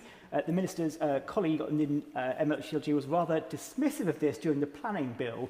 Will she commit to taking steps to review permitted development rights, and can she give us some timescales? Secretary of State. So we have consulted on this issue. It's obviously MHCLG, as you said, in December. They are considering the responses to the consultation, but I am working with the Secretary of State there to make sure that we do make it easier for farmers to establish on-farm reservoirs, because that will give them more resilience. Noah Law. Thank you, Madam Deputy Speaker. I really welcome the ambition of this roadmap, particularly the focus on buying British and the nod to honest food labelling. We must now make that ambition real and focus steadfastly on the drivers of farm profitability, so that by the end of this Parliament, farmers are making more money from their core business of farming than when they started. In this spirit, the Labour Rural Research Group continue on with our calls for honest origin labelling for food, and I hope she can back those and continue, as the Minister's predecessor did, to commit to meeting with the LRRG to discuss this further. Well, always happy to meet with my honourable friend and the Labour Rural Research Group, and thank him for what he said about the roadmap. I have an update for the House, because he's not in his place, but somebody's done me some work on this. Profitability in this roadmap is mentioned 17 times, profitable is mentioned 27 times, and profit is mentioned 52 times. Stuart Anderson. Thank you, Madam Deputy Speaker. South Shropshire farmers wanted to see an action plan that prioritised food production. Now, this doesn't do that unless the government decides to do all food procurement through supply chains that prioritise South Shropshire farmers as well as other farmers around the country. We are not going to do that. Will the Minister commit, or the Secretary of State commit, to prioritising government procurement for British farmers? We do want to see more British food in our institutions, and as I said to a previous question, we are establishing a baseline that wasn't established under his government or ever before as to what percentage of the public sector contracts are going to British producers. That is the first step to that. But can I just say to him, I'm a big fan of his constituency. I spend some time there because my parents live in his patch. Marvellous. Callum Anderson. Oh, it's gone. Jack Robertson.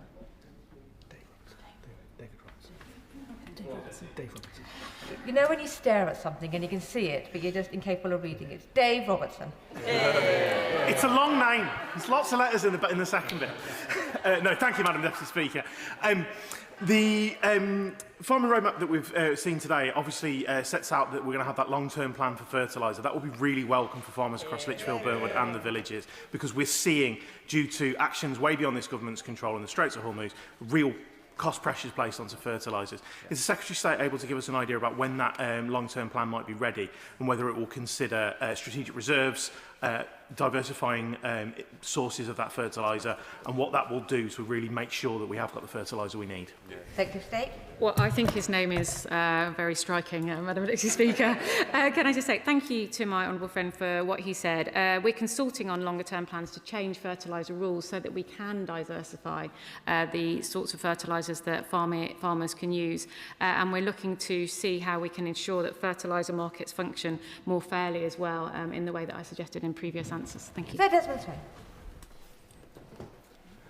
When can we expect a resolution to the problems that are preventing payments in respect of commoning? State. I didn't actually... in respect of? Common land. Sorry, it is in this roadmap. Can I just say, firstly, I look forward to going on holiday in his constituency at some stage. Sounds like you get a great service. I'll let him know when I'm on my way. He's right to mention this issue, and it is something that we are looking at, and it is mentioned in the roadmap, because I know that there are real problems for access to some of government schemes from commoners. So that is something you will see in the roadmap that we're looking at, because upland farmers and others really need to make sure that they can access the schemes that we have. I fear that's more about the bottles of champagne than the honourable member's constituency. John Pearce. Thank you, Madam Deputy Speaker. I very much welcome that this farming roadmap recognises the importance of upland farmers like mine in High Peak. Will the Secretary of State set out what support will be put in place to support my farmers? And will she meet with me to discuss access to SFI for those farming on common land? State. Well, a very similar question to the right honourable gentleman. Thank him for what he says, and always happy to meet with him or other honourable members. Upland farmers play a hugely vital role. We have increased payment rates for upland farmers. In the roadmap, we talk about how we can make it easier for upland farmers and commoners to access schemes. And obviously, as I said to the honourable gentleman, we've also commissioned Hilary Cottam to do some work about how we make sure that communities in those upland areas thrive. Andrew Snowden.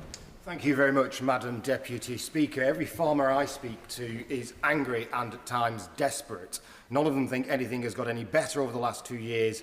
Everyone thinks it's got worse, from whether it's the taxes, whether it's the grants, whether it's the allocation of non-farming lands. And don't take my word for it.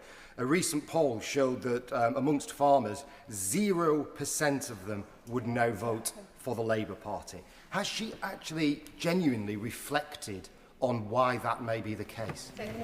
Well, I've spent every minute of every day since I've been appointed rebuilding the relationship with farmers. I acknowledge that there have been problems, but I think we're in a much better place.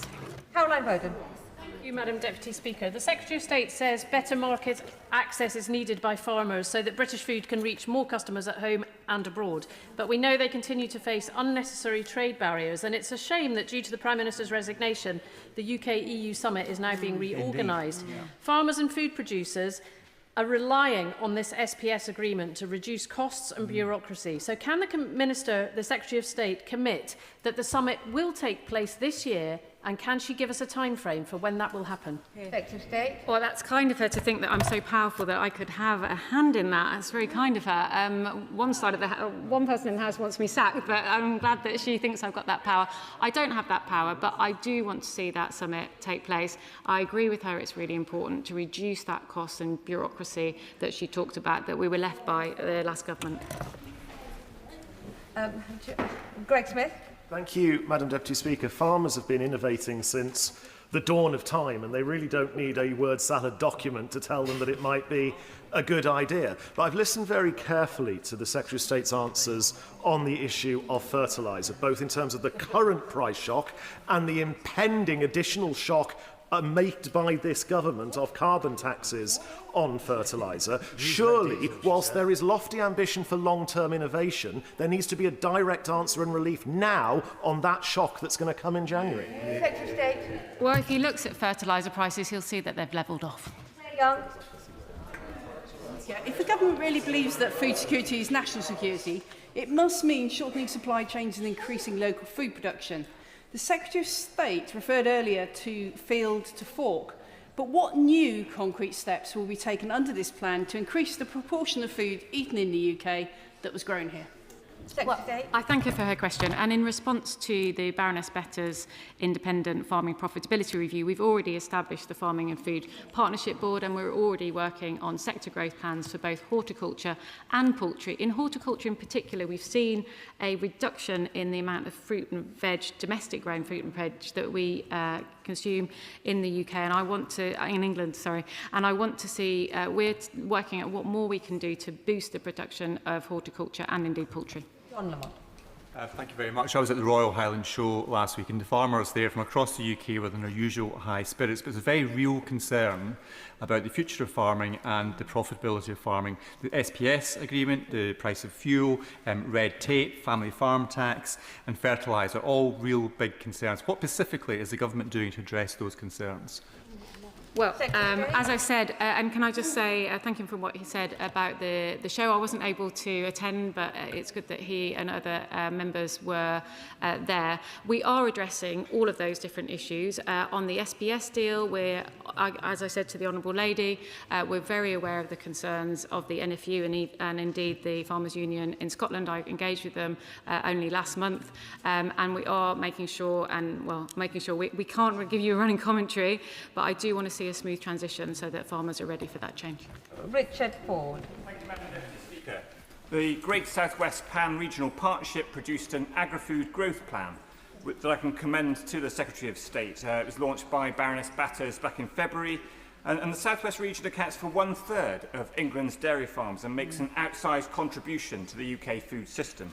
How will the government's farming roadmap affect farmers in the South West in particular, please?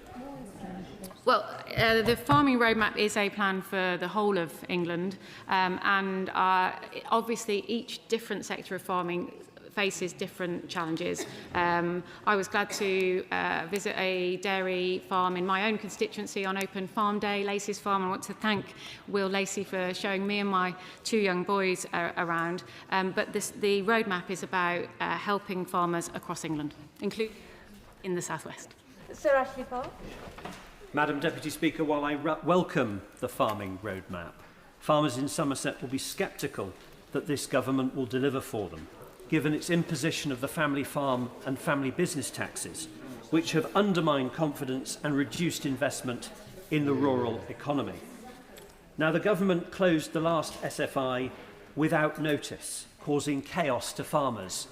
Will she undertake now not to do this again? I thank him for his welcome of the roadmap. We have certainly learnt a lot of lessons from what happened last summer, and I would absolutely like to see no sudden stops to the system. And we are learning the lessons, but also with the capital grants programme, we made sure that there wasn't the same issues. So I can confirm, well, I can't always predict the future, but I would like that to be the case. That is the end of the statement. Point of order, Tulip Siddiq. Thank you, Madam Deputy Speaker. During Prime Minister's questions today, the Leader of the Opposition called the Secretary of State for Education a spiteful class warrior, and previously she's compared the Secretary of State for Education to a Gestapo officer.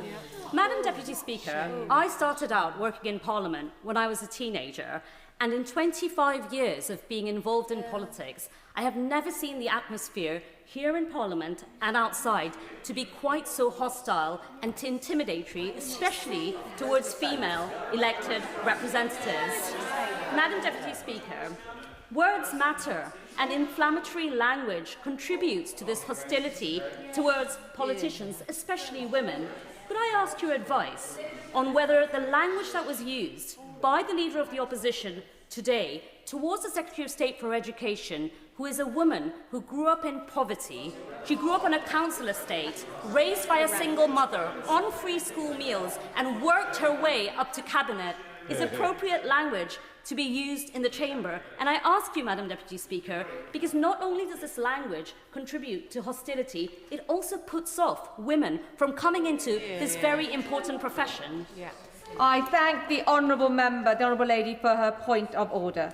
Honourable members are responsible for what they say in the chamber. We do not write the scripts for colleagues. Erskine May says that good temper and moderation are the characteristics of parliamentary language. I remind all members and that's the way they should be conducting themselves inside the chamber. Point of order, Richard Tice. Thank you, Madam Deputy Speaker. I seek your advice on how to ensure that name day written parliamentary questions are answered by the Department on time, Madam Deputy Speaker. My written questions 10935 to 10940 to the Foreign Office about a company called Siren Associates Limited have not been answered by the 22nd of June, are of great personal and national importance, and we want to know when they'll be answered. I thank the honourable member for giving notice of his point of order. It is important that members who are sent here by their constituents receive timely answers to their questions. This is not a matter for the Chair, but I'm sure the Treasury front bench will have noted the honourable member's remarks and made the contact with the right department so he gets a response as soon as he can. Point of order, Nick Timothy. Thank you, Madam Deputy Speaker, and the House may be interested in this following the earlier point of order. Earlier today, the Education Secretary accused me of racism in reference to comments I made about the mass Muslim prayer in Trafalgar Square. While she didn't inform me that she would mention me in the chamber, I gave her advance notice for this point of order, but she's chosen not to come to the House to withdraw her remarks. Given past precedent, I would like your advice on whether this is acceptable language for one member to use about another. I also seek your guidance about the free speech of members and those we represent. The government's Islamophobia definition is already being used to shut down legitimate debate over questions of religion, belief, and public policy, as we warned it would be, and it falsely equates religious identity and racial identity and religious belief. It is an Orwellian outrage. So, Madam Deputy Speaker, how do I ensure the Education Secretary withdraws her remarks, explains how she confused racial identity and religious belief, and apologise? The honourable member has got his point on the record, and as I've already said, members must take responsibility for what they say in the chamber. And good temper and moderation, of course, Mr Snowden, on both sides, are good characteristics of parliamentary language. He's got his point on the record. Let's see what happens next. Now, if the front benches wish to shuffle over. Hello.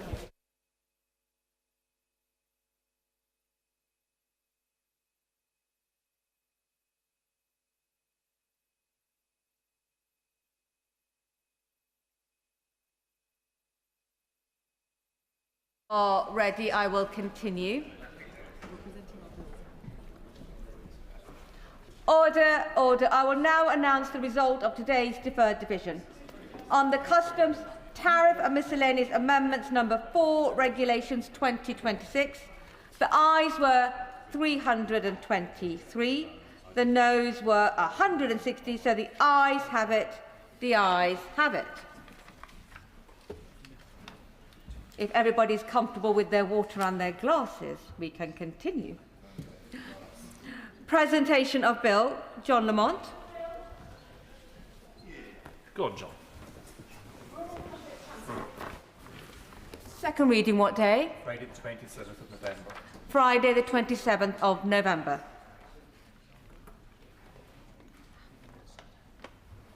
Reciprocal Cross-Border Public Services Bill. Oh, yes. Second reading what day? Friday the 15th of January 2027. Friday the 15th of January 2027. Presentation of Bill Ruth Jones. Fur Import and Sale Bill. Second reading what day? Friday the 4th of September. Friday the 4th of September. Presentation of Bill again, Ruth Jones. Domestic Abuse, Pets, etc. Bill. Second reading what day? Friday the 16th of October. Friday the 16th of October. Presentation of Bill. Leila Moran. Occupy Palestinian territory, trade with Israeli settlements bill. Second reading what day? Friday the 19th of March 2027. Friday the 19th of March 2027.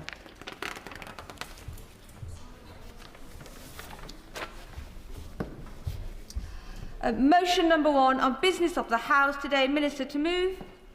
Move formally. The question is as on the order papers made. That opinion say aye. Aye. As contrary no. The ayes have it. The ayes have it. We now come to the debate on the 3 Ways and Means motions, which will be debated together. I call the Minister to move the first motion on the rate of electricity generator levy. Thank you, Madam Deputy Speaker. I beg to move that provision be made increasing the rate of the electricity generator levy to 55%, increasing the generosity of mileage rates to 55p per mile for the first 10,000 miles, and a temporary holiday for vehicle excise duty for the majority of heavy goods vehicles. The Chancellor has committed to doing what she can to support families and businesses to being responsive in a changing world and responsible in the national interest. And the measures that are before the House today assist the Government in that objective. Madam Deputy Speaker, the way that the current energy system works, households and businesses pay more for their electricity when the gas price is high. The electricity generator levy already recoups some of the excess returns made by renewable generators when high gas prices push electricity prices over what is the current threshold, which is £82.61 per megawatt hour. Now the Government has decided to increase the rate of the levy from 45% to 55% from the 1st of July. That will do 2 things. First, it will ensure that a large proportion of any exceptional revenues from high gas prices are passed back to the Government, which provides a revenue stream so that money is available to support businesses and families with the impacts of the conflict in the Middle East. Secondly, it will also, in the longer term, support the new voluntary Contracts for Difference scheme, which was announced in April by encouraging participation in the scheme. Madam Deputy Speaker, in March, the Government announced a review of mileage rates for employees using their own vehicle for work and the self-employed who use the simplified expenses rates. In recognition of the pressures facing drivers as a result of the effects of the Iran war, my right honourable friend the Chancellor announced in May the first uprating of mileage rates in 15 years, backdated to April, to provide immediate supports to both groups. Mileage rates will increase for 2026-27 from 45p to 55p for the first 10,000 miles and then 25p thereafter, with effect from the 6th of April. This will represent the largest ever increase to these mileage rates, benefiting around 2 million employees and 1 million self-employed individuals, saving over £120 a year for a worker doing 6,000 business miles. I would like to say that it was a privilege to meet recently with care workers and the Unison General Secretary to hear directly about the difference that this uprating will make to those on the front line. The General Secretary said to myself and the Chancellor that this measure is good news for people providing essential public services, and it was a real honour to meet those who work day in, day out, looking after people across the country. And I'm glad that this measure will have a positive impact on those who will do such vital work. Looking ahead and beyond 26-27, the Government has already committed to a review of these rates and will set out further steps at the budget. Madam Deputy Speaker, the third measure today, turning now to that, recognising the key role that the road haulage sector plays in transporting goods across the UK and their disproportionate exposure to fuel costs, the Government is introducing a 12-month holiday from vehicle excise duty for the majority of heavy goods vehicles, which will save a typical HGV £600 on top of the savings from fuel duty. Fuel costs make up a substantial proportion of HGV operating costs, and this action will help prevent cost pressures from the Iran conflict spreading across the economy. The announcements on mileage rates and HGV VED were part of a wider package of measures announced in May, including on fuel duty. And in total, the decisions taken since the 2024 general election to freeze fuel duty will save motorists 11p per litre, or £120 for the average car, £250 for the average van, and over £2,000 for the average HGV, compared to the plans that we inherited from the previous government. Madam Deputy Speaker, this government is taking action to support the economy at a time of global economic uncertainty following the Iran conflict.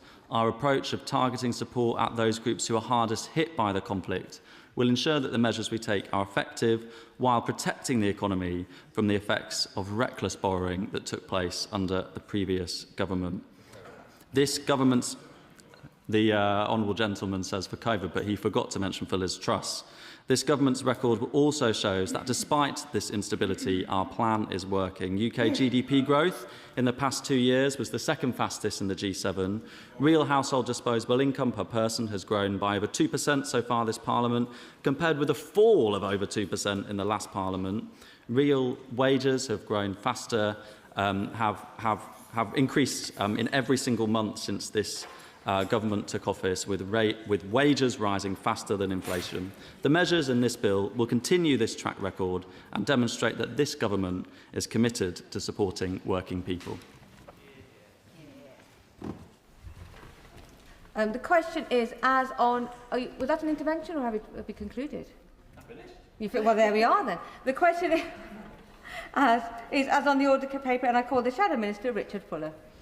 Thank you very much, Madam Deputy Speaker, and can I thank the Minister for his very clear laying out of the measures before us today, but perhaps also say sometimes there isn't a place for partisanship, and perhaps that was a taste today. I think for the Minister, I've got a series of questions, and as I didn't have a chance to brief him about them beforehand, as I'd wanted to, it's perfectly okay if he wants to get his ministerial team to reply in due course. I don't have to have all the answers straight away. Madam Deputy Speaker, the first of the three measures is on the electricity generators levy, and I want to probe three of the points in the written statement about this, which, and I quote, that the 45% EGL rate will increase to 55%, number one, and will be extended past its scheduled conclusion in 2028, number two, and that this will support the government's objective of reducing the impact of gas prices on business and household, number three. So my first question would be, what is the Treasury's estimate of the amount that is anticipated to be raised from this measure? Is it a straight line assessment, essentially 45, 55, which roughly means 600 million? And then within this, is it the intention of the government that the EGL revenues, the revenues that come from the EGL, will be treated in future as an established line item in the budget, or will they be seen as a levy that will potentially go away in short period of time? Second of all, one of the concerns about the levy is uncertainty and the effect that that may have on investment in the North, investment in general, electricity generation. So what feedback has the Minister had, or has the industry provided to the government about this change? And does the Minister have a view about what the impact on industry investment will be? Because surely at this time we're looking to expand energy capacity at the UK at all levels that we can. And it would be just interesting to know if he has had some, from the government's point of view, if they feel there is a chilling effect on investment from these taxes. And then thirdly, why has the Minister not announced an end date to this increase? It was supposed to be originally a temporary levy, and indeed by not announcing an end date, that adds to the uncertainty in the sector, and it would be helpful if the Minister could say, because it is temporary, but how long is temporary, Minister? And based on that, I would be interested if the government would consider a sunset clause with a review, or some aspect that might provide some additional certainty to the sector. Moving on to the mileage allowance increase from 45p to 55 pence per mile. We have no opposition to that change being made. I think it would be worthwhile if the Minister could just say a few words about the mileage allowance post or after 10,000 miles, because the government's decided not to change that at this time. I'd be very interested to know what the thinking was in the government's about that, because there are some people in rural areas particularly, but people with certain types of jobs that may well hit that 10,000 mile limit. And I'd just be interested in the government's view about that. And also, potentially, as the Minister outlined, this hasn't changed for a considerable period of time, whether he would consider annual indexation of this amount. There are issues here about this, because this is not just tied to the price of petrol or fuel. It also includes issues to do with depreciation, and identifying some form of indexation therefore may not be straightforward. But I'd just be interested in the government's views about that. And finally, turning to the HGV vehicle excise duty holiday, I think the Minister will recognise that this probably will have a limited impact because it is just 1 year change. What sort of behavioural impact analysis did the government undertake prior to introducing this measure? Because the industry is a little bit sceptical about whether it will actually change behaviour in the near term. But, Madam Deputy, I'm very grateful to the Minister for laying these issues out so clearly. And as I said, I'm very happy to receive written answers to my questions in due course if necessary. I just want to check, Mr Perkins, it's the Ways and Means Resolutions debate. Do you wish to contribute? Mr Perkins. Thank you very much. So I don't intend to detain the House long, but I welcome the motion to increase the electricity generator levy, which alongside the government's plans to encourage participation at a competitive price in long-term fixed contracts for low-carbon generators will weaken the link between electricity and gas prices, with the overall effect of bringing down energy bills, both for my constituents and consumers across the UK, as well as British businesses. I also welcome the long overdue increase to the approved mileage allowance for workers from 45 to 55 pence per mile. It is very noticeable that through the 14 years that I was in Parliament under a Conservative government, we saw that rate staying exactly the same, whilst within that time petrol had risen around 33%, diesel 44%. So those workers were every single year worse off than they had been the year before. And finally, the motion to temporarily reduce vehicle excise duties is welcome too. Right now, HGV vehicles pay around £1,700 on average per vehicle. This motion will change that to £1 a year for this year. I visited Spectrum Freight in Chesterfield last month, where we discussed the challenges the industry is facing.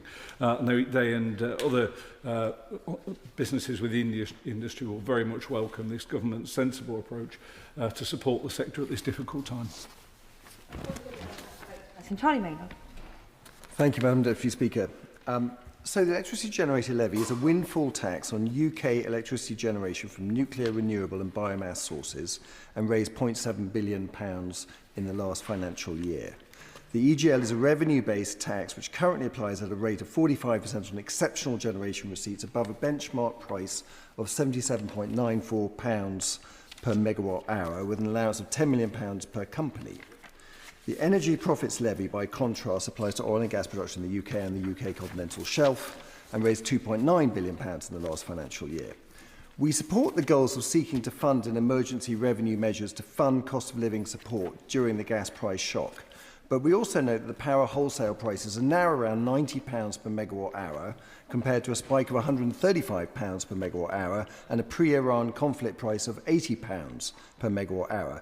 So I'd like to ask the question really of how much is this likely to raise, given the move in prices? And it feels like the horse has already bolted, perhaps. So I'm interested to hear your thoughts on that. But we also recognise this is a nudge to accelerate the shift of legacy renewable generators off wholesale prices or volatile wholesale prices and onto fixed contracts for difference using a higher tax rate as leverage. And if legacy renewable generators, i.e. those on renewables obligation not already under CFDs, sign up to a wholesale contract for difference, they exchange their volatile wholesale revenues for a fixed strike price. And this is obviously good news in terms of consumers are insulated from future gas price spikes on that portion of generation, because the generator is no longer passing through the wholesale prices, and the government, via the Low Carbon Contracts Company, captures any upside when wholesale prices rise. Coming to the second resolution, to increase the mileage allowance. Again, this seems a logical step and one we are happy to support. I note that 45p rate has been frozen since 2011, so 15 years without adjustment. Over that period, fuel costs, insurance, tyres and servicing have all risen materially. So while 55p is a meaningful correction, it is questionable whether it fully catches up with accumulated inflation. This will have a positive impact overall, this change, not least for people in professions like care work, where you do a lot of driving between appointments. I would refer again to the Lib Dem proposal to cut fuel duty by 10%, which, if the Chancellor took this on board, would combine with the increase in mileage allowance to make a significant difference in the pockets of people who have to drive often to work. I also note the cost of this change has not been set out, only that it is subject to scrutiny by the OBR and will be set out at a future fiscal event. Personally, I don't think that is good enough. I think the Treasury team should set out where any change in tax take, whether positive or negative, when it is proposed.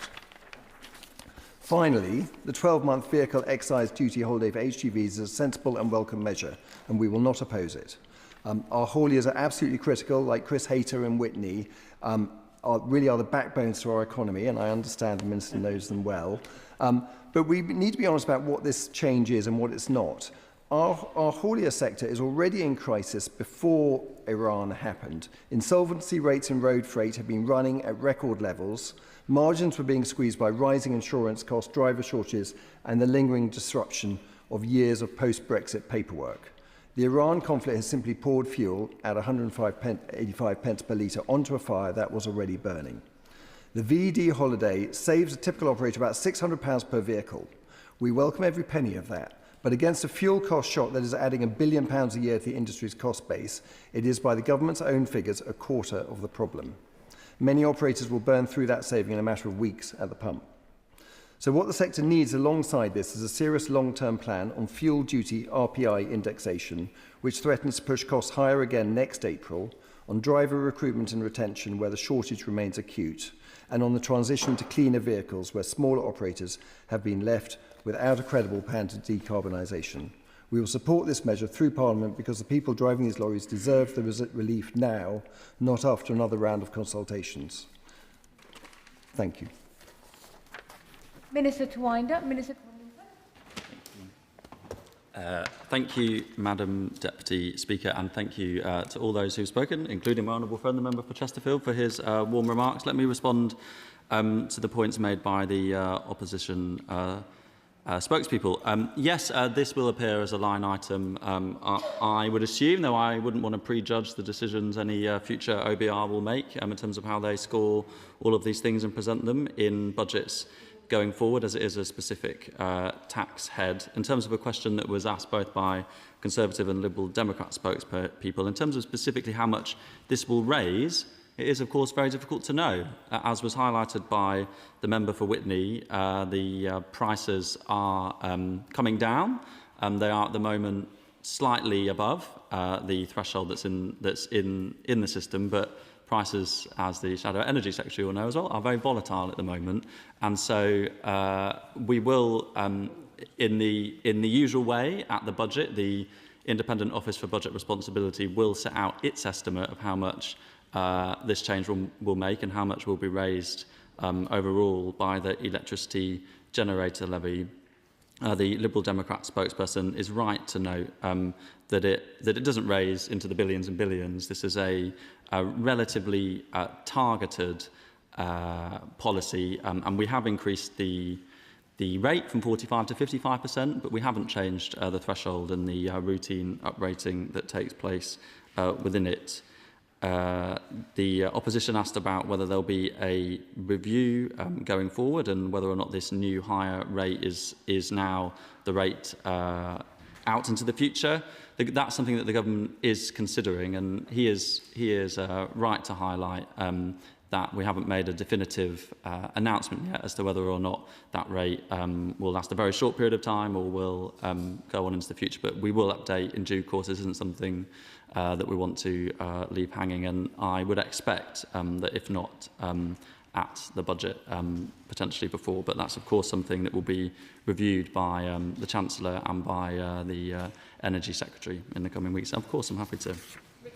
Thank you very much. I'm very grateful for the Minister for that clarification on the 55% rate, that there is active consideration of an end date for that higher rate. But he will also know that the 45% rate had an end date as well. Will the review also consider announcing what the end date for the levy overall will be, or is that something that hasn't yet been considered? Well, of course, as he will know, all tax rates, thresholds and design of tax policy is considered in the round in the run-up to budgets.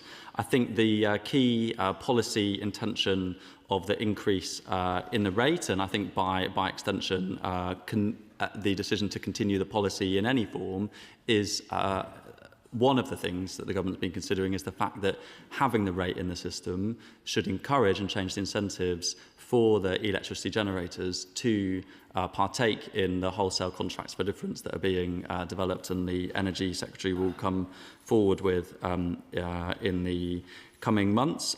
He asked about investment. It is always difficult to make changes to taxation, and particularly to make them outside of a budget cycle. The government has been, and the Chancellor has been, cautious about making changes in response to the conflict in Iran. We wanted to take a measured approach to make sure that we manage the public finance as well, but also to make sure that we support businesses and households who've been particularly affected by the impact of the conflict washing up on our shores. So in this case, it is just worth highlighting that new investment is excluded from the electricity generator levy. So if you're a business thinking of investing in renewables or nuclear in the UK, your new investments won't be affected by the increase in the rate. Turning to the second measure, the Liberal Democrat spokesperson is right to highlight, as was my honourable friend, that these mileage rates have not been changed since 2011. I think it's very disappointing that the previous government, even though we saw lots of inflation spikes, didn't take the chance to uprate them. Yeah. Yes. I'm grateful to the Minister. Could he just remind us, between 2010 and 2015, which party was actually Chief Secretary to the Treasury? I'm not sure. I have been in the Chief Secretary's office in the the Treasury, and there are many pictures on the wall of the countless numbers of Chief Secretaries to the Treasury that there were under the previous government, particularly towards the end with the chopping and changing. But both, yes, the Liberal Democrats and the Conservatives had ample time to make more than the one change that was made in 2011. He asked about why no change was made above £10,000, above 10,000 miles. This was something that, of course, we looked at and considered when we were developing the policy. A very significant share of drivers who drive for work drive less than 10,000 miles. Of course, some, he's right to point out, will drive more, particularly if they have long distances to drive or live in rural communities. We thought that this approach of a very significant 10 pence increase in the rate up to 10,000 and leaving the 25p rate unchanged got the balance right between supporting people right now who needed help, but also making sure we were being fiscally responsible. And of course, he will know and drivers will know that the marginal cost of each extra mile driven is will decline over time because the upfront costs can be spread over more mileage. Annual indexation is not the government's policy. I welcome the representation, but I would again note that that wasn't a policy that was pursued before. He was right to highlight that it would be complicated to do given the volatility in petrol prices. And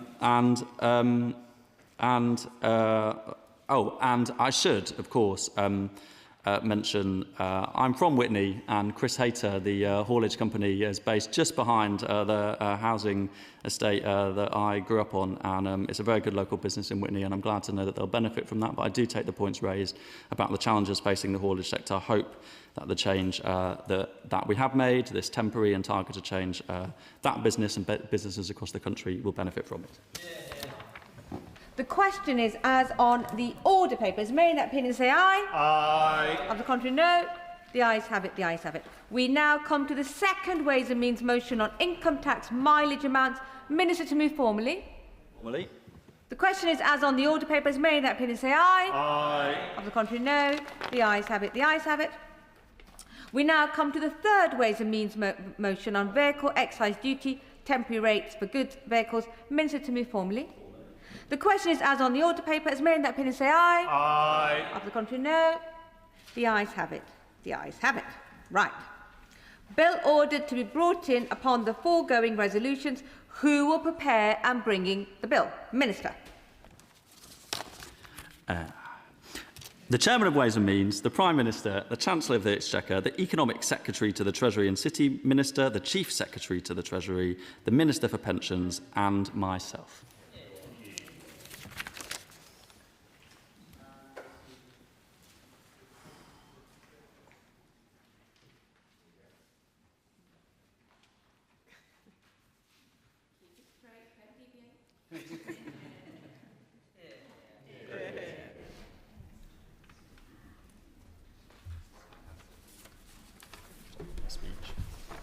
Taxation, Energy and Vehicles Bill. Second reading what day? 1st of July. 1st of July, you sure? Tomorrow. Tomorrow. Tomorrow. Okay, let's try that one more time. Minister on your feet, Minister on your feet. Second reading what day? Tomorrow. Tomorrow. Fantastic. All right, order, enough. If the ministers wish to shuffle over, this will be the opportunity to do so.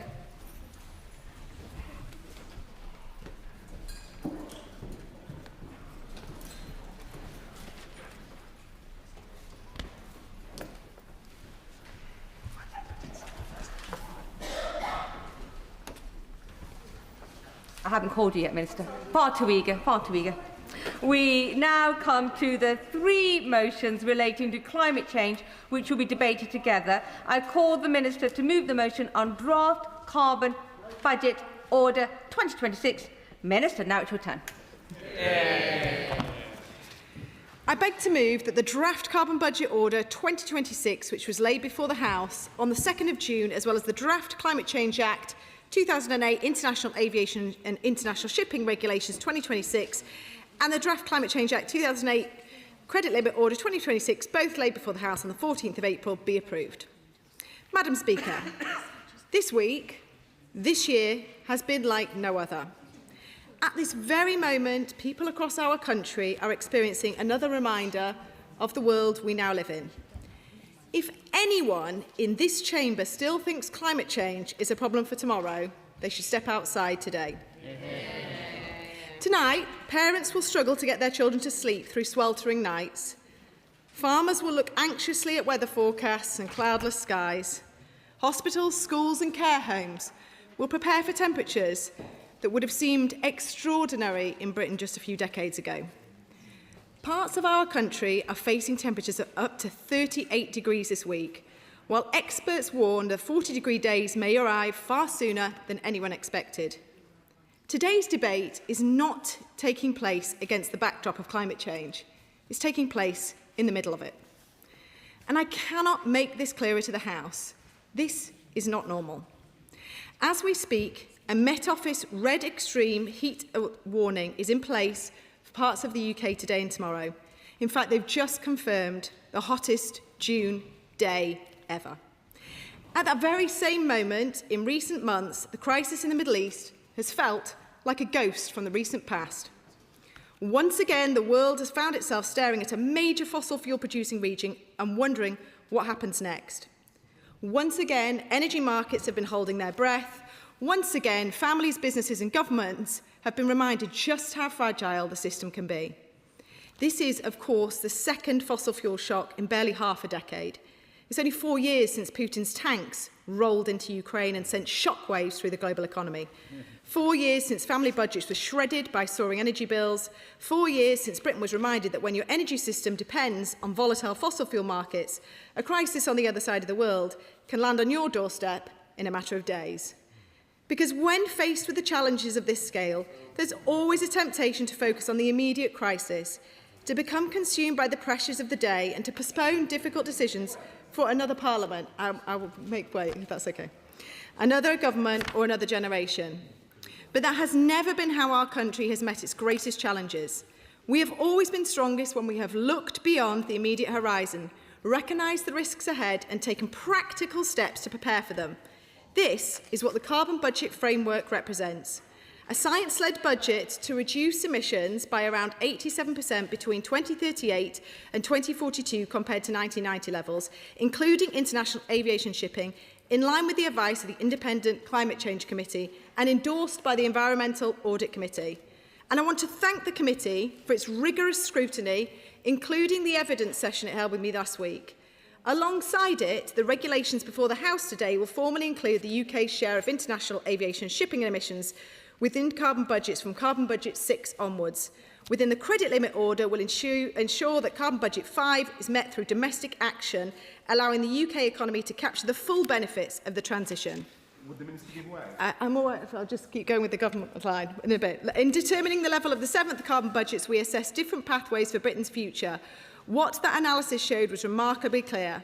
Whether viewed through the lens of economic growth, national security, public health or long-term prosperity, the benefits of continuing on Britain's path to net zero significantly outweigh the alternatives of abandoning it. Let me explain why. Business uncertainty. This framework provides something every successful economy depends upon and every serious business asks for: certainty. Investment does not flow to the country with the lowest costs or the biggest market. It flows to the country with a plan. It flows to the country where business, investors and entrepreneurs can look 10, 15 or 20 years in the future and have confidence about the direction of travel. Yesterday, in a career highlight, I was proud to open the London Stock Exchange to mark London Climate Action Week and celebrate a remarkable finding from new analysis by the London Stock Exchange. The global green economy is now worth more than $10 trillion. Their analysis has found that green revenues grew by 5.3% in 2025, despite energy shocks, market volatility and geopolitical tensions. And here in the UK, under this government, I'm proud to announce that we have officially secured £100 billion of private investment in clean energy since taking office. The message to our investors could not be clearer. The race is on. Capital is flowing towards the countries that are building, planning and backing the industries of the future. And that is one of the great strengths of the Climate Change Act and the Carbon Budget Framework.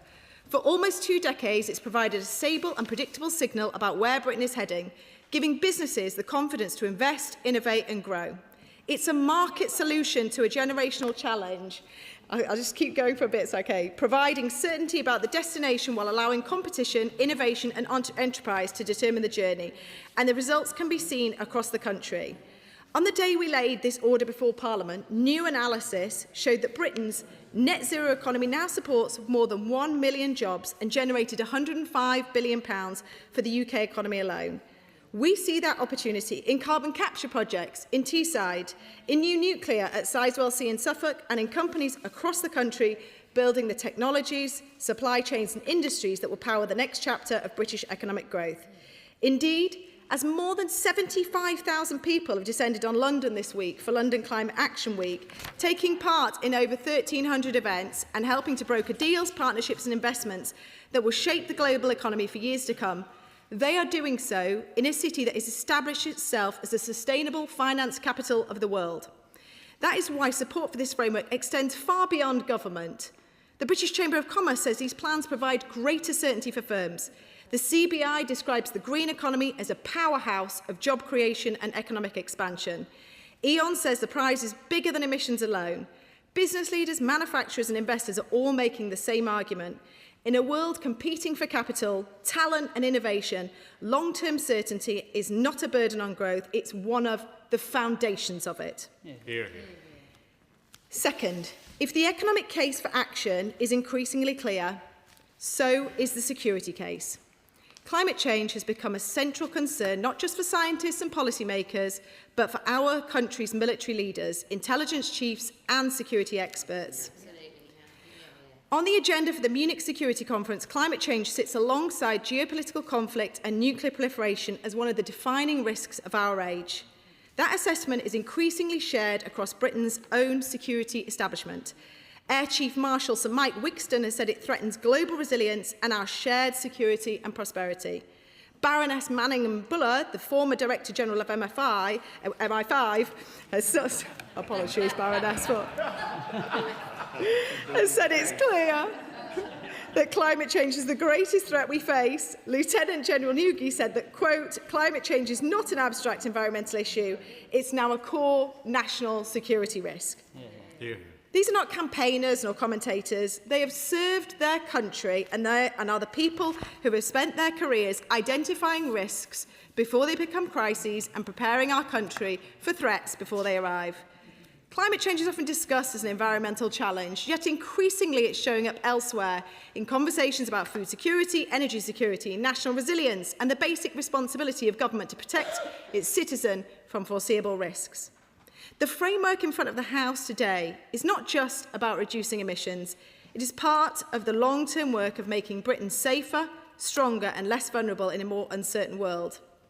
Third and finally, we should see this transition for what it really is, one of the greatest upgrade projects in our country's history. Too often, debates about climate change become trapped in the language of targets, regulations and emissions. But when future generations look back on this period, they're unlikely to remember the technical details of carbon budgets or policy frameworks. What they will remember is that this was the moment Britain began upgrading the system that underpins modern life. Every generation has had its national upgrade. Previous generations built the railways that connected our country, electrified our towns and cities, brought clean water into people's homes, connected millions of households to the gas grid, and transformed the way people travelled, worked and lived. Our generation's task is no different. We are upgrading an energy system that leaves us exposed to volatile fossil fuel markets and replacing it with one powered increasingly by clean electricity generated here at home. We are upgrading homes with technology that allow families to generate, store and manage their own energy. We're upgrading transport, upgrading industry and upgrading infrastructure that in many cases was designed for a different century and a different economy. That's not a marginal adjustment to the economy we have today. It is a fundamental upgrade to how Britain powers itself, and the prize is enormous. Our analysis shows that clean power and electrification could save families and businesses £445 billion in fossil fuel spending over the next 25 years. Cleaner air could mean up to 8,000 fewer hospital admissions every year by 2050 and around £80 billion in health benefits, while action to restore nature could deliver a further £50 billion of benefits. Now, we'll make some progress, such as greater protection from flooding, cleaner rivers and greater biodiversity.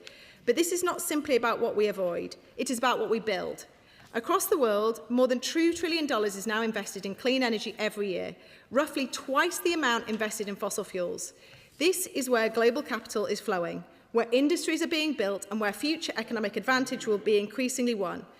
And I make no apology for Britain to compete for that opportunity. I do not want our country watching from the sidelines while others captures the jobs, industries and investment of the future. I want Britain helping to shape that future and benefit from it. Let me finish by saying this. Long before I entered this House and long before I became a minister, I was one of the many people involved in the wider effort that helped build support for the Climate Change Act, one of the most significant and widely supported piece of cross-party legislation I don't know if this country has ever passed. Let me just finish. Back then, it often felt like a cause that sat at the margins of politics rather than at its centre. Progress felt slow, success felt uncertain. If someone had told me one day I'd stand at this dispatch box, I might have struggled to believe it. But what that journey reminds me of is that real change is rarely the work of one person, one government or one political party. It happens because people keep building year after year, government after government, parliament after parliament. 18 years ago, this House came together to pass the world's first Climate Change Act. 7 years ago, it came together again to make Britain the first major economy to legislate for net zero emissions. Different prime ministers, different governments and different political traditions have all helped write that story. History has many authors, I'll just finish. And because of that shared effort, Britain was the first major economy to cut emissions by more than half while growing its economy by more than 85% between 1990 and 2025.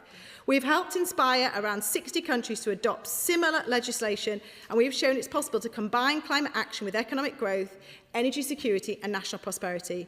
At its best, this House has always been capable of looking beyond the pressures of the moment and acting in the interests of future generations. I believe this is one of those moments. So whatever our differences on the detail, I hope we can recognise what this debate is really about. The kind of country we leave behind, whether we upgrade it while we have the chance. This is a legacy worth building together, and I commend these orders and regulations to the House. Yeah. And the question is as on the order paper, and I call the Shadow Secretary of State, Claire Coutinho. Thank you, Madam Deputy Speaker. Today we are voting on something hugely consequential. A new net zero target that will allow ministers and civil servants to control almost every part of the economy and the cost of goods in every aspect of people's lives. It will affect the cost of energy, food, housing, heating, transport, holidays and shipping. Which industries will find it competitive to do business in Britain and which industries won't? And yet in this chamber, can anybody put a figure on how much more expensive this will make food, or energy bills, or family holidays? I'd happily give away, I'd happily for them to cite the figure. In offshore wind power has insulated British consumers against the fossil fuel price hikes that we've seen as a consequence of the Iran war, and that is evidence that investment in renewable energy is good for consumers and businesses. Well, first, I will note that the honourable gentleman didn't answer my question, and that's because he doesn't have an answer. So let me answer his. On an electricity bill, 25% of the cost is a wholesale cost. 75% is a non-commodity cost. The reason that bills have gone up so much is partly because of the taxes and levies and policies that his government has chosen. The vast majority of this cost, I'll just pursue some of my argument on this. The vast majority of the cost on the electricity bill is not to do with wholesale prices. And actually the question that I had asked him is if he could tell us, and he should listen to this, he's not even listening to the point, if he can tell us the legislation that he is voting on today, what it will do to the price of food for his constituents, the price of energy for his constituents, the price of holidays for his constituents. Excuse me, let me just make this point. Let's try this question. How many people here can say, hand on heart, they have read the impact assessment for this legislation? In which case, the gentleman says that he has. Could he cite the number of overall jobs it will create or lose in the overall economy? I would happily give way. The number of jobs. I thank the Shadow Secretary of State for giving way. Her argument would have a lot more credibility if she had not said in 2023, nothing will distract us from achieving net zero or driving forward renewables. I want people to feel nothing but unadulterated optimism. We are absolutely committed to our target. The facts about climate change have not changed, yet she has changed her mind. Could it be because of the benches, the people sitting on the benches over there? Well, I thank the honourable gentleman for his intervention, but he also did not answer my question on jobs. And let me say this. I inherited my party's position on net zero. I made it very clear from the outset that my priority was affordability for Brits in this country and that net zero should not impoverish consumers. In fact, I made some changes which meant that the party opposite called me a climate denier and a flat earther. And now he comes to this chamber not to scrutinise the legislation that will have a massive effect on his constituents, but to criticise me for scrutinising the legislation, asking questions and changing my party's position. I am very proud to have changed my party's position because I care about the consumer, I care about jobs, I care about the price of food and the price of energy. None of the people on the benches opposite seem to do so, because if they had, and I'll make some progress, because nobody is actually answering these questions, if they actually cared about these things, they would have read the government's impact assessment. Not anybody of them seemed to, well, they couldn't answer the question on jobs, because the government's own impact assessment admits, the government's own impact assessment, and he would know this if he'd read it, it admits that its modelling does not actually consider any upside or downside risks to the economy arising from the energy transition. And it specifically says it doesn't consider the impact on jobs. So that means they are voting on legislation today without any idea of what it's going to mean for the British worker. And again, the impact assessment is clear, it's explicit. The modelling does not analyse energy security.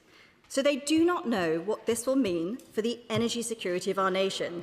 So when the head of the Unite Union said at the weekend that the Secretary of State only seems to be interested in one side of the equation, rushing Britain to net zero with almost no thought for jobs or national security, she was spot on. It has literally not been properly assessed. And what's worse is that the MPs opposite want to make their political points, but none of them seem to care.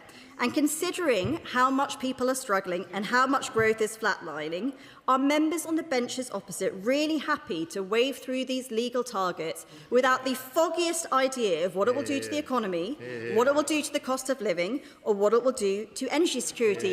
If the honourable gentleman would like to tell us about the impact on jobs, he's more than welcome to do so. Aware of the evidence from the Climate Change Committee that says that the cost of doing nothing is more expensive than the cost of everything that is needed to do for net zero.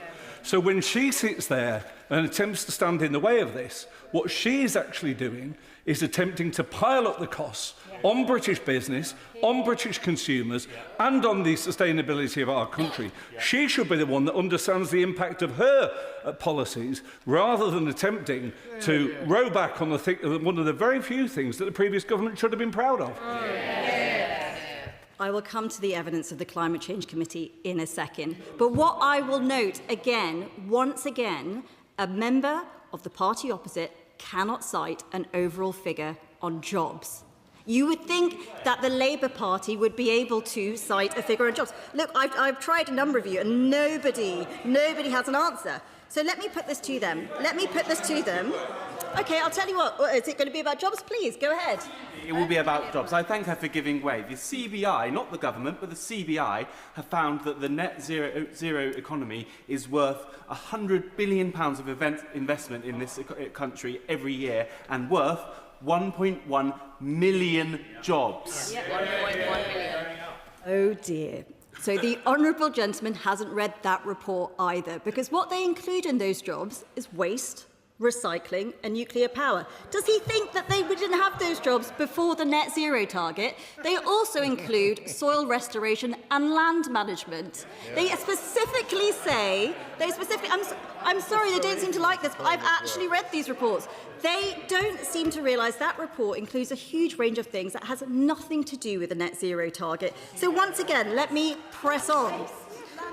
Now, when the Climate Change Committee produces advice to the government about what carbon budget target they should set, they use their own costings and assumptions. Their analysis determines how billions upon billions, that's thousands and thousands of millions of pounds of taxpayer money, is spent. And I'm afraid it is deeply problematic. How do I know this? Because the cost of offshore wind used to prepare this carbon budget 7, was out by a factor of 3. The Climate Change Committee said offshore wind would cost £38 per megawatt hour, but contracts were being signed by their Secretary of State for £82 a megawatt hour. That suggested that something was clearly going very wrong on a key input for the exact target that we are voting upon today. So I wrote to the Climate Change Committee, I will make this point, I wrote to the Climate Change Committee asking them to look at this, and they sent me a dismissive reply. So I wrote about it in a newspaper. And what did they do? They reported me, a democratically elected politician under the Ipso Editor's Code, and tried to get me to remove my opinion. I did not. And just a few months later, the government updated its own costings, not to £80 a megawatt hour or £90 a megawatt hour, but to over £100 per megawatt hour. That's the minister's own figure. That means not only was I right, but that offshore wind was now predicted to cost triple of what the Climate Change Committee had said that it would.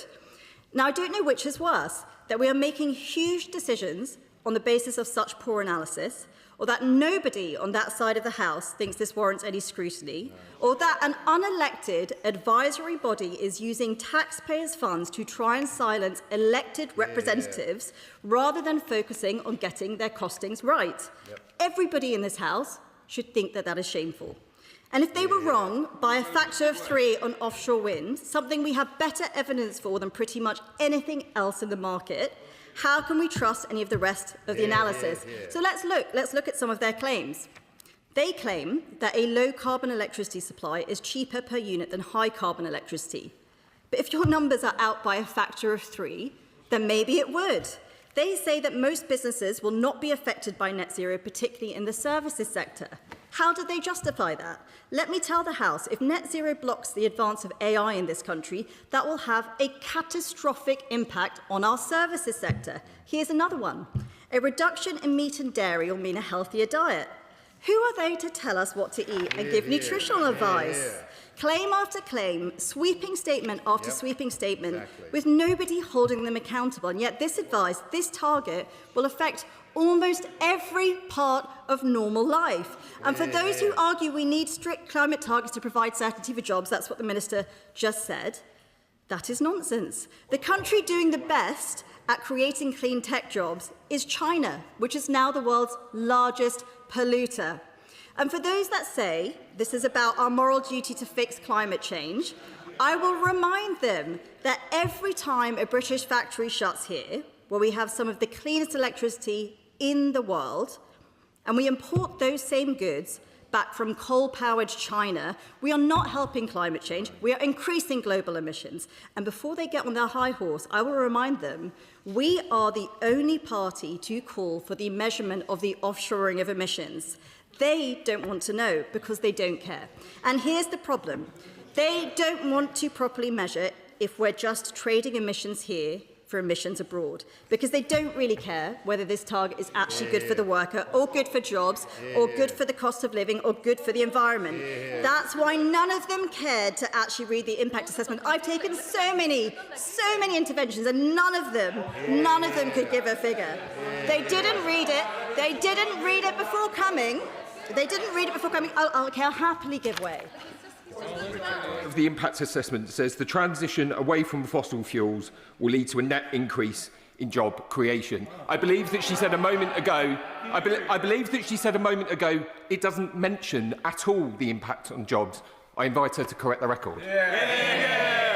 The analysis that he's pointing to refers to a Times modelling. That's what they use for the baseline. If you look at what the Times modelling says a few pages down, it says it specifically does not look at the impact of jobs on the overall energy transition. It is in there in black and white. And here's the thing. The honourable gentleman might try and desperately Google now that he's in the chamber, but the truth is none of them cared to actually read the impact assessment properly. They didn't read it. They didn't scrutinise it because none of them care. They're all here, let's be honest, they are all here to read their boilerplate speeches. They'll all be exactly the same to virtue signal how much of a good person that they are. And that's the truth, because most of those benches come from climate NGOs and green lobby groups. I'm afraid the Minister does too, and they care more about ideology than they do about evidence. And I would ask them this, how many of them actually had to turn a profit for a living? How many of them actually had to work out how to pay someone else's wages? How many of them had to manufacture something and consider all the costs that go into making and selling something in Britain?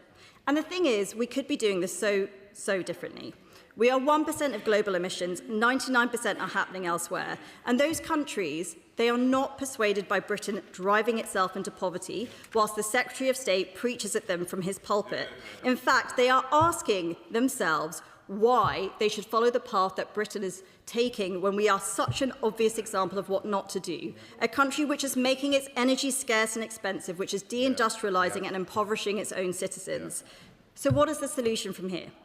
First, we must reject decarbonisation by deindustrialisation. That's why we must measure the offshoring of emissions. Get rid of the unilateral carbon tax and stringent targets killing off British industry by repealing the Climate Change Act. They are voting today to increase the cost of aviation and shipping. I'll happily give way on that point. I'm most grateful to the Shadow Minister give way. Given that we have reduced our carbon emissions by some 54% since 1990, perhaps the Shadow Minister agrees with me that we have led the way. We've done our bit. It's now time for others to do theirs. Look, I thank the honourable gentleman for his question. The question is, can we protect the environment and protect the economy and protect living standards? Is what they are passing today going to help us do those things? I would argue it is not. Well, let's talk about it. They are voting today to increase the cost of aviation and shipping when our competitors in Asia, the Middle East and the US are not doing so. That is mad. So the second part of our plan, first, save British industry. Second, we have to make electricity cheap. Just 10% of our emissions are in the electricity system. The vast majority are in transport, industry and buildings. Our electricity is clean. Do they even realise that? It's some of the cleanest electricity in the world. The problem is that it's too expensive and it's deterring electrification. I'm not someone on the right who thinks that all clean tech is stupid, but I do think that cheap electricity and consumer choice should be king. Third, we should be wholeheartedly embracing innovation and exports of British clean tech, whether that's the next generation of nuclear or software or consumer products. And finally, we should pay much more heed to nature, something we were proud to do, but this government is much less keen on. Funnily enough, they are much more attracted to net zero than nature, perhaps because the former gives them unlimited powers to dictate to people what they can and cannot do, and to tax people who do things that they do not like. That is, after all, a socialist dream. But I would bet everything that our approach would be better for the British economy, and it would be better for the environment too. But what it means is wresting this agenda away from the incredibly well-funded vested interest green lobby groups, providing these figures that they all merrily cite without having actually read the reports. And frankly, they don't have the balls to do it. They don't even have the balls to take on their out-of-control Secretary of State. And so I'll end on this. The public keep being promised cheaper energy and more jobs. And yet those things are not materialising. And if people want to know why governments keep failing, they should look at this impact assessment, which I'm afraid is mumbo-jumbo, that doesn't tell the reader what the target will do to the cost of food or energy or the cost of business. And they should look at the fact that parliamentarians today are prepared to wave it through. Nobody asked a question of the Minister. The Minister actually didn't even take any questions because this is meant to be a debate where we scrutinise these important decisions, and she didn't want to answer any.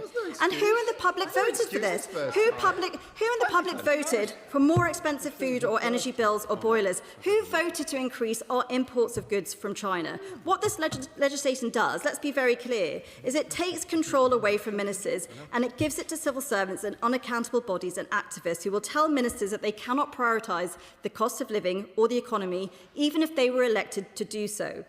Now, the Energy Secretary might not be in his post for much longer, but his legacy with this target will be to make us poorer and weaker. Ministers will be more bound by red tape and less able to deliver on their promises.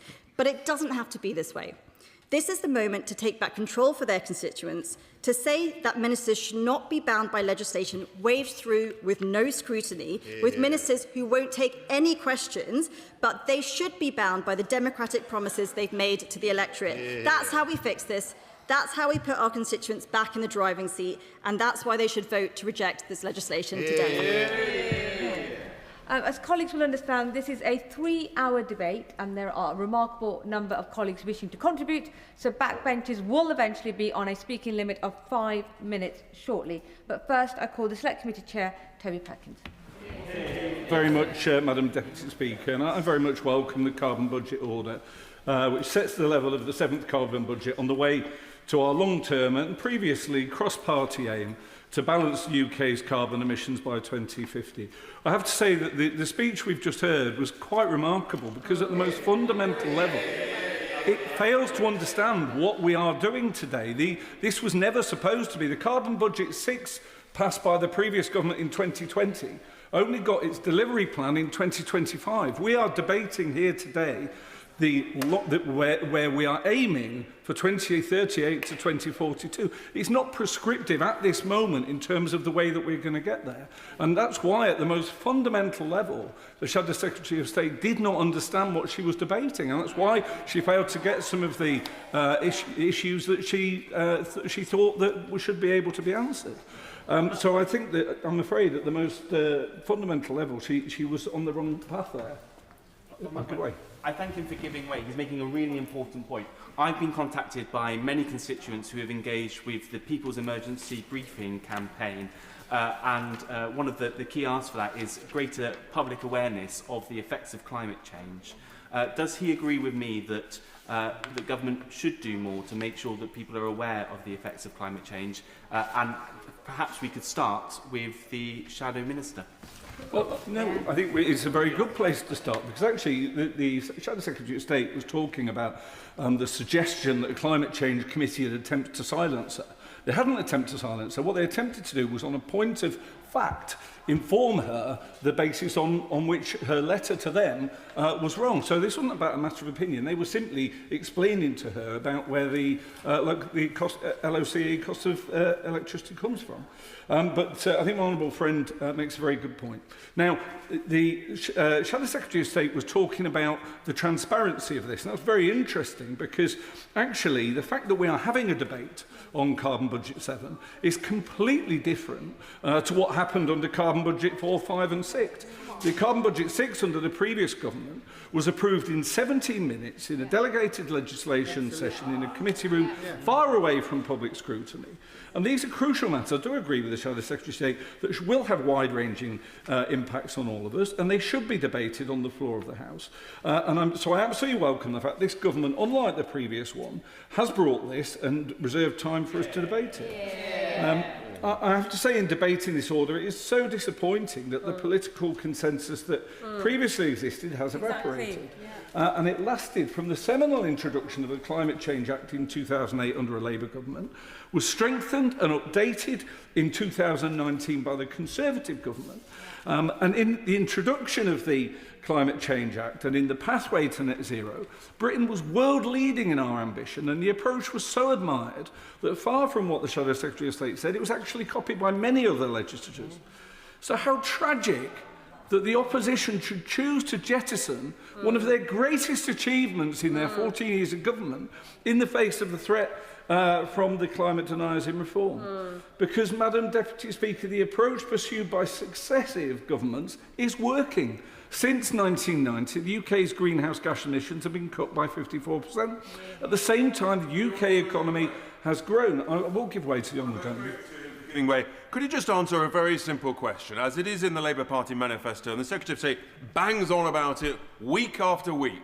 When will the energy bills and the electricity bills come down? There are many different things that impact on energy prices. We've seen £150 taken off the price of bills, as I'll come to in my speech. I think there's more that could be done on reducing electricity prices, and I'll come to that.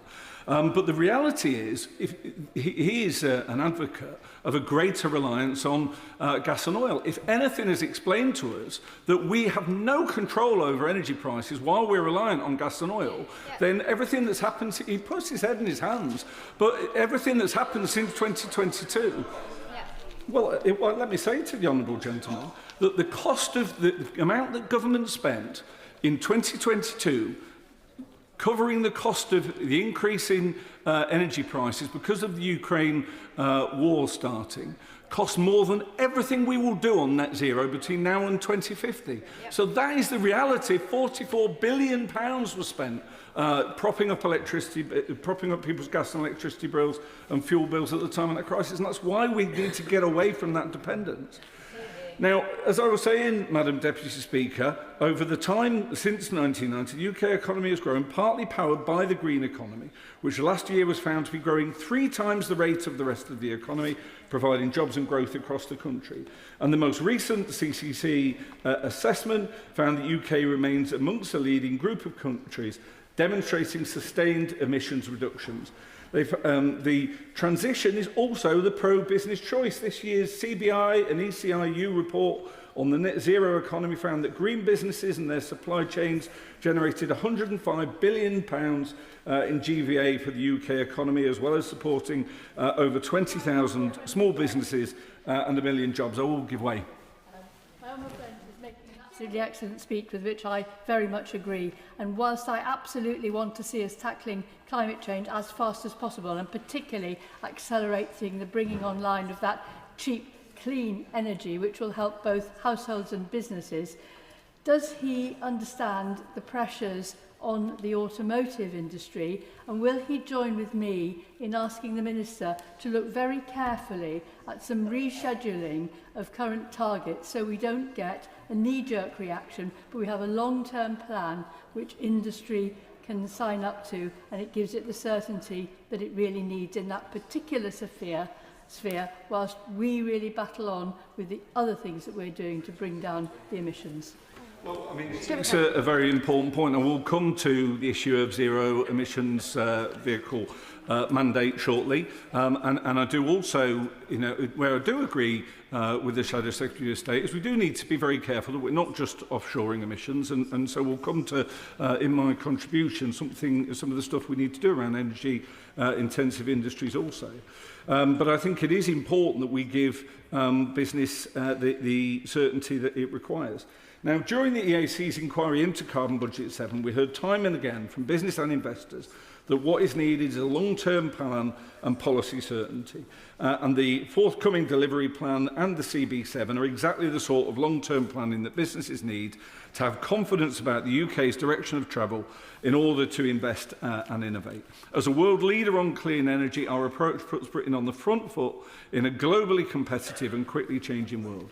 So the setting of the 7th carbon budget today is not just a technical milestone, but it's a statement of our long-term ambition to secure the UK's economic future and our competitiveness on the global stage, alongside a greener and healthier future for our children.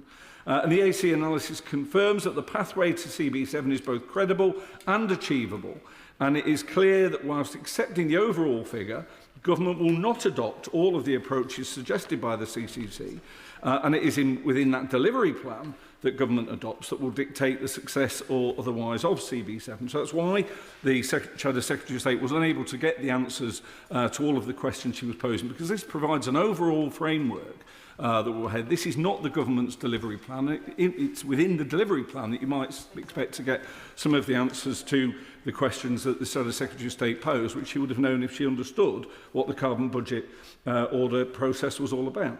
Now, the Climate Change Committee have said that the slow pace of electrification is putting the UK's climate targets at risk. It's also a missed opportunity to enhance the UK's energy security in the face of rising threats and geopolitical shocks. The recent increase in fossil fuel prices saw bills in a household with a gas boiler and a petrol car rise 4 times more than in a household with a heat pump and an EV. So people need to know how net zero will result in a stronger, more resilient economy, lower bills and greener and healthier places to live. The EAC's report is tagged to the debate today, and I'd like to place on record my thanks to Committee Specialist Dawn Amy for her work on that really important report. Now, our report identifies several areas in which further action is needed to achieve the 7th carbon budget, and I'd like to highlight just 3. Firstly, the committee identified that bringing down energy bills and making electrification attractive and affordable is fundamental to making the green transition work for businesses and people. This government is accelerating the rollout of renewables in Britain and investing in grid and network infrastructure, both of which will have the effect of bringing down bills. But more action is needed. We recommended removing further policy costs from energy bills and putting them onto general taxation. This will improve the cost differential for making cleaner choices for households and industry. Absolutely, Madam Deputy Speaker. I'll move straight on. So, secondly, we heard again and again from businesses that long-term policy certainty and delivery across government is crucial. And thirdly, we heard that fairness is key. The green transition is one that is necessary and brings huge potential benefits, but must be done in a way that brings people and businesses along. Decarbonisation must not mean deindustrialisation. Forcing production to relocate abroad weakens the UK's industrial base and undermines support for decarbonisation whilst failing to reduce global emissions. So in summary, Madam Deputy Speaker, the path laid out by this order is credible and achievable. The goal is a vital one. Indeed, it is the fight of our age, but it must be done in a way that allows our economy and our people to thrive, that is fairly distributed so that it's accessible to all. And the prize, Madam Deputy Speaker, isn't just a more sustainable future, but quite possibly the future of our race on this planet. All backbenchers will now be on a 5-minute speaking limit, but first I come to the Liberal Democrat spokesperson. To contribute. Marvellous. Thank you, Madam Deputy Speaker, and I'd like to thank the Minister and the Government for enabling this time and good length of time for us to debate and give due consideration to this issue of national security, just as it demands, which is the draft carbon budget order to balance our carbon emissions 2038 to 41. And it's on this day that we're debating this, when it's just been confirmed that we have surpassed the UK's record June temperatures since 1976, when they were set. And that has been surpassed in Charlwood, in my honourable friend's constituency of Dorking and Hawley. Sort of infamous. The Met Office has also issued a red warning for extreme heat this week, with temperatures likely to hit 40 degrees. And once again, the UK is woefully unprepared because we keep putting our head in the sand. Climate change is no longer a future threat. It's here with us today, and the consequences are already being felt. And the Shadow Secretary of State did talk about costs and asked about costs. This week alone, hundreds of schools have closed. GCSE and A-level students are taking what may be the most important exams in their lives in sweltering conditions in schools not fit for the temperatures that are here. Public transport gridlocked and trains cancelled today. Telecommunications down. And the economy faces hundreds of millions of pounds in lost productivity and infrastructure failures. The health cost, the public health costs. Last summer's heatwaves contributed to an estimated 16,500 avoidable excess deaths across Europe, with 1,504 heat-associated deaths last year in the UK alone. And we know that that is our elderly and the most vulnerable. And let's look at... I will do. The Honourable Member is making a really important speech, and she highlighted the record-breaking June temperatures, and I heard members behind me talk about how it's lovely and warm, but she's highlighting the very real human cost of this and the number of deaths per year that we're already seeing. Did she hear the Climate Change Committee highlighting that the number of deaths we will see on current trajectory, if we don't take the action needed by mid-century, will be 10,000 unavoidable deaths per year due to heat? Doesn't this show how serious this is? I think absolutely that I agree with the Honourable Member. And I say, let's look this clearly in the eye. Let's no longer hide this. Let's look it in the eye. There are clear costs. They're no longer in the future. They are now. They are to our economy, but they are to our communities. And let's talk about food costs. Food supplies are also coming under increasing pressure.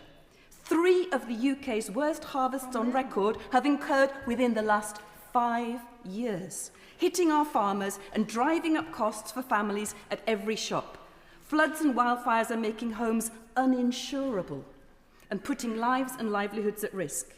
But this is much more than a story about a few hot days. And if we think that this week's heat is uncomfortable, the difficult truth is that what today feels exceptional will increasingly become normal. And without purposeful climate action, it will keep on getting worse. I will give. A very important speech. Climate change is one of those issues where my constituents in Wolverhampton West contact me all the time, particularly the young constituents. And this is something that really bothers them as much as it does us. So does the Honourable Member agree that climate change is something that we are experiencing now, and we know that when we step outside, and a dead planet with plenty of jobs is no good to any of us. So this is something that we really need to focus on and deal with. Pippa Haynes.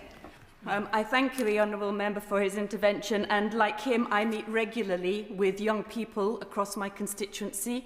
I find it hard to look in the eyes of my children and the children in my constituency and beyond, because that is one of the things that they talk about the most. And I would really challenge any MP in this chamber to say they don't receive those emails or have those meetings in schools where this is one of the issues that is brought forward. And I feel that responsibility deeply. And I do believe that is something that is shared across the majority of this chamber. Because without action, we risk handing our children, the next generation, a Britain where extreme heat regularly keeps children out of classrooms. Didn't we learn from COVID? Yes. Didn't we learn from COVID, where the less disadvantaged were left because they were told to go home? They didn't have large homes, places, cool gardens, they didn't have broadband, and yet again that is happening this week. We will have a Britain where thousands die prematurely each summer, where water scarcity with a deficit of 5 billion litres a day of public water is a reality. And in my constituency of Cambridgeshire, South Cambridgeshire, which is one of the most water-stressed in the country, affecting growth, right now we know how... I will give way on that. For giving way. We haven't added to the list, particularly water shortages, that it is a real problem of conflict. We will displace many communities, and anybody who's worried about migration now should be deeply worried about migration in the future, because people will simply be displaced. And they will come, and you will shut the border, but we will have wars over water shortages. We absolutely will. That sounds alarmist, but we can do something about it, but we should not put our heads in the sand. Does she agree? I'd like to thank my honourable friend, as always, for her passionate defence and her knowledge on this issue. I worked for 20 years in East Africa and Southern America and the Caribbean on UK climate policy from the previous Conservative government. I saw countries facing already water shortages and what that has meant, devastating crops, putting countries into economic recurrent recession and also devastating economies. And so we must be committed to net zero emissions by 2050, because the science, when we agreed this, and when your government agreed this, when the former government agreed this, I will give way. No, Cortina. She's making an emotional speech, and I understand she cares deeply about this issue. The question I would ask is, this target is imposing costs on our businesses in Britain, which is driving them away from one of the cleanest energy systems in the world. Our refineries are now paying more on their wage bill, more on their carbon tax bill than they are on their wage bill. What does that mean? We're importing back those same goods from countries like India with higher emissions, twice the emissions, in fact. So the question is, why should we set a target more onerous than other countries, driving production away, only to import back goods with higher emissions? What does she think that will do for climate change? Pippa Haynes. I thank the Shadow Secretary of State. Firstly, I would like to say that perhaps I would contest the fact that we cannot equate emotion with a rational mind as well. These are science-based targets that her government did agree to set. What is being recommended before us today in the carbon budget order is set by the Independent Committee on Climate Change with robust figures. And the science has showed us that this is our best chance to limit warming to under 2 degrees. And we did have global collective action, which did avoid, at least for now, 4 degrees world. As I understand it, the Treasury has accepted modelling that will now show that we've accepted a 2-degree world. That means that every single department will now have to look at what a 2-degree world means and how we adapt to that. But I do agree with her that what the impact on our industry with some of the highest energy prices means that it is less competitive. So let's focus, let's work together and focus directly on how we can get those energy bills down. But we must also, we do as Liberal Democrats welcome the 7th carbon budget. We're glad that the government has accepted the robust and science-based Climate Change Committee's advice, as it puts us on a consistent and achievable pathway to meeting net zero whilst building a fairer and thriving new economy. I will give way.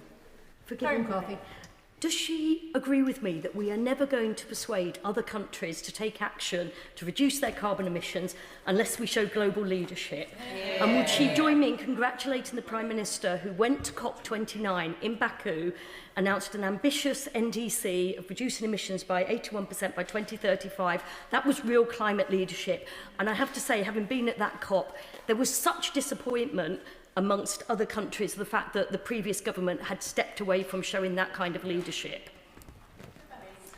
I'd like to thank the Honourable Member, and I know and very much appreciated the work that she did in her former role, and we were together at that COP meeting as well. And I would like to, yes, congratulate the Prime Minister, but I would also like to congratulate former Prime Ministers, because there was a time, and as I said, I was working internationally. I know, I worked on the macroeconomic budgets of developing countries, particularly the emerging economies, where we saw what they could do to follow the UK's lead and leapfrog technologies in their economy. So absolutely, I do agree with this.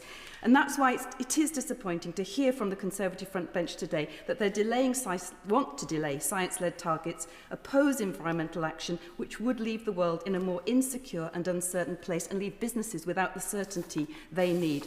And I would really urge them to help us rebuild the consensus that we do need. And it can only smell really of a desperate attempt of political opportunism to really join reform and gamble the lives and livelihoods of future generations. If the evidence is so science-led, could she explain why the Climate Change Committee was out by a factor of 300% on their cost of offshore wind, one of the key inputs to the target that she is voting for today? I will look forward to seeing their answer when you've said repeated it and the letter back. Oh, response coming back to the letter. Let's talk about the economics, because that is a point Excellent idea to talk about the economics, because the honourable member over the other side could not answer the simple question, and perhaps the honourable lady can instead.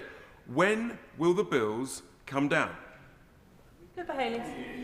I think the answer to that is two ways. First of all, we must take gas out of as much as possible out of the system, and secondly, when we do fix a broken electricity market. So I think the way that we charge customers and businesses right now is broken, and we absolutely need to change that. What I don't believe in is giving what happened in the former government was George Osborne as Chancellor reduced the taxation on oil and gas companies 3 times. And by the end of that, we actually had negative receipts to the Treasury because we were also looking at decommissioning exemptions. So until we got some of the windfall profits that then came in, we were actually having negative receipts coming into the Treasury at that point. So if we talk about the economy, let's talk about this transition. We've already heard in the Chamber about the research from CBI and ECIU showing that the green economy is already contributing more than 100 billion and over 1 million new jobs. Clean power and decarbonisation is about growing our economy, creating those jobs, lowering energy bills and strengthening our energy security.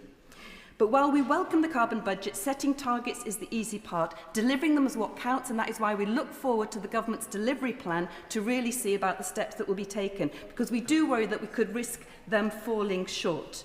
Because it will mean much more than decarbonising our power supply and cannot be delivered in a centrist way from Whitehall alone. And that is why we Liberal Democrats want to see more action and ambition from this government, not a focus on energy alone.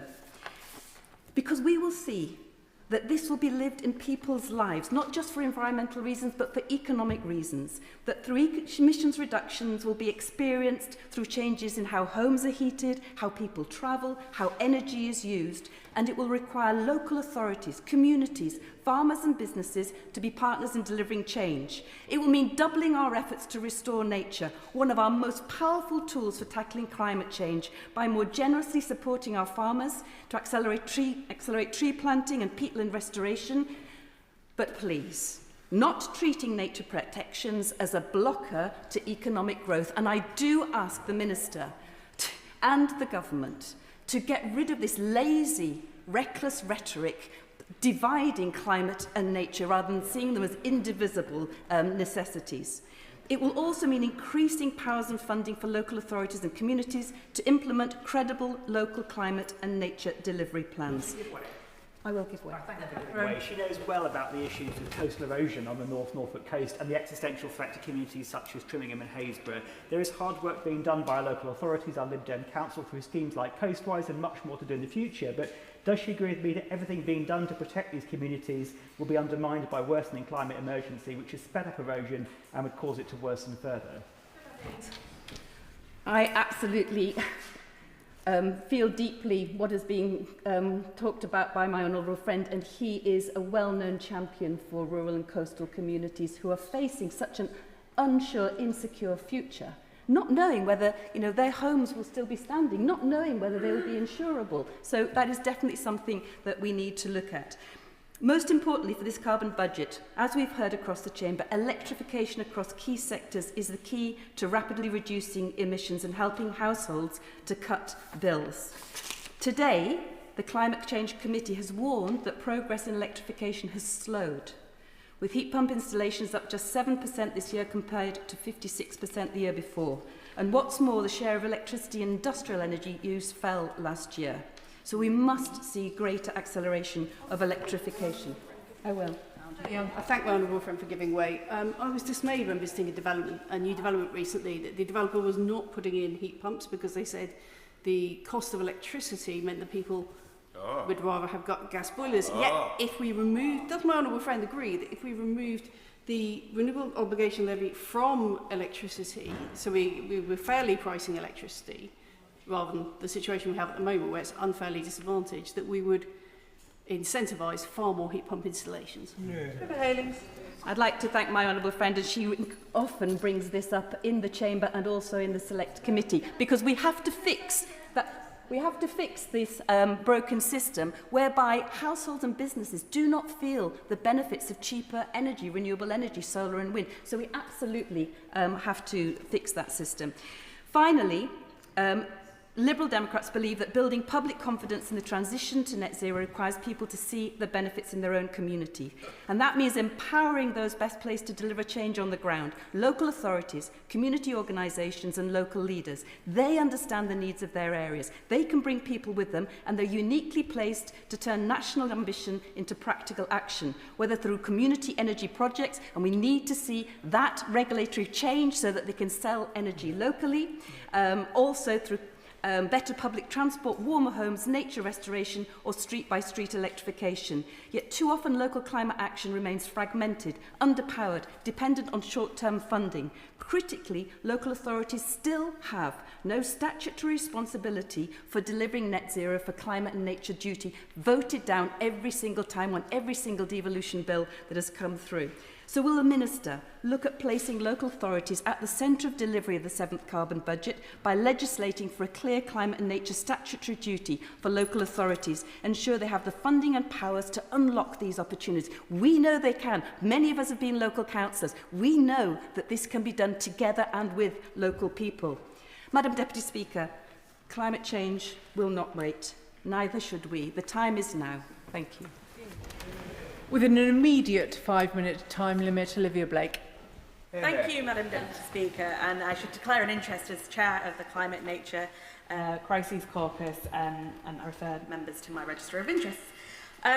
It's a pleasure to speak in support of the carbon budget order today. As we stand here, we know the UK is experiencing a frightening heat wave, a rare red weather warning, which means a risk to all, not just the vulnerable. That's how hot it is outside. Another heat record's absolutely smashed at 36.1 degrees last time I checked. Who knows if it's gone up in the minutes that we've been stood here. But surely now, Madam Deputy Speaker, members opposite can't bury their heads in the red-hot sand and deny that climate change is real, it's coming fast, we're living through it right now. Yeah, I'll go through it. And this is incredibly frustrating. Scrutiny is not the same as climate change denial. Asking questions on behalf of our constituents, of industries, of households and businesses who are going to front the cost of this is not climate change denial. Can she please recognise this, and the rest of that side recognise that as well? I do wonder if the member is going to vote against this. And I think that would tell her constituents very clearly her view on this matter. But back in 2008, under a Labour government, the UK became the first country to introduce a comprehensive climate framework through the Climate Change Act. And it set out the legally binding 5-year carbon budgets that we have been reviewing and looking at. And as was said, Carbon Budget 6, we didn't get the scrutiny opportunity that we should have. That legislation has been groundbreaking and ensured that governments can be held to account for delivering long-term climate action. And I thank the Minister for her efforts and work in bringing this about. And nearly 2 decades later, we can see the impact of that foresight. The UK has successfully halved its territorial greenhouse gas emissions compared to 1990 levels, as we heard, with much of that progress driven by decarbonisation of the energy system. That is a significant national achievement that we should all be proud of, and evidence that ambitious climate policy can really deliver real results. It is therefore fitting that it once again falls to a Labour government to confront one of the defining challenges of our times. The 7th carbon budget commits the UK to reducing emissions by 87% by 2040 compared to 1990 levels. If achieved, it will mark substantial progress towards our legally binding commitments to reach net zero by 2050. But at present, the UK is built for the climate that no longer exists. The economic impacts are staggering, costing the UK economy around 60 billion a year, or around 2% of GDP, and rising through things such as flood damage and loss of crops and other forms of weather damage. We should also be mindful that the growing environmental footprint of our digital infrastructure, as data centres expand across the UK to meet rising demand, their substantial energy consumption underlines why decarbonising our power system is not simply an environmental imperative, but an economic one too, to provide more opportunities in that space. Madam Deputy Speaker, I welcome this budget. Climate action is about more than meeting targets, as we know. It's about building a country where you can get a clean air, children aren't exposed to toxic air. We have warmer homes that are well insulated, lower energy bills and greater energy security. It is about ensuring future generations inherit a safer and more sustainable world. But support for the government's ambition should not mean complacency about the scale of the challenge ahead. We face many interconnected crises: the climate crisis, the cost of living crisis, the nature emergency. Families continue to face high energy costs while communities increasingly experience the impacts of flooding and extreme weather. The answer is not to slow down the transition and make things worse, but to accelerate it in a way that delivers tangible benefits for our communities. Yes, sure, I'll give way. Thank the Honourable Lady to give way. She's a very passionate speech, and she seems to be an expert on the subject. So could she advise the House that if this country became net zero right now, right this minute, by how much would it reduce the Earth's temperature by? Olivia Blake. Obviously, we can't do this on our own, which is why the leadership that we show in this space globally is very, very important, because we have international arrangements that are aiming for 1.5. We've heard that, actually we're heading more to 2, 3, 4 degrees, and it is moving away from our own commitments that will leave us further behind. Globally, emissions must peak urgently and then decline rapidly. The UK's influence has always exceeded its size. We've always punched above our weight, and I'm proud of that. And our credibility depends on continuing to lead by example. That is why we must see this carbon budget not as a ceiling, but a floor. The budget broadly reflects the direction of the current government policy, but it must be accompanied by bold action necessary to deliver it. And as a member of the Environmental Audit Committee, we've been clear that the UK climate credibility depends not simply on setting ambitious goals, but on demonstrating how those goals can be achieved. The committee has called on the government to set out clearly how this budget will be met and how the policies that underpin it will be delivered to reduce the emissions that it sets out to do. But today marks an important first step of this, and I'm proud to see something ambitious in front of us. If we are serious about meeting this budget, we must match ambition with action, accelerating clean energy, not abandoning it, upgrading our housing stock from being some of the poorest housing in Europe historically, supporting the industries of the future, providing jobs, and ensuring that communities across this country share in the benefits of this transition and that no community is left behind. Because, Madam Deputy Speaker, the prize is enormous. Don't listen to the naysayers. Lower exposure to volatile energy prices, greater energy independence, more skilled jobs, better security, cleaner communities, and a stronger economy is what is within our grasp. Climate action is not a burden to be managed. It is a necessary opportunity to be seized. So I support this order, but I also urge ministers to see it as the beginning, not the end, of the task before us. Ignore the naysayers. The science demands urgency. Our constituents expect leadership, and the opportunity is before us. Demand that we are bold. Let us meet this moment with the ambition that it deserves. Sarah Gibson. Thank you very much, Madam Deputy Speaker. And I welcome this opportunity to speak on this debate. And I thank the Minister for the time that she's given to such an important topic. In their report on this budget, the Climate Change Committee clearly stated that behavioural change is essential to achieving the carbon reductions we need.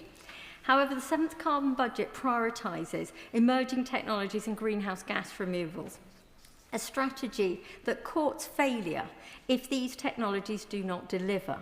Equally as important, it runs the risk that large parts of the population are left downstream. The public need to see direct benefits of decarbonisation, and they need to feel that it's something they can be part of. As the seas rise, there's got to be space for everyone on the boat.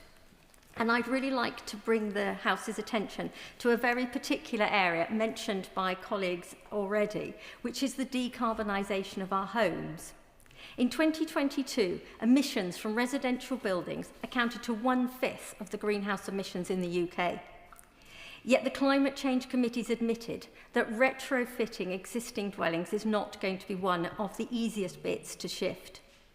And I speak on this topic as a member of the Environmental Audit Committee, as an officer on the APPG for Future Homes, and as an architect by trade. So decarbonising our existing homes is essential to achieving our carbon budget. And the public needs the incentives, the clear information, the consumer protection, and the accountable technical advice. The Warm Homes Plan is a step in the right direction, but it already risks making some of the same mistakes that past government-funded retrofit schemes encountered. I mean, I have a doctor in my constituency who, with the best will in the world, tried to put external insulation on her home only to find it was damp. Before she even sent me the photographs, I know exactly what the cause was. But what was really worrying was that she did not, and neither did her installer. Without the sufficient knowledge, neither the contractors nor the occupiers can make the right decisions for their homes. If you were having, Madam Deputy Speaker, a knee replacement, you would not expect that you need to go out and source your own surgeon, book your own operating room, and then choose which implant material you decided was the most appropriate. Because it is a complex and expert-led process, but so is retrofitting your home. This is why I'm asking for technical support for those that are applying for government funding, from an initial analysis through to an installation support and final sign-off. We need people to trust in the decarbonisation process, or we risk alienating the communities necessary for its success. It only takes one horror story for the surrounding community to become nervous, and it only takes one media circus for that to spread. The Warm Homes Plan is a fantastic opportunity to realise real change in one of the stickiest and most difficult areas. But if the 7th Carbon Budget is to succeed, then retrofitting our existing housing stock is an essential part of that and cannot be left on the too difficult pile. So it represents a threefold benefit. It decarbonises people's homes, it reduces energy bills, and it improves quality of life. And I would be delighted to meet with the Minister to set out a plan for how we can make retrofit viable and take it off that difficult pile. But we do need to see that this carbon budget, in order to succeed, we need a clear roadmap, we need those contingency plans, and we need to make sure that while this government is leading internationally as an example to others, it is bringing the whole community with us. Thank you, Minister. John Whitby. Thank you, Madam Deputy Speaker. It's fitting that we're debating Carbon Budget 7 on the hottest June day in our history. Yes, I'm sure that there are a few contributory factors to the latest heatwave, but we all know that one of those factors is that there is simply too much carbon in the atmosphere as a result of mankind's activities since industrialisation. I'm very pleased to say that there's been a great deal of activity in this space in the previous 2 years, in particular on renewables, and our territorial emissions, according to Carbon Brief, are now the lowest since 1872, and we are now halfway to getting to net zero. But the low-hanging fruit has been picked, and the harder to decarbonise sectors are still emitting. So every tonne of carbon that we don't emit obviously is better than having to remove it later. Yet it's also increasingly clear that emissions reductions alone will not be enough. Some sectors will remain difficult to fully decarbonise, and if we're serious about reaching net zero, greenhouse gas removals will have to play a crucial role. So I'm pleased to say that since coming to power, the government has commissioned the independent review of greenhouse gas removals, chaired by Alan Whitehead. And the Whitehead review stated that greenhouse gas removals have a supplementary but essential role in achieving net zero. And the Climate Change Committee has made it very clear that we can't get to net zero without greenhouse gas removals.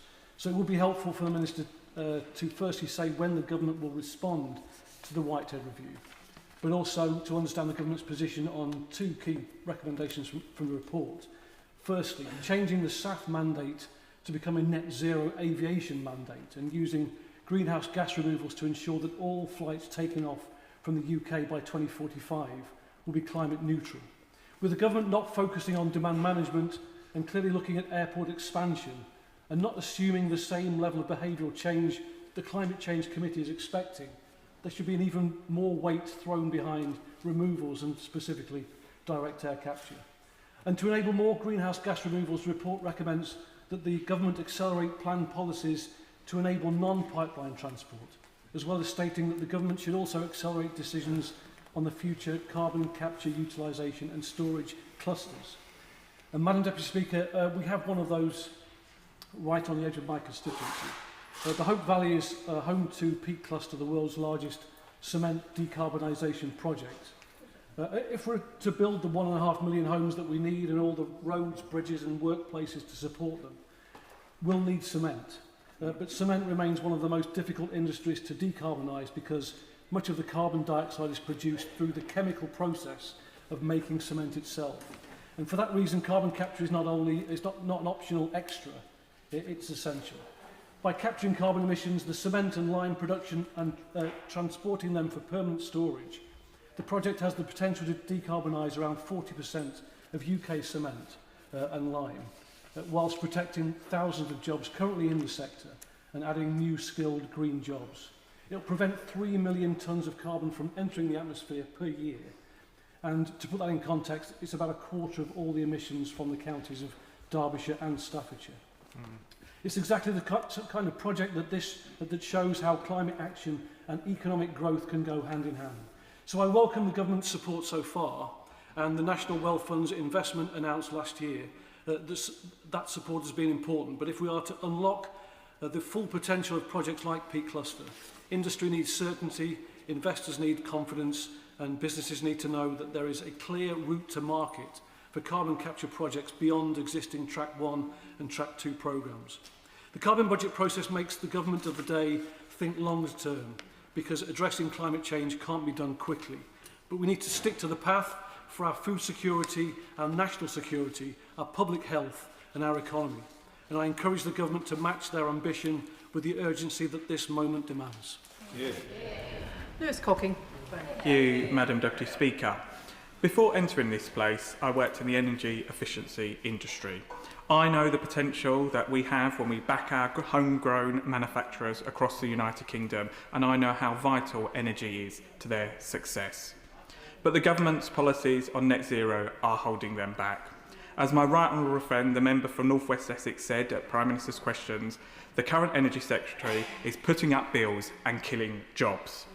I'm proud that, under her leadership, the Conservative Party is starting to be honest about net zero. As the Conservative leader of Broxton Council, I never joined the hysteria of council after council declaring a climate emergency, then sitting back and feeling good about themselves. In contrast, in Broxton, we focused on action, not words, planting thousands of trees, installing electric car charging points, and getting developers to put solar panels on new houses. But putting net zero by 2050 into law was exactly the same. There was no serious plan then to achieve it, but now Labour have come up with a plan and we have started to see what the true costs to our economy and to ordinary people's lives will be. The Carbon Budget 7 sets a target for reducing our emissions by 87%. And to achieve this, the Climate Change Committee says we need to cut meat consumption by a quarter by 2040. Sheep and cattle numbers will have to fall by 38% by 2050. I mean, some of these suggestions are just completely unworkable. It also said, the Climate Change Committee also said, people should be pushed away from driving to alternative modes of travel. That is just not feasible in large parts of the United Kingdom, especially like in rural areas like some parts of my constituency. And what really frustrates me about people involved in this debate is you turn up to a local meeting about sustainable transport, about trying to get more buses, trying to get more trains on. You turn up to a meeting, the person lecturing everybody in the meeting that we should all walk everywhere has driven there in their car. I mean, we need to come up with practical solutions where we can take the public with us. What do I say to my constituents? I have to take 2 kids to school, both of them at different schools, then go to work and do the shopping, pick them all up, go home. I mean, it's just unworkable to be having targets where we're like, well, that's fine, everyone can just walk everywhere. I mean, these have got to be sensible, and we've got to take the British public with us, or we won't go any way to achieving some of the stuff that the government wants us to achieve. The overall cost per household on average is £11,157. That is not a price that we should be willing to pay. We've made fantastic progress already, and we should always be committed to leaving a better environment for the next generation. But we also need to leave them a stronger economy and a stronger country. This means, above all else, cheaper energy. Right now, Britain has some of the highest energy costs in the developed world. There is no way we can achieve the economic growth that people are crying out for right across the United Kingdom if that remains the case. That's why we need to get Britain drilling and unlock the 2.9 billion barrels of North Sea oil. Because, Madam Deputy Speaker, according to this government, it's okay to get oil from Russia that's done in a third country, and we can't use our own resources in the North Sea. Obviously, oil coming from the North Sea will produce less CO2 than if it's got to travel halfway across the world that we import it into. The government need to set out a plan for delivery, and they really need to come up with common sense approaches to deal with the impacts of climate change. And like my right honourable friend said, just because we are questioning, just because we are scrutinising this, does not make us climate deniers. I will give way. I thank you, member, for giving way. Do you not think we might give more credence to the scrutiny that his party is providing if some of the claims they were making could be found in the carbon budget upon which we are voting? So could he just tell me, and everyone else in the House, where it says it demands everyone will need to walk? And we... I have been to a number of meetings in my constituency when I was leader of the council, speaking to a number of constituents, where people have said, experts on transport come to meetings and say, everyone should walk everywhere. That is completely unpractical. Some of the solutions that the government have put forward are completely not workable. Please come up with common sense solutions, because this is a serious problem that we need to deal with, right? But coming up with solutions like most people should walk everywhere is not a serious solution to the problem that we face. Look, so I just say to the government, if they want us to achieve reducing our carbon emissions even more, then please come up with serious, practical, common sense solutions that we can take the British people with us, that protects jobs in this country, because as my right honourable friend, the Shadow Secretary of State has said, there is no point putting taxes on business here, cutting carbon here, if the factory then opens up in China where they use coal to produce their electricity rather than what we do in the United Kingdom. That is completely not serious. That is why you need to come up with practical solutions to this problem, and I urge the Minister to do that. Barry Gardner. Madam Deputy Speaker, I have a 23-page speech, and I'm just about to throw away 22 pages of it. You'll be delighted to hear, in order to allow other members to get in. I want to quote the UK Climate Minister, or rather, I want to misquote her. 12 years ago, in 2026, the Royal Meteorological Society held a conference to recall 30 years since the heatwave of 1976. That week was marked by record temperatures, and the Met Office delivered a forecast for 2056 which stunned the journalists and reporters who were present. Their forecast predicted 45 degrees summer heat in England in 2056. Now, in 2038, as we stand at the beginning of the period of Carbon Budget 7, we know that 45 degrees has already been reached, that the 1.5 degree threshold was passed 9 years ago in 2029, and that our carbon budget growth and development plan was simply not up to the job. The scientists were right. We, the politicians, were wrong. That's the speech that I want to make sure the Minister never has to make. It's why their Lordships' reasoned amendment in the other place last night was so ill-conceived, and it's why today's debate is so vitally important. And it's also the reason that the Shadow Secretary of State's remarks were so ill-judged.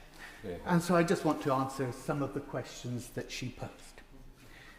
She will recall that in 2023, her own figures for the number of jobs that were to result from the net zero target, these are her own figures that I'm trying to get up now, if I can.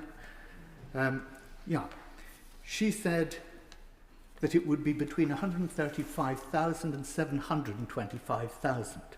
Those are her figures. She did say that there might be a decline of between 8 and 75,000.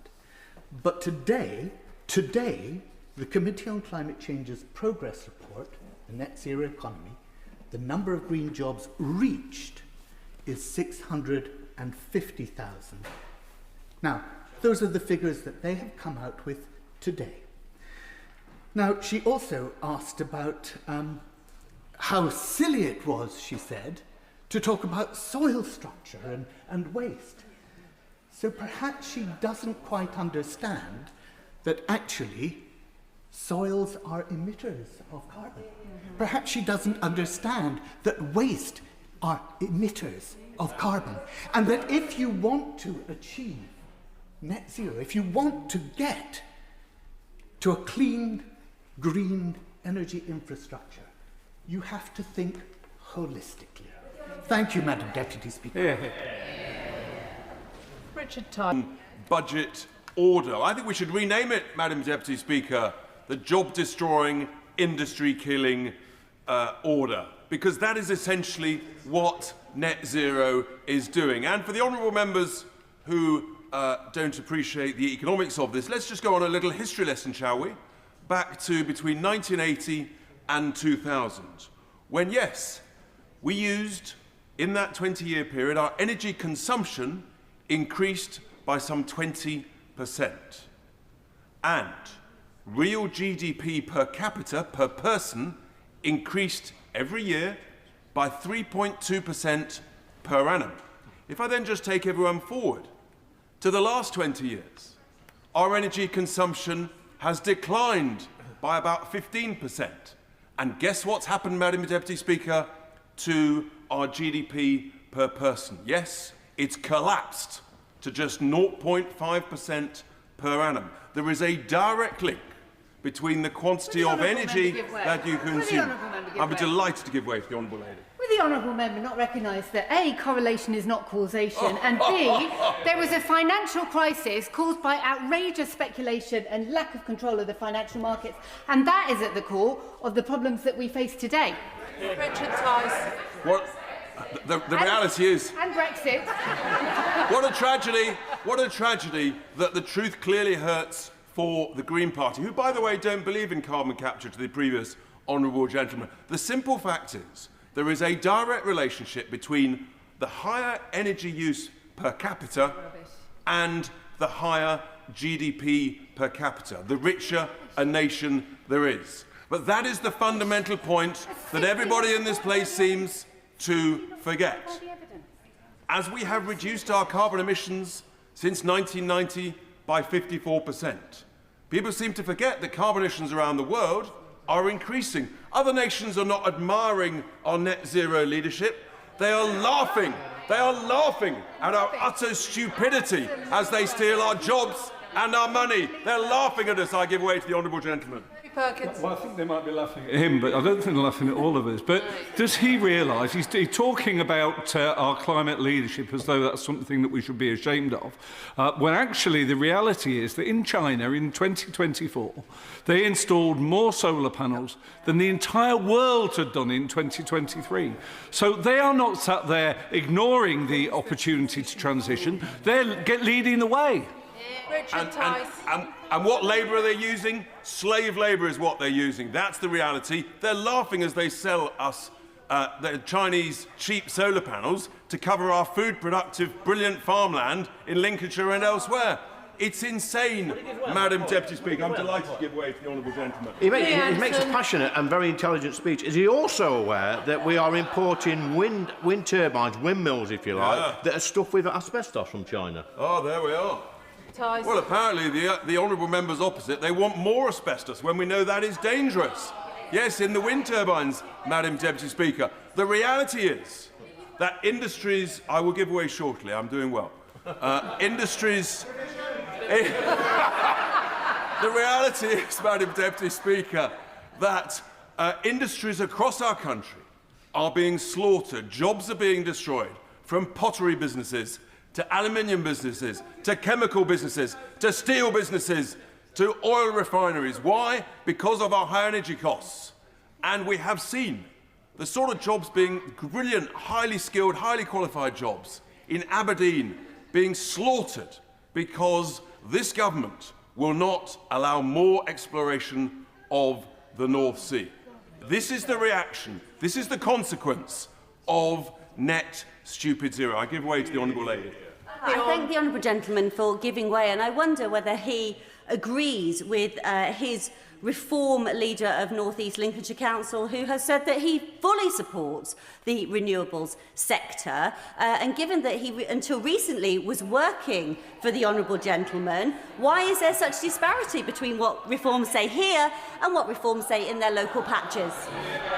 The honourable lady makes a very good point, because the renewable sector keeps saying that they're going to reduce the bills, and yet the bills are going up. And indeed, only recently, an energy boss said that even if the price of gas went to zero, which clearly it's not going to, folks, even if it goes to zero, our electricity bills at the next general election, assuming it's in 2029, our energy bills will be even higher. Why? Because of all of the increased policy costs, the increased levies, the increased constraint costs, and beyond. I give way to the honourable lady.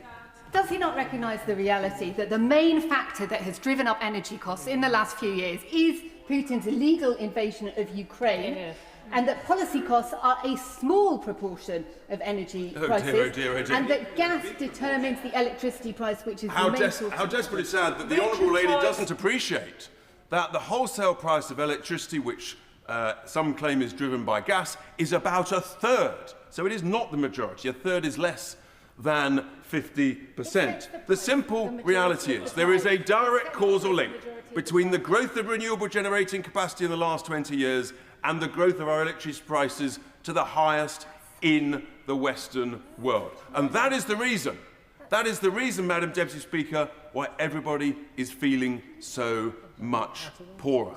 It is as simple as that. And all of the advocates of the renewable industry, they simply cannot answer the question, when are the bills going to come down? And the answer is, they're not going to. The government can try and cheat by putting it into general taxation. The simple fact is that actually the costs are going to go up. And we've heard, for example, that the cost of more CFDs is going to increase by £4, £5, £6 billion by 2030. That the cost of the extra on the extra costs of the grid is going to increase by some £10 billion a year by 2030. This equates per household, which is how people will want to understand it, by about £500 per year extra cost of living because of the costs of net zero. And everybody needs to understand this as they debate this and vote on it. And as we look to the future, having explained the history and the economics to those who don't seem to understand, as we look to the future, we hear that the Secretary of State for Energy is rather absent at the moment. Where is he? We hear that he wants to get rid of all our wonderful tumble dryers. No, we can't have tumble dryers in the brave new world of the Secretary of State for Energy. And then we hear in this carbon budget, they want us to reduce our dairy and meat consumption by some 20%. Madam, we've had enough of this, Madam Deputy Speaker. We should vote against this ridiculous motion and scrap net stupid zero. Order. I am going to reduce the time limit to 4 minutes from the next speaker, but can I remind members, and clearly passions run very high in this debate, debate should be conducted with good temper and moderation, and when members are either taking an intervention or responding to an intervention, it carries on through the chair.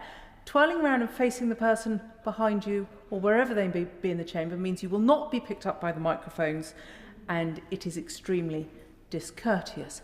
Justin Matters. Thank you, Madam Deputy Speaker. I will attempt to be moderate and not twirl as well. The net zero transition is now a fundamental part of our economy, generating about £105 billion in value and employing, as we've heard, over 1 million people. Importantly, that isn't focused on one part of the country, it's spread all across the UK. And growth in this sector is expanding, with 400,000 jobs expected to be created by 2030. And given that productivity in the net zero sector is 1.5 times the average for the UK, the potential is there for all to see. But as we head towards the future, we need to have in mind protecting existing jobs. And whilst these regulations set the carbon budget for 12 years' time, there is an area where I think the government are letting the perfect become the enemy of the good, and that's on the ZEV mandate. We have a long history of building cars in this country, which we've rightly regarded as some of the best in the world. We have a strong manufacturing base here, including electric vehicles, including my Vauxhall Motors plant in Ellesmere Port, which has embraced the transition to net zero by becoming an all-electric plant. But market demand for electric vehicles has not developed as quickly as anticipated. As of May, the market share for electric vehicles was only 26%, which is a long way short of the 33% required this year in the ZEV mandate. The Committee on Climate Change predicted that the market share for new electric vehicles would actually reach 55% by next year. So market share is going to need to double within a year for that prediction to come true, which is simply not going to happen. And their prediction that the proportion of electric cars and vans will reach around 95% of new sales by 2030 is just not borne out by experience to date, and clearly needs revising down in light of the evidence. I certainly will. Just very briefly, he's making a very good point. Does he accept that the way in which the previous government changed the dates for the Z vehicle mandate actually may have had something to do with people's confidence in being able to support an electric vehicle? Justin Matters. I think the honourable friend, my honourable friend makes a really interesting point, because there are a whole range of factors which I'll come into as to why people aren't purchasing the vehicles, but actually giving that sort of clear signal where we were heading is still something the industry is very keen on. It's just actually the speed and steepness of the incline is just too much to bear. And we can't ignore actually the fact that that 26% figure that we've got now relies on heavy subsidies from government, which is actually pushing sales to about twice their natural level. So there is, I'm afraid, some deep concern amongst manufacturers about this.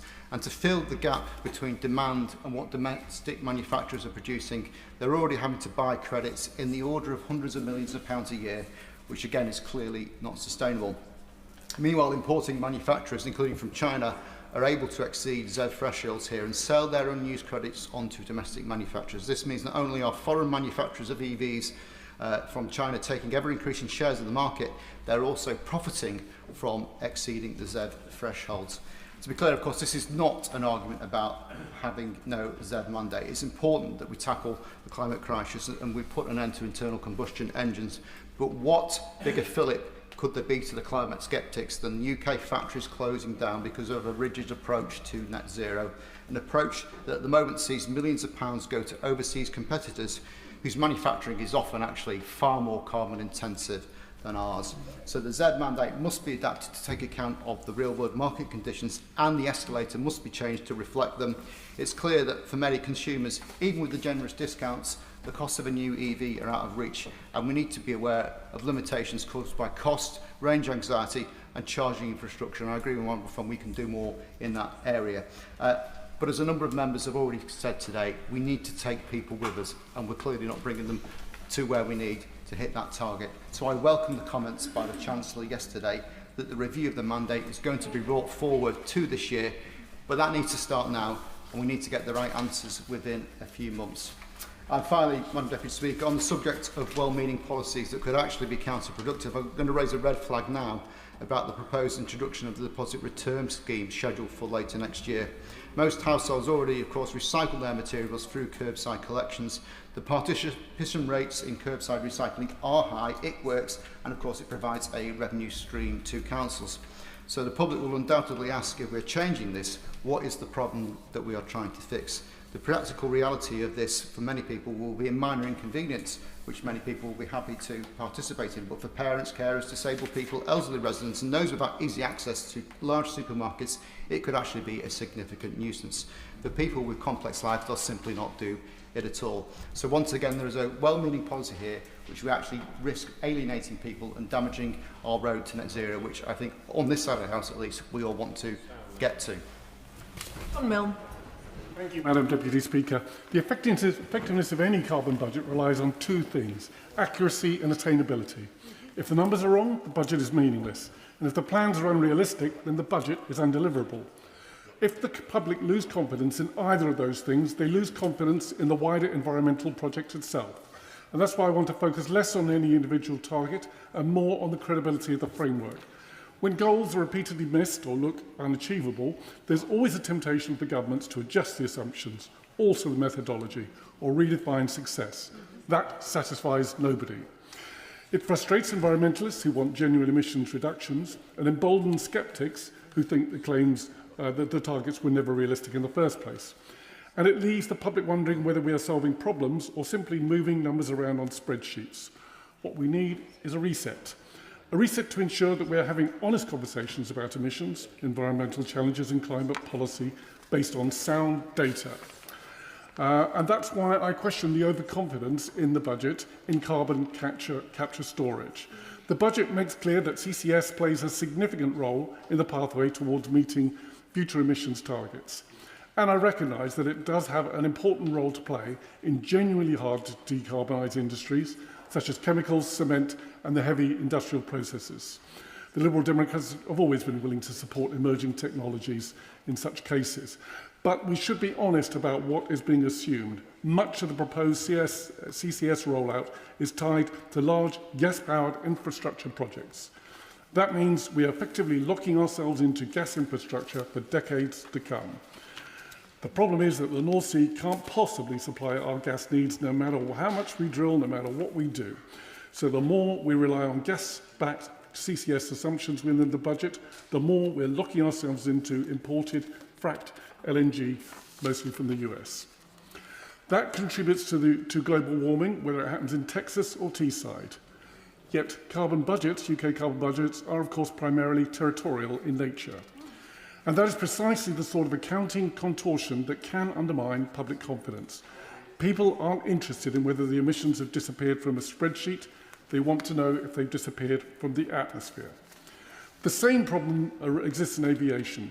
The Climate Change Committee warned that aviation is likely to become one of the largest sources of UK emissions by 2040 because other sectors are expected to decarbonise more quickly. And the committee stated that demand management remains the most effective way of limiting aviation's impacts. Yet at the same time, we continue debating expansion at Gatwick, Heathrow and Luton. Many people struggle to reconcile those two positions, and you can see why. Communities in my part of Sussex, in villages such as Warnham, Slinfold and Rusper, face the prospect of increased aircraft noise and new flight paths. The people bear the brunt and the industry is rewarded. So we need stronger accountability within the aviation sector, including the creation of an independent aviation ombudsman. If we want support for climate action to endure, then honesty matters.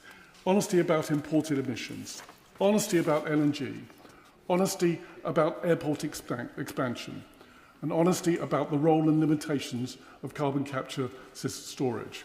Because the greatest threat to environmental progress is not ambition, it is the loss of public faith that the targets and pathways are credible. Thank you. Steve Race. Thank you, Madam Deputy Speaker. I welcome the draft orders laid before the House, and the timing for this debate obviously could not be more apt. Not only is it currently London Climate Action Week and next week Exeter Climate Forum, obviously we here and across Europe are currently experiencing extreme temperatures. Frankly, this is not normal, and the science of this is settled. What we ought to be doing and continuing to do is limiting climate change, mitigating its impact, and continuing to grow the economy. This Labour government is delivering world-leading climate action, driving jobs, growth and investment in every corner of the UK. Setting the target in this 7th climate budget is the goal, but the means by which we meet it is what we will be judged on by future generations. If we are to meet the target set out today, but also our nearer-term 2030 commitments, we must now turn our attention to the acceleration of delivery at pace and at scale. And central to that effort is a new and enabling approach to climate technology. Just this morning, I spoke at the Startup Coalition and British Business Bank Energy Innovation event with climate tech founders, investors and policymakers representing over £10 billion worth of scale-ups. We're fortunate to be home to firms at the forefront of energy and innovation, not just in Europe, but the world over. And I'm proud to say that the South West is already leading the way. My home city of Exeter is home to the Met Office and the University of Exeter, both pioneering in weather forecasting, ocean science, climate modelling, conservation and climate tech. On top of the top 21 climate scientists in the world, 5 are based in the UK and all of those are based in Exeter. The wider South West economy already contributes £1.5 billion to our net zero economy, and the firms that make up this economy are at the cutting edge, from small modular nuclear reactors and tidal energy systems to low carbon construction methods and sustainable food technologies. Of course. Thank you, Madam Deputy Speaker. While you're talking about energy in the South West, just to point out what's going on in Cornwall as well with floating offshore wind in the Celtic Sea, and how this green economy could bring huge amounts of jobs and skills down to places like Cornwall and the South West, which have really struggled for this in the past. Thank you for that intervention. I absolutely agree. And the Celtic Sea is a massive potential for reindustrialisation of our peninsula as well, as has been the case in Hull, my hometown, where I was born, where wind power has provided a huge number of new jobs in lieu of others that were there in the past. However, I just want to talk about our innovators, who are too often held back by a system that is not keeping pace with the urgency of the challenges we're facing. Time and again, climate tech companies tell us that regulation is the single biggest barrier to scaling and deploying tech, not access to capital, not access to talent, that those matter, but regulation. One of the founders I spoke to this morning said he was deploying his tech in Estonia and Morocco and elsewhere. He pointed out it was easier to do so in those countries than here, despite him not speaking a word of Estonian or Arabic. Our regulatory framework is at times more focused on managing legacy risks rather than delivering future solutions. So if we're serious about delivering on this carbon budget, we must fundamentally change how the system works. Regulation should not simply be a system to police compliance, it should reward carbon reduction, enable innovation, and that means embedding climate innovation outcomes into the mandates of our key regulators, Ofgem, Environment Agency, Office for Nuclear Regulation and others, and ensure they have the flexibility and tools to adapt in real time. The Planning and Infrastructure Act was a welcome step, introducing statutory timelines and embedding net zero into decision making, but on the ground, progress is still too slow. Developers still face years of delay and inconsistent decisions across local authorities. If we are to meet the scale and pace required by Carbon Budget 7, we must go further. We should look at a national net zero test for planning decisions that provides consistency and clarity, a climate fast track for essential infrastructure such as electric vehicle charging, solar power and battery storage, which could help unlock projects that are critical to reducing emissions and lowering costs for consumers. We must also address bottlenecks in emerging sectors like nuclear. Small modular reactors can play a vital role in our clean energy mix, but current licensing timelines stretching to over a decade are simply incompatible with the urgency of the challenges we are facing. By embracing digital licensing, fast-track siting, regulatory sandboxes, we can significantly accelerate deployment while maintaining the highest safety standards. And encouragingly, we've already seen that it's possible. The creation of the Regulatory Innovation Office was a bold and forward-thinking step. Its sandbox approach is now helping regulators and innovators work together in new ways, testing, adapting, and accelerating solutions in real time. Feedback suggests this model is not only effective, it's been transformational too. If this continues to prove successful, and I believe it will, we should expand this approach across more sectors, embedding carbon reduction at its core. The government has set the destination. This carbon budget provides a credible and vital milestone along that journey, but to reach it, we must ensure that our regulation keeps pace with our best and our brightest. Our climate tech sector can get us there, but only if we help them to help us. Thank you. Harriet Cross. Thank you very much, Madam Deputy Speaker, and I'll use my contribution to draw attention to some parts of the impact assessment, because we are, after all, debating today the carbon budget. And within this, and I'll start with oil and gas, this budget allows for 37% of our energy consumption by 2040 still to come from oil and gas. So the Climate Change Committee itself, the carbon budget, is allowing for oil and gas to be included in our energy mix into the years to come. On that basis, why is the government still committed to banning new licences in the North Sea? Why are they still committed to the Energy Profits Levy? Why are they still stopping permitting Rosebank and Jackdaw? All that will do is increase our imports of more carbon-intensive oil and gas. And that is not good for the climate, that's not good for the economy, and it's not good for jobs in the UK. Second, which can also be found in the impact assessment, to reach the carbon budget, it will need, and I quote, an electrification of industry. What this means is a reduction in our industrial capacity. The electrification of steel means a move away from blast furnaces. This means that we will lose our virgin steel capacity. Virgin steel, which is used for other things as well as defence and civil nuclear. So we're going to hinder our civil nuclear capacity by reducing our virgin steel capacity. Thirdly, and I also quote from the impact assessment, which I hope, but we're not so sure yet if people have read, it says that the faster transition to renewables will not eliminate global supply chain risks. So it is not true, no matter how often it is said, that reducing our reliance on oil and gas and upscaling renewables makes us less vulnerable to global pressures. It does not. This impact assessment says it does not, and we must recognise that everything has a cost, everything has a risk, including renewables. And I'll end, because I don't want to keep this too long, but we must be realistic and we must be pragmatic. And as my honourable friend for Broxbourne pointed out, this carbon budget assumes that we're going to reduce our meat and dairy consumption by 25%. It assumes that we're going to put a cost on households of thousands of pounds, which far exceeds any £300 saving on energy bills, whether or not this government achieve it. And let's look at China. China, who are not putting these costs on businesses or on households, who are not closing down their domestic industries. China, who are opening 50 to 70 gigawatts of new coal every year, who have almost 1,200 coal power stations, which they are using to export their renewable technology to us. It does not make sense. China are responsible for over a third of the global emissions. We are 1%. We are not making a difference to global climate change by impoverishing our businesses, our industries, and our households. We said that we wanted to lead, but there is no point leading if nobody is following, and the key players are not following. Yes. I would just like to know if she could confirm when China has said that it will meet its net zero commitments. I'm sure she's going to have a gotcha me with that one. I believe they either haven't set a target or it's 20 years. I couldn't tell you which it is. Would my honourable friend give way? Yes. I'd be grateful to my honourable friend for reminding the House by what percentage of the Douglas Lumsden was returned in Aberdeen South on a platform of increasing drilling. Indeed, the member for Aberdeen South was returned on a 50% of the vote. And that was because people who actually feel this, the residents of Aberdeen South, of North East Scotland, whose jobs are being lost daily, monthly, because of the rundown of the oil and gas sector, because of the eco-zealotry of this government wanting to hit their net zero target faster than anyone else. That is the reality. It's costing jobs. It's costing livelihoods. I've knocked on hundreds, thousands probably, of doors in Aberdeen South in the last month.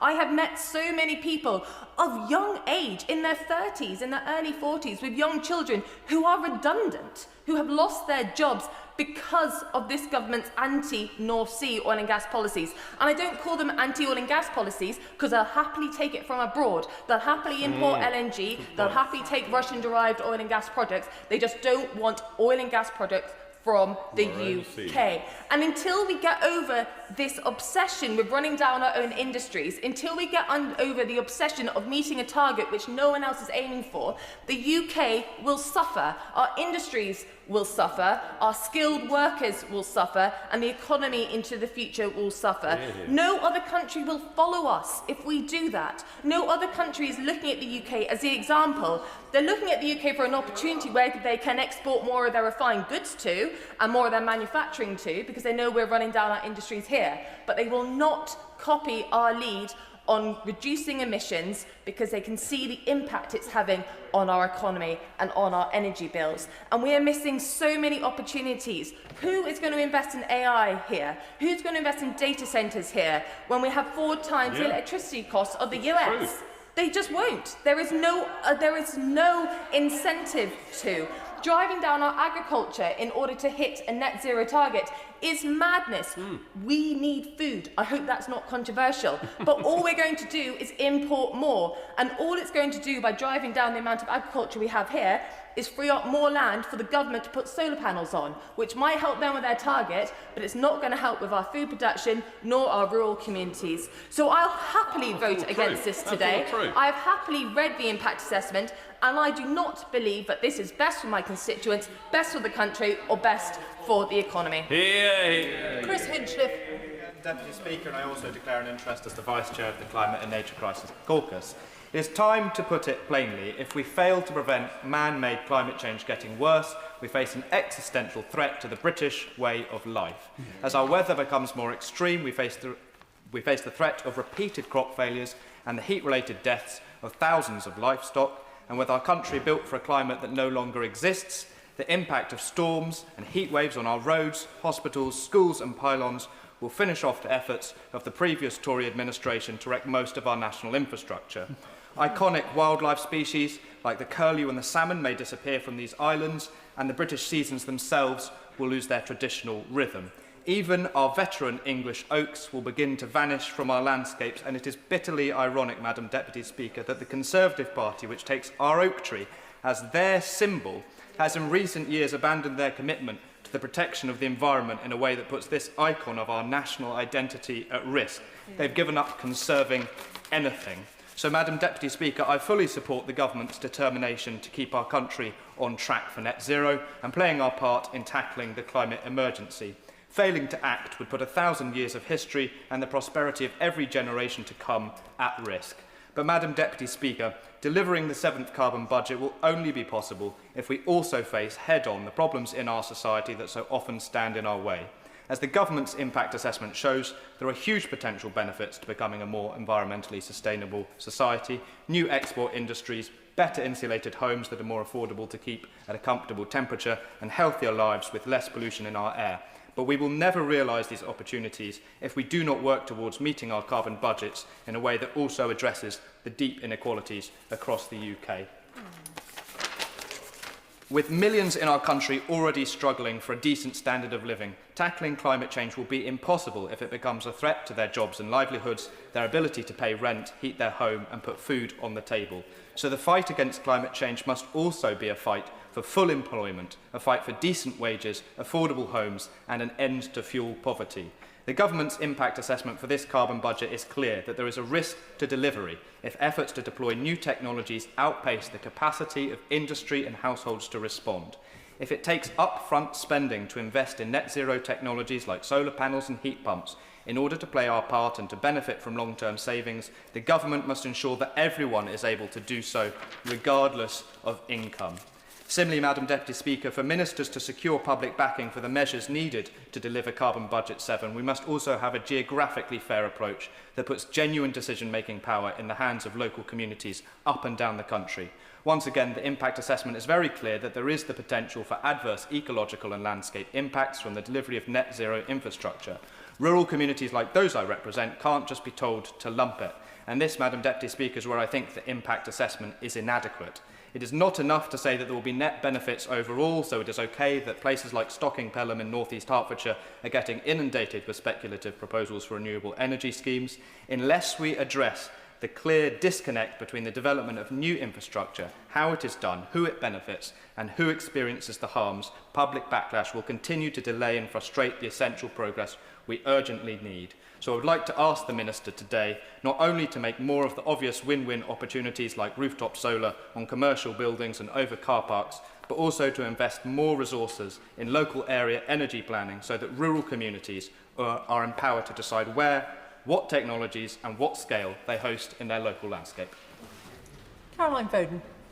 Thank you, Madam Deputy Speaker.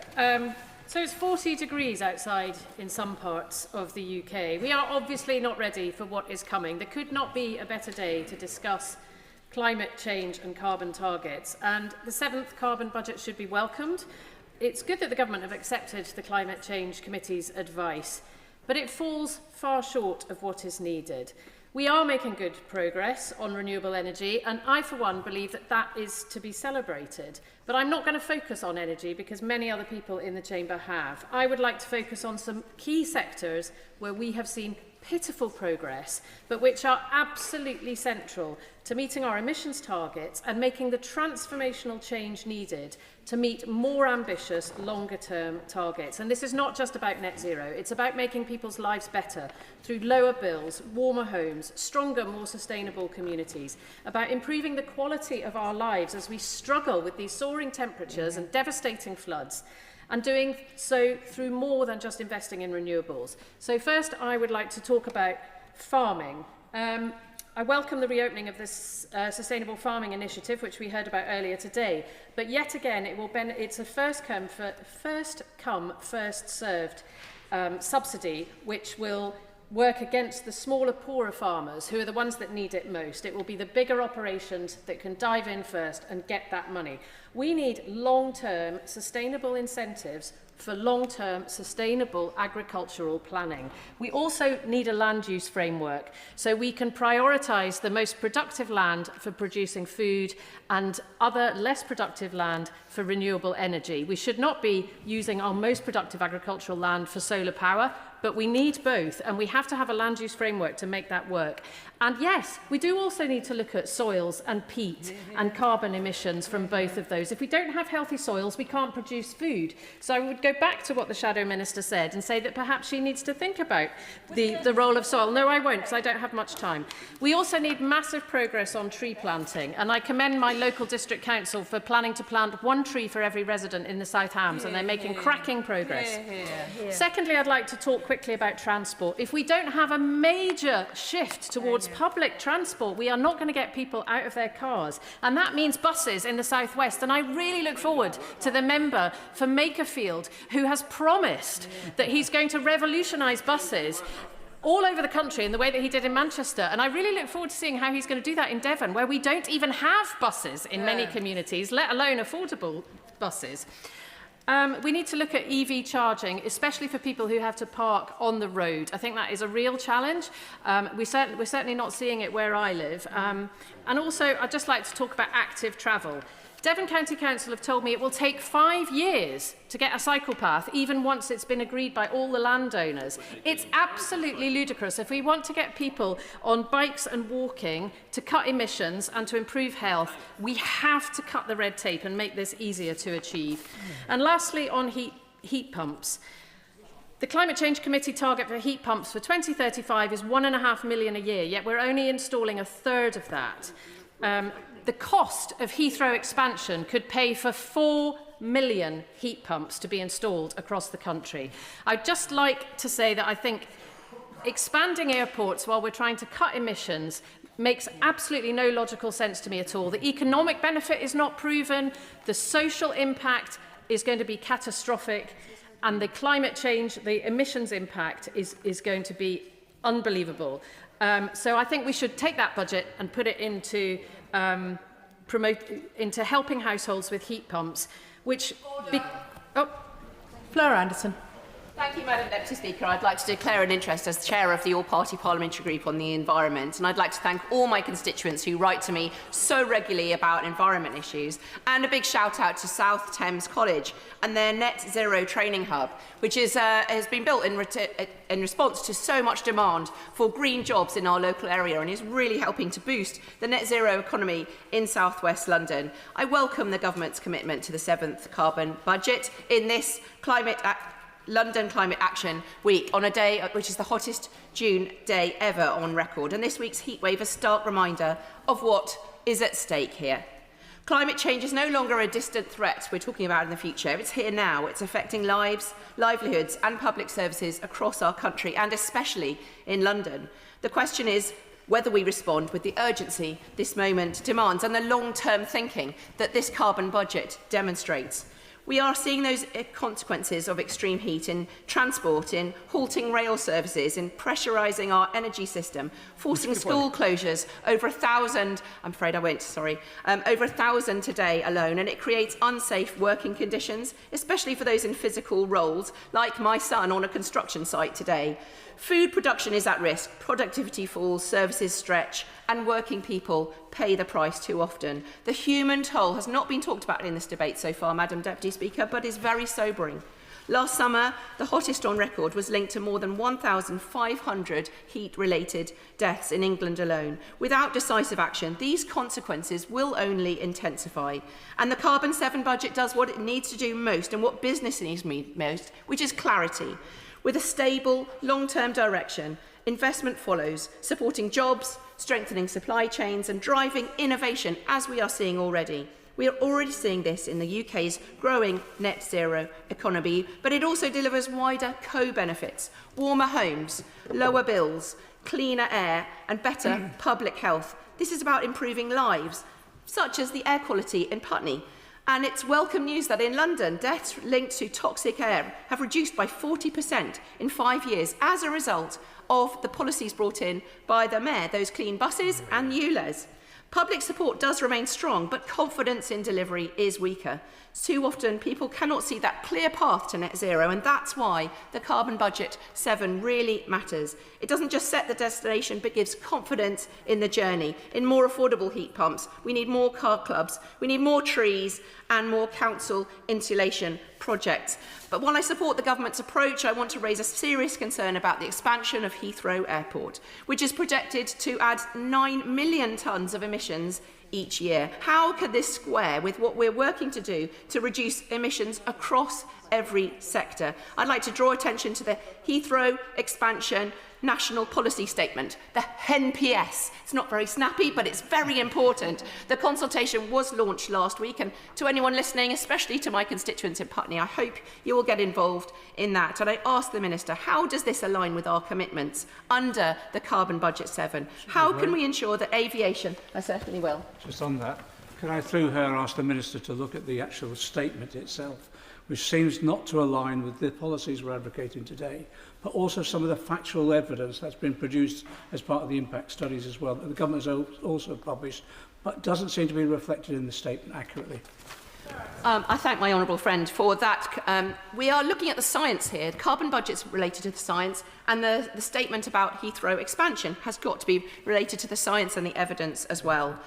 So finally, Madam Deputy Speaker, the Carbon Budget 7 is very welcome. It is very necessary and urgent. And I really welcome the government's leadership, not only for us in our country, but also showing the way and leading other countries as well. And I've seen that in many places. If we get this right, we can deliver not just on climate, but on jobs, on food security, on national security, on growth, on health, and our resilience for decades to come. Thank you. And we will be going down to a 3-minute time limit from after the next speaker. Adrian Ramsey. Thank you, Madam Deputy Speaker. And can I start by declaring an interest as Vice Chair of the Environment, APPG, and a member of the Environmental Audit Committee. Green MPs will be backing these critical climate change orders and regulations, and I want to recognise, as others have done, the strength of the cross-party consensus that has given us the historic and world-first Climate Change Act and then the net zero target. And as the temperature outside soars to record highs, we must renew our commitment to working on the basis of evidence, and it's therefore deeply regrettable to see attempts from the Conservatives and Reform to dismantle Parliament's climate consensus. We must not go back to the days of denialism, nor must we tolerate any rowing back on climate ambition in response to a perceived electoral threat from the deniers and the delayers. The Paris Agreement committed the world to holding global temperature rise to well below 2 degrees. The science has only become more alarming since then, yet global emissions did not peak when many of the international climate policy experts predicted. Instead, they continue to rise. As a result, the remaining global carbon budget available to meet the Paris goals is now facing an ever smaller window. So I support the 7th carbon budget, but we should be honest about the challenge before us, and I'd welcome the Minister's reflections on this specifically. Madam Deputy Speaker, I welcome this 7th carbon budget, but it's imperative that we move with the urgency that the climate reality demands. We're experiencing increasingly frequent and severe periods of extreme heat, with temperatures reaching levels that pose risks to public health and essential services. And the Climate Change Committee is clear that we are not prepared in any shape or form for what's to come. Greens are today specifically repeating our call for heat-proofing measures. That's cooling for hospitals, schools, prisons, care homes, including air conditioning where needed. It's a maximum temperature limit for workplaces and classrooms, and it's a street-by-street programme to insulate homes to ensure that we keep them warm in winter and cool in summer, and we need a long-term policy framework to support that. Members of the Environmental Audit Committee have heard that mitigation and adaptation cannot be treated as separate challenges, nor can climate action be separated from action on inequality and the cost of living. And nowhere is that clearer than in our continued dependence on oil and gas. Expanding oil and gas operations will not materially improve UK energy security or protect us against price shocks. Expanding oil and gas will not lower household bills. The huge growth in renewables is hugely welcome, but the science demands that we avoid new oil and gas fields. So I hope the government will take the opportunity to unequivocally rule out expansion at Rosebank, given that it would emit emissions equivalent to 28 low-income countries. Will the honourable member give way? I will. I thank the honourable member for giving way, and he rightly talks about us not going back to the days of climate denial. But would he agree that there are legitimate questions to be asked about offshoring, and that we need to include the carbon emissions of everything we import, because that would be a general reflection of the carbon that we as a country are consuming? I strongly agree with the member for South Devon on that point. We need to make sure our emissions account for all of our activities, whether it's offshoring, whether it's shipping, whether it's aviation. And as she pointed out earlier, any government plans for airport expansion could bust their own climate targets and need to be carefully reviewed. Finally, nature is crucial to this debate. Yet healthy peatlands, native woodlands, salt marshes and restored ecosystems are among the most effective climate tools available to us, and we're one of the most nature-depleted countries on earth. So I encourage the government to recognise this in its carbon budget delivery plans. Not only can we build a strong, resilient economy at the same time as restoring nature, we will only do so if we successfully put nature front and centre. Madam Deputy Speaker, the science is becoming more stark. The impacts are arriving faster, and the time for cautious incrementalism has passed. This House must back the 7th carbon budget, and we must all work together to increase our ambition to the level needed to protect the public. Alistair Strathern. Thank you, Madam Deputy Speaker. And I want to start by thanking the Minister for the leadership she's shown on this issue, not just since taking up the role, but long before she came to this House, which I think actually has quite a powerful lesson for the heart of some of the debate we've had today. We've heard a lot from some on opposition benches about how inherently global this problem is, and the fact that the UK decarbonising alone won't tackle climate change. And they're obviously right. It is an intractably global problem that we cannot tackle alone. But they seem to then somehow build from that to an argument that we're going to get other countries to go faster by going slower ourselves. When actually, the lesson our Minister showed in arguing in a previous role for the Climate Change Act is by showing global leadership, we can actually bring other countries along the way with us on this really difficult journey. We brought in the Climate Change Act, and now 75% of the country's GDP is covered by binding emissions targets. We know we need to go further, and that's why the debate about how we meet these targets is so important. But it has to be, Madam Deputy Speaker, a debate about how we meet them. There's often been a lot of loaded language today about climate denialism, and I absolutely accept that the party opposite aren't denying the existence of climate change. But in denying the very real and existential consequences of not meeting these science-backed targets, they're engaging in a subtler but no less pernicious form of denialism that is betraying our constituents and their futures. It's betraying it by failing to recognise the existential challenge of climate change, but it's also betraying them by failing to engage in the very real and important debate we should all be having about how we meet these targets and the policy trade-offs needed. Absolutely. Tino. I appreciate his tone and the quality of his debate, but would he not agree that denying that they are making electricity more expensive, deterring electrification, something that the former Prime Minister of the Labour Party has acknowledged, denying that we are offshoring emissions by putting extra carbon taxes on our businesses that other countries don't face, therefore increasing global emissions, is also part of the problem? Alistair Stratton. Thank you, Madam Speaker. She's absolutely right to highlight that we need to do more to drive down the cost of energy and to bring others with us on the journey on decarbonisation. But that's not the debate we're having today. We're having a debate about scientifically binding and informed climate targets that will have existential implications if we do not meet them. And by not engaging in some of those deeper policy conversations about how we get there, she's letting us all down. We absolutely will have areas where we can go further, but we've already shown that we can.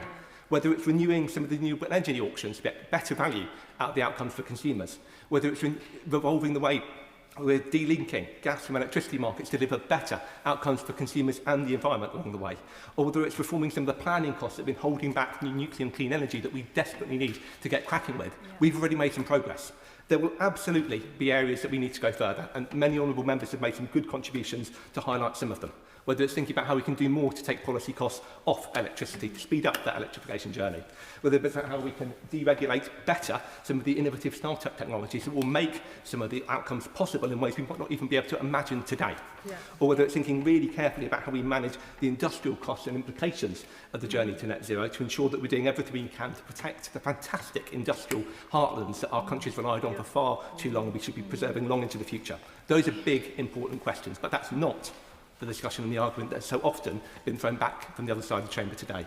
It's been one that's denied the implications of failing to meet this target, and it's one that is deeply disappointing because it lets down our constituents and it lets down all of our collective futures. Richard Ford. Thank you, Madam Deputy Speaker. The real choice before us is whether we prepare our economy for the future or watch other countries seize the opportunities that we allow to pass us by.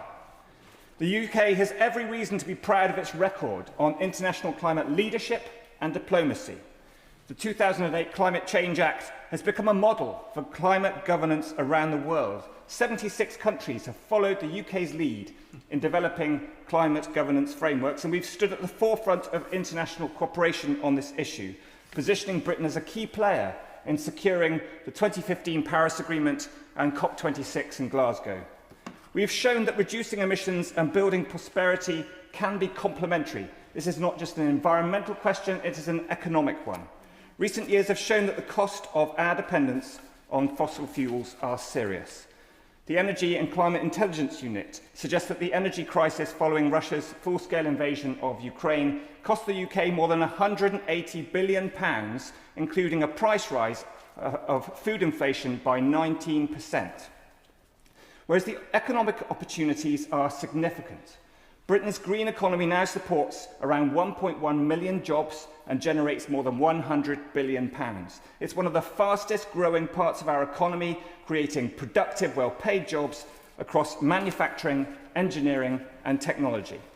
Whether Britain embraces the energy transition or not will not change whether the transition happens. The question instead is whether the jobs, the investment and the expertise are located here or somewhere else. History rarely rewards those who cling to yesterday's technologies when the world is investing in tomorrow's. Don't trust me on this point. Trust the then First Lord of the Admiralty, Winston Churchill. On the 23rd of June 1914, Winston Churchill was being travailed in this House by MPs who were pursuing an old energy source in the face of a new one. On the eve of the First World War, Churchill pursued oil for powering ships of the Royal Navy in the face of MPs who pressed the case for coal. This was long before Britain had access to our own oil, but Churchill could see that this new technology was going to change the way that the 20th century was going to be powered. A century later, we are faced with another transition from fossil fuels to clean energy generation. And it's particularly relevant where I live in the southwest of England. Yesterday afternoon, I hosted the Great Southwest's new nuclear futures here in Parliament. This debate is ultimately about whether Britain chooses to lead or follow. It is about whether we develop the industries of the future or allow others to forge ahead. The cost of inaction will ultimately be far greater than the cost of transition. Thank you. Sir John Joseph. Thank you, Madam Deputy Speaker. As the report makes clear, Carbon Budget 7 is one of the most important stages on the path to net zero. In previous carbon budgets, cuts in emissions came from more straightforward changes, such as moving electricity generation away from coal. As we continue along this path, however, this carbon budget will involve changes to the way we heat our homes, the way we travel, and the technology we use. Delivering this will require behavioural and structural changes, with future emissions reductions depending increasingly on the choices made by our constituents. I wholeheartedly agree with my honourable friend for Chesterfield when he warned that if the government is to be successful in delivering Carbon Budget 7, it must have the support of the public.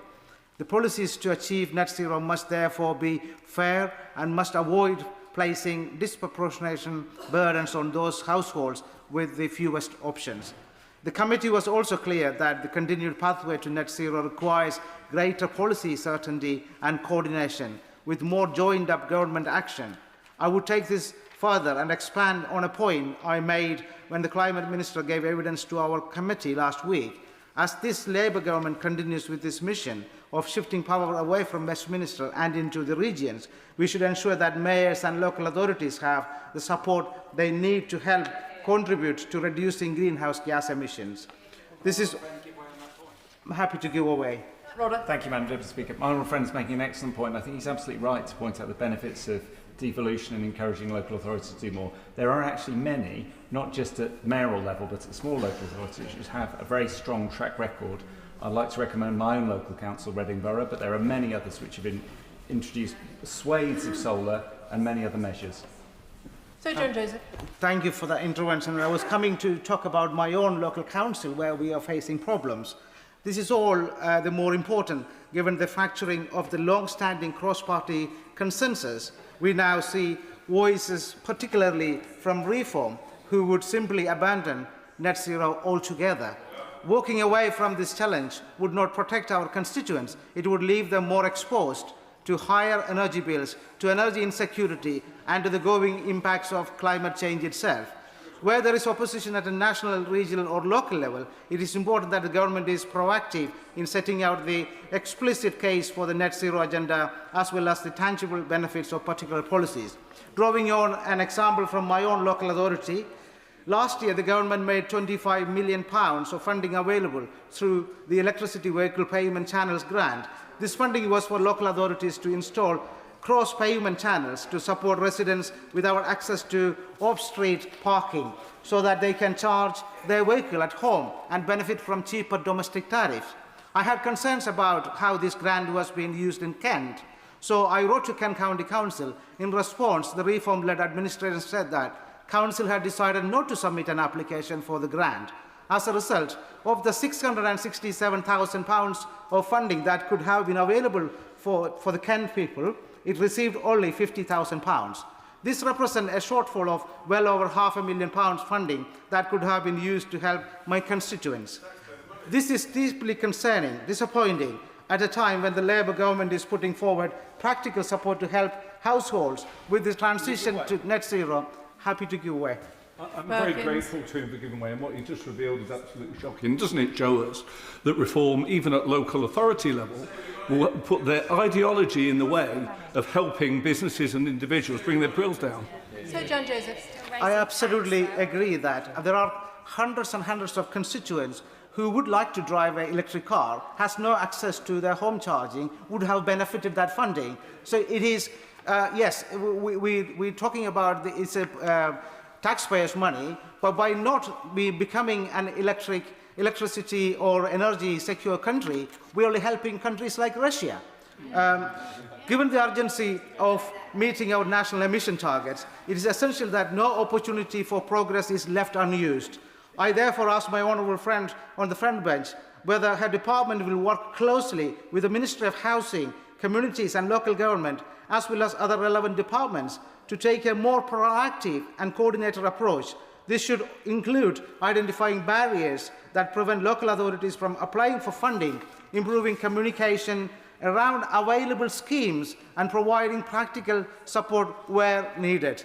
In particular, will the government consider measures such as offering targeted guidance or even establishing more strategic framework to ensure that funding reaches all parts of the country effectively? By strengthening collaboration across departments and supporting local authorities more directly, we can help ensure that councils are fully equipped to access the funding available to them, and in doing so, maximise our collection ability to deliver on the UK climate commitments.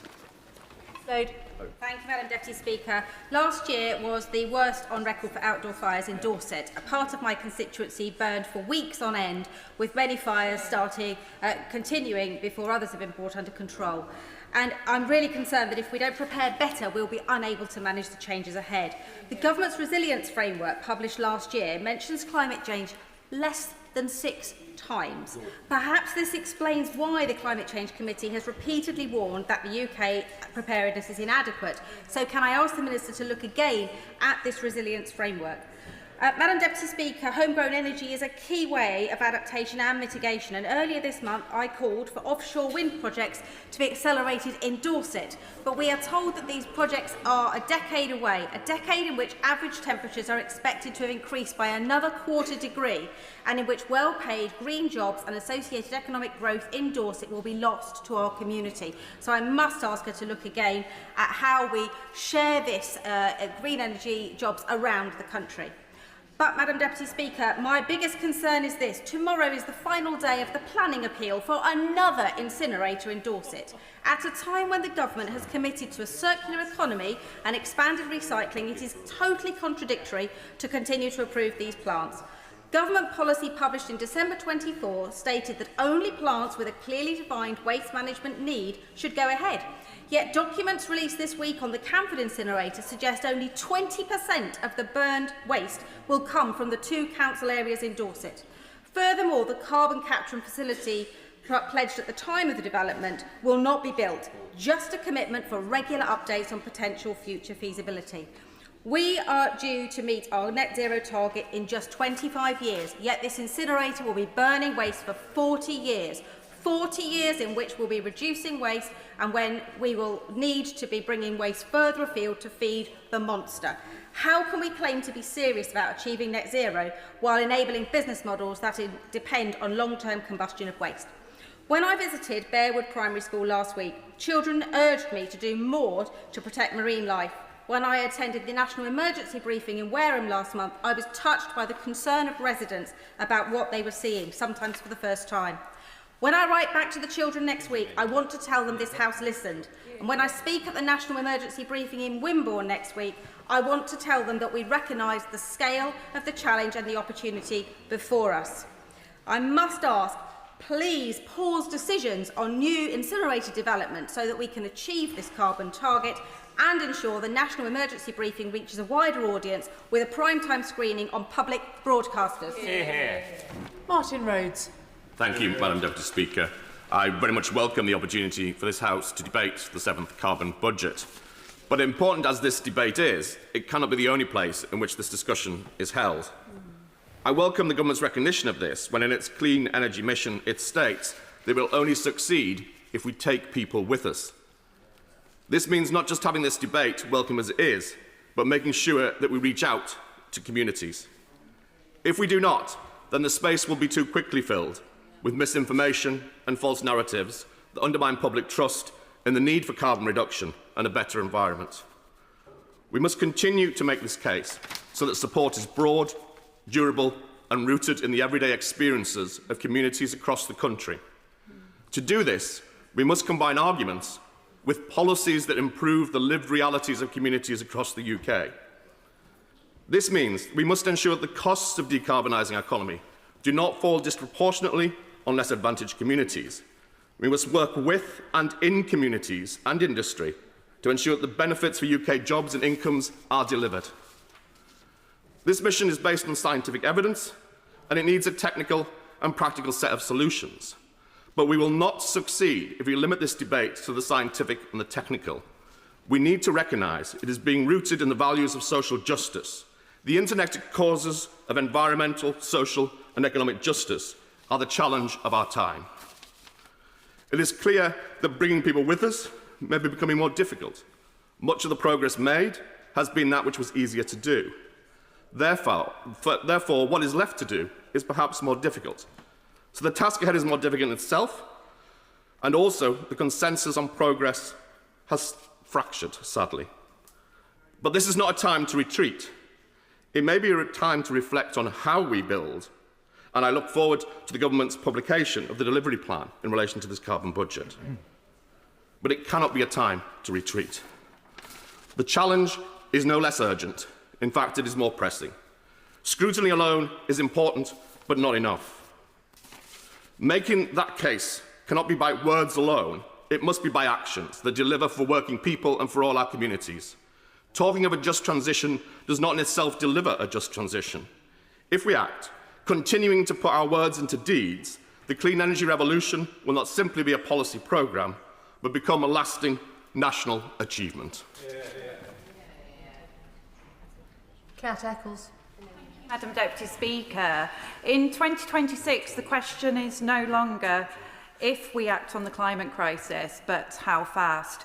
Most people accept the science which shows the Earth's average surface temperature have increased significantly over the last century. It's hard to deny this in a week where yet again the UK is experiencing record-breaking heat. Though as one climate sceptic told me online recently, it is just weather.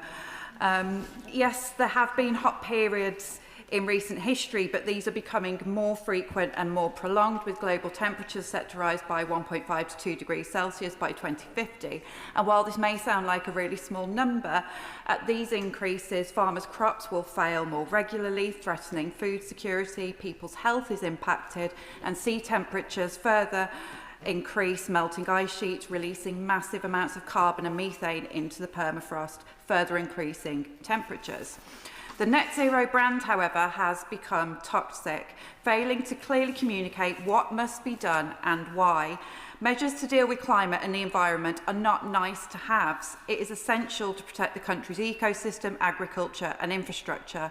It is no longer about whether we can afford it, but can we afford not to take action? And the fact is, our economy will actually benefit. So we must confront the misinformation directly and put forward credible, practical solutions. The populist right promotes the misleading claim that the UK can secure its energy by drilling more oil and gas in the North Sea. But in reality, projects such as Rosebank Oilfield would only deliver a relatively small supply of oil and be subject to global pricing shocks, all while causing significant environmental damage and giving more profits to oil giants. True energy security and lower costs will come from sustained investment in renewable energy, not from doubling down on fossil fuels. 37 years ago, Margaret Thatcher stood before the UN General Assembly and warned of the dangers of rising carbon emissions and their impact on the Earth's climate. And at the time, Conservatives respected that evidence and engaged seriously with the science. But today, the party opposite is more a pound-shop version of its former self, more preoccupied with chasing reform votes and offering serious solutions to these challenges facing our country. We urgently need to tell a better story on climate change and show the public how it will benefit them where it matters, in their pocket. During the last heatwave a few weeks ago, over 80% of the energy in the grid came from renewable sources. That's a fantastic news story, and with the planned decoupling of gas and electricity, the public is set to reap the benefits on this. So across the UK, we're already seeing warmer, wetter winters, hotter, drier summers. But this is not a task for DESNZ alone. It must be a golden thread across all departments to safeguard our environment for future generations. Moss. Deputy Speaker, I support these measures because, contrary to some of what's been said in this chamber earlier, UK Centre for Energy Research found that 2/3 of the increase in electricity bills since 2021 were driven by the wholesale gas prices. So my right honourable friend, the member for Kingston Surbiton, leader of the Liberal Democrats, when he was Energy Secretary, was absolutely right to play his part in leading the UK to becoming the world leader in offshore wind. And he was right, and to be fair, as was the Prime Minister, to oppose the reckless and illegal war in the Middle East that has so driven up prices as well. So it is crucial to break the reliance on gas to reduce and bring down our energy bills. That's why our Liberal Democrat plan to halve energy bills in 10 years depends on doing just that, and our essential energy guarantee would discount half of bills right now. But we do need to do more. Tidal range could be generating more than Hinkley C, had the previous Conservative government supported it when it came up. And my honourable friend for South Cambridgeshire, in her excellent speech, was absolutely right that community energy could be doing and playing a much bigger part. But the Reform and Conservative parties, one thing they haven't talked about today is that their alternatives don't just mean more and more burning of oil and gas, despite the global warming we're experiencing today. They want to frack our beautiful countryside as well in order to burn even more gas. Near my constituency in Somerset, shale gas licences were obtained, including Quantock's Head around Brent Knoll, just 16 miles from a nuclear power station, not far at all from my town of Taunton. The Reform Party said it would be negligent not to frack recently. The Conservatives, under their current leader, have opened the door to fracking, saying it will form part of the mix, just as Liz Truss did in her short period in office. Fracking in Lancashire, let us remember, triggered 200 seismic events of magnitudes up to 2.9, felt across the whole of the Fylde coast, Madam Deputy Speaker. My neighbours in Taunton and Wellington want nothing to do with fracking, certainly not just outside our town. So any proposals to restart fracking, it poses real dangers to Somerset. And constituents of Taunton and Wellington would bear all the risk. The earth tremors, the industrialisation of our rolling hills, the threat to the River Tone, while the financial gains would, of course, flow just to the oil and gas executives and to their backers, of course. And to their backers. Stupid reform. The 7th carbon budget provides the continuity of trajectory that lower bills and a stable climate depend upon. But we must go further. We must reject the dangerous alternatives from Conservative and Reform parties and say no to fracking our wonderful countryside. Janet Davey. Thank you, Madam Deputy Speaker. Since the last election, great strides have been made by this government in confronting the ongoing climate crisis, and there should be no doubt at all about us being in a climate crisis. We only need to step outside, and we've heard this from many members across the chamber already, that this is one of the hottest days indeed on record. Now, I welcome the government's clear acceptance of the ICCC's recommended reduction of carbon emissions. This is an issue that my constituents care deeply about. After all, it's about children's future. And when I say this, I mean all children deserve the right to breathe clean air. This Labour government has made historic investment in clean energy and rewilding projects across the country. Not only have these achievements worked to decrease our dependence on fossil fuels and build our national energy independence, they have brought with them further private investment, training opportunities and high-skilled sustainable employment, reinvigorating our communities and building towards a greener and more sustainable basis for our economy. This government's focus on environmental policy is demonstrated by the carbon budget, which will improve people's lives now and for years to come. It will rebuild our natural environment and it will also save lives. I say this because in previous years, 4,000 premature deaths were linked to poor air quality in London alone, and this is not acceptable. This has affected my own constituency directly, with the tragic death of Ella Adu Kissa-Deborah in 2013, representing for the first time in the UK that air pollution was listed as a cause of death. And I applaud her mother, Rosamond, who relentlessly campaigns for clean air. But for far too long, governments in Westminster have failed to take seriously the dangers of air pollution, and I'm glad that this is no longer the case. However, thanks to vital work from the London Mayor, enormous progress has been made to clean up our air. The implementation of ULEZ, although popular with some and unpopular with others, has removed high-emission vehicles from our streets. And again, this is something to be applauded. This progress shows a Labour movement working together at a local and national level to change lives. As such, I congratulate the government for its acceptance of the carbon budget and emissions reduction target, and I look forward to continuing this work to support the work taking place in the UK and globally to tackle climate crisis. However, in relation to this, I ask the government to look further at the stripping of minerals from the seabed. As the Minister will know, deep-sea mining puts at risk genuinely irreplaceable biomeans and may lead to the remobilisation of carbon emissions long held dormant on the seabed. Davis. Very much, Madam Deputy Speaker. Owing to the 3-minute time limit, I will do my best to summarise my speech. I also apologise to those in Mid-Derbyshire who I said I'd raise specific things on behalf of that I might not be able to cover all the points I hoped to make. The last Labour government made huge strides forward when it came to climate change with the first legislation in 2008 and the first carbon budget. That was taken up by other countries across the world, and I pay tribute to previous Conservative governments as well. David Cameron and Theresa May took that work forward, and I hope that we can find a consensus across this House for the way forward. Climate change affects so many aspects of our life in the UK. We have made good progress cutting greenhouse gas emissions by around 50% by 1990, but the scale of the challenge is so great it is having a massive impact on the economy as we're on that fossil fuel roller coaster, as we are paying more to support people with their health, and we may see that today. And perhaps I should declare an interest as somebody who would get sunburnt under a 40-watt light bulb. And we also have threats to our national security as access to natural resources change, and that will be a driver of conflict. So while we have a moral obligation to adapt, we also have a huge opportunity for our economy, because the green industries of the future are already creating growth here. They're creating some absolutely fantastic jobs. I think it's important to reflect briefly that the suggestions made by the Independent Climate Change Committee are just suggestions. It's up to the government of the day to take those forward. We've heard some talk in the discourse around this debate about banning meat and dairy, for example. I happen to know that the Secretary of State for Energy is very fond of a bacon sandwich, as is the chairman of the Environmental Audit Committee. So I don't think we're going to get ourselves into a situation where meat is banned.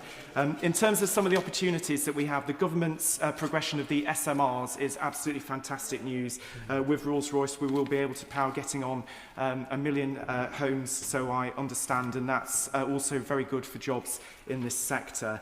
Similarly, with the Warm Homes Plan, that is a measure that we've got to deal with the cost of living crisis, but it also means that people who heat their homes using gas, for example, will use less of that product. And I would just like to press upon the Minister the importance of nature-based solutions, particularly for flooding. Flooding is a huge economic burden on businesses and homes, and nature-based solutions have an opportunity for us there. And if there's one other area that I'd like her to bear in mind, is green hydrogen. That is a huge opportunity for the economy. They're doing some great work on that in Sweden. However, it does require a huge amount of electricity to do the electrolysis to get that green hydrogen. So if we can do more with the SMRs, then I do believe that we have a viable opportunity to deliver with green hydrogen. And it's a shame time is so tight. It's been such an important debate, so I will have to leave it there for today. Lola McAvoy. Thank you, Madam Deputy Speaker. The temperature right now in London is about 35 degrees compared to a perfect 25 degrees in Darlington, so take me home. I want to put on record my thanks to all the staff working to support us today, especially the armed police and the doorkeepers in their three-piece suits. The effects of this heatwave will put huge pressure on public services and essential services, and we should all spare a thought for any woman giving birth today, the families living in overcrowded accommodation, and for anyone with medical vulnerabilities. This weather is deeply dangerous, and to propose inaction in the face of this climate emergency, parties opposite must be living on another planet. Now, I am no climate change expert, and my brother is a geography teacher, so I'm under serious pressure. I may not be a climate change expert, but I do know my regional economy, and I know that the Net Zero project has delivered incredible impact and huge investment in my area. The Climate Minister has shown excellent leadership on this issue, and while today's extreme weather makes her point for her, the government has been working hand in glove with industry to ensure that we reap the economic rewards of the transition to net zero. Just last week at the G7, the government secured £1.3 billion for battery energy storage systems so that we can end the ludicrous practice of curtailment with our wind farms. In recent weeks, we've seen the coordination and an effort by the party opposite, the once credible Conservative Party, to paint decarbonisation as anti-jobs, anti-growth and anti-industrial communities. Whilst I absolutely do back the calls from the trade unions to ensure proper, equitable career transition for the oil and gas industries, it is for the birds that this government's commitment to net zero is bad for our economy. In my region, the world-leading carbon capture project in the East Coast Cluster and the net zero Teesside power plant, which is powered by gas, will capture 2 million tonnes of CO2 annually and create enough power for 1.3 million homes.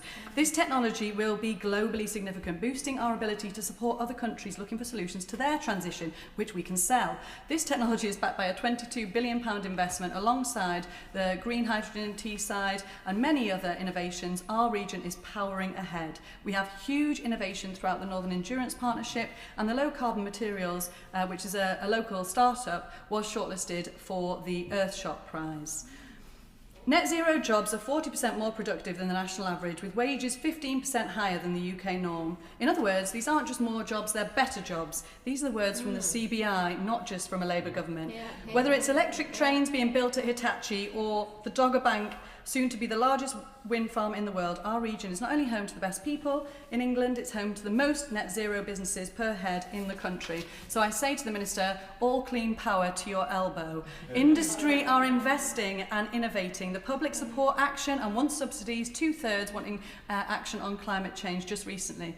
Carbon-intensive industries are working and workers in these industries are calling for equitable alternatives and the same pay and progression as other sectors. Amanda Martin. Deputy Speaker, the effects of climate change cannot be ignored in my city of Portsmouth. We are an island city and rising sea levels pose a growing threat if we do not get a grip on the climate crisis. Madam Deputy Speaker, the climate crisis is affecting my constituency every day. It is fitting that we are debating this motion during a record heat wave where people are struggling to cope in homes that are poorly equipped for increasing frequent extreme weathers. This is not about just about reducing emissions. It's about rewiring our economy for a more sustainable future. Climate action is already driving jobs, growth and investment across the UK, and we're already seeing it in Portsmouth. Earlier this year, I visited 4 constituents with Aurora Refit. They'd all received heat pumps through the government's Warmer Home Plan, to no cost to themselves. They told me these improvements have transformed their lives, keeping them warm through the winter, reducing their energy bill, and indeed giving them money back. And I don't know who the party opposite have been talking to when they say the public don't support transition to net zero, because 77 people surveyed by the government public attitudes tracker say that they were concerned about climate change and its impact, and 7 out of 10 voters say they want to support government action to reduce climate change. However, they know that there is an issue that we must address. But, Madam Deputy Speaker, at a recent climate community event, what is evident is that many people are afraid to discuss climate change and net zero, for fear of attack and pile-on from misinformation spread online by some politicians. So in my city, despite warmer homes pumps being available, only 4% of households in Portsmouth North have taken them up, making us 483 out of 650 for adoption. For some residents, the offer may simply sound too good to be true. Previous scams in clean energy sector have damaged trust. So in summing up, can the Minister consider how we rebuild confidence so more residents can benefit from what my constituent describes as kinder energy? As a proud naval city, Portsmouth understands how global events can affect the cost of fuel and energy and food. That is why we must continue to invest in renewables and nuclear energy to free Britain from the roller coaster of fuel prices. And as my honourable friend from Glasgow North notes, we must bring the country with us, and they must see it, hear it and feel it. Madam Deputy Speaker, we should reject the false choice between restoring nature and reaching net zero. We need both. Nature recovery and climate action are not competing objectives, they are mutually reinforceable. And one area of concern I'd like to highlight is the role of the shipping industry.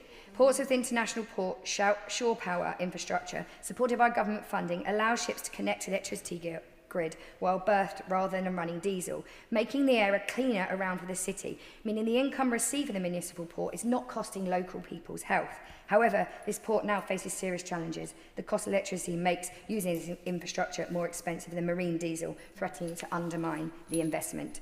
So I urge the Minister to work with colleagues across government to find a solution. Our report wants to contribute to net zero, but the current system is holding it back. Madam Deputy Speaker, if we do nothing, we do not keep things as they are. We lock in more flooding, more extreme weather and greater energy. And in the words of our own national treasure, David Attenborough, if working apart we can force powerful enough to destabilise our planet, surely working together we are powerful enough to save it. Yeah. Luke Murphy. Thank you, Madam Deputy Speaker. The temperature outside the chamber, as many others have mentioned, has been climbing towards 40 degrees and a red heat health alert is in force. 50 years ago, the summer of 1976 left a mark that many people still remember. But we are living through that kind of summer again, except now we know it's not a freak, it is a pattern. And we're seeing the impact. Schools have closed, transport has been disrupted, hospitals have cancelled appointments. Indeed, we've already seen a critical incident declared at a hospital in Portsmouth. None of this is a forecast. It has already happened, and it is happening faster than we were told. But I don't believe that we need to trade in despair, because it is not warranted and it is not useful. We still have time to act, and we know what to do. And that is the whole point of the 7th carbon budget that we are debating today, and it is in that spirit that I support it. This is a thing that Britain is good at. We were the first major economy to write a binding climate framework into law. We have cut our emissions faster than almost any comparable nation. This is not a burden we should carry grudgingly, but a race that we are leading from the front, leading and joining and indeed bringing on other countries to act as well. A child starting school in my constituency this September will be in their 20s when this budget period ends. What we decide in this chamber writes the world that they grow up in. We must leave things better than we found them, and we cannot hand the next generation a wrecked inheritance and a bill and call it prudence. So I say to those who cannot afford this, that we cannot afford this. The reverse is true. The party opposite rightly talks about scrutiny, but scrutiny works both ways. I heard very little about the costs of inaction, flooding, wildfires and heat waves, or the cost of not capturing the huge economic opportunities. Indeed, the impact assessment, as we discussed earlier, shows that transitioning away from fossil fuels will lead to a net increase. And secondly, it does talking about not being able to quantify post-2030 exactly the impact on jobs, but it very clearly says it's because of the context. It depends on things like automation and AI and, crucially, policy. And that's why I agreed with the Shadow Secretary of State in her speech in 2023, because she argued, rightly, I didn't agree with everything she said, but she made a central point, that she agreed with the target for net zero, but policy was crucial to shaping whether it worked for families and business. And rather than doing the hard work of designing policy to ensure that, the party opposite have abandoned the target completely. We still have time, we have the framework, we have the evidence. We have a national habit of leading when it counts. We should not duck this moment just because it has got difficult, and I urge the government to keep Britain leading from the front. Minister, Katie White. With leave of the House, the temperature has certainly gone up outside, and at times it's gone up a little bit in here. It's been a very passionate debate, which I really welcome. I'm going to try and go through all of the points, but we won't have time to go through all of them. I'm really happy to meet with anybody to discuss this. I think actually constructive engagement is really helpful in terms of this. And I think that most of our constituents want us to tackle climate change. They also want to bring bills down, and this is an opportunity for us to work together. I will reply initially to the Honourable Lady opposite. As she knows, this is around setting the trajectory towards 2050. It is not about the 2050, it's about the budget. And I do listen really carefully, and I think she makes some valid points. I was a little confused at times. She challenged us in terms of not having enough scrutiny, but this is the first time that we've actually had proper scrutiny on this budget. Under the last government, you never once voted on the carbon budgets on the floor of the House. You discredited, or you tried to discredit, the Committee on Climate Change. Order. The Minister's better than that. The Honourable Lady was used the Committee on Climate Change to discredit some of the figures and questioned about food bills. But actually, the Honourable Lady knows that bills have already gone up by £361 as a response of food inflation. The Honourable Lady talked about planning and referred to China as having a better planning, got the response to innovation, but actually I would say their planning system is a little bit more forthright than ours. So the thing I was most unsure about of the Honourable Lady is that if she was so clear, why did she not do this when she was in office and she was in this place? But the Honourable Lady did take through this when she was in charge, and actually it's only when she's taken on the opposition that she's actually changed her position entirely. And as somebody from Yorkshire, we say it fairly directly. You know, I've spoken and my sort of advice has always been we want to save carbon and make cash. And I think that is a fairly blunt way of saying that actually this is around growth within the economy. Look, I want to pay tribute and thank you to the members for Chesterfield, Sheffield, Hallam, Derbyshire Dales, Mid Derbyshire, Brent West, Ellesmere Port and Broxburgh, Putney, Hitchin, Ashford, Darlington, Portsmouth North, Basingstoke. I'd also like to thank members from South Cambridgeshire, Chippenham, Horsham, Exeter, North East, Hertfordshire, South Devon, Honiton, Sidmouth, Taunton and Wellington, Gordon and Buckham, maybe Broxbourne, and Boston and Skegness. I do just refer to the member from Boston and Skegness. I understand he drives a Tesla, the Honourable Member drives a Tesla, but his party wants to scrap the electric car grant. I understand the Honourable Member put solar panels on properties owned by his former company, but Reform Councils are cancelling solar projects on public buildings. I understand his former company invested in EV chargers and solar power, but Reform says Britain should slow down the green energy transition. I understand he says he backs business and threatens to rip up green investment deals and send investors running for the exits. While 91% of properties in Boston and Skegness constituency face some level of flood risk, he talks about adapting to climate change, but he won't tackle what is causing this. And I ask the honourable members who've questioned today, what is the alternative? And I'm very happy to have those conversations. Should we be saying to black cab drivers to give up their electric taxis and go back to paying more at the pump? Should we be looking at constituents in flood-risk communities in the eye and tell them, sorry, we're not going to tackle the causes of this? Should I tell the gentleman I met in Rakerfield, whose solar panels have helped reduce his energy debt by £800, he was better off without them? Should I tell the investors at the London Stock Exchange that Britain is not interested in its share of a $10 trillion global green economy? Because let's be clear, that is the choice. In the middle of a heat wave, an unprecedented heat wave, perhaps we should all try to take the temperature down. This shouldn't be a partisan issue. At its heart, the Carbon Budget 7 is a pro-business, pro-investment framework. So let us choose resilience over risk. Let us choose investment over stagnation. Let us choose the opportunities of the future over the comforts of the status quo. I hope I have provided the reassurance members require, and I urge colleagues across the House to support the orders and regulations before us today. I commend this to the House. Yeah. The question is as on the order paper. As many as are of that opinion say aye. Aye. Of the contrary, no. No. Division. Clear the lobby.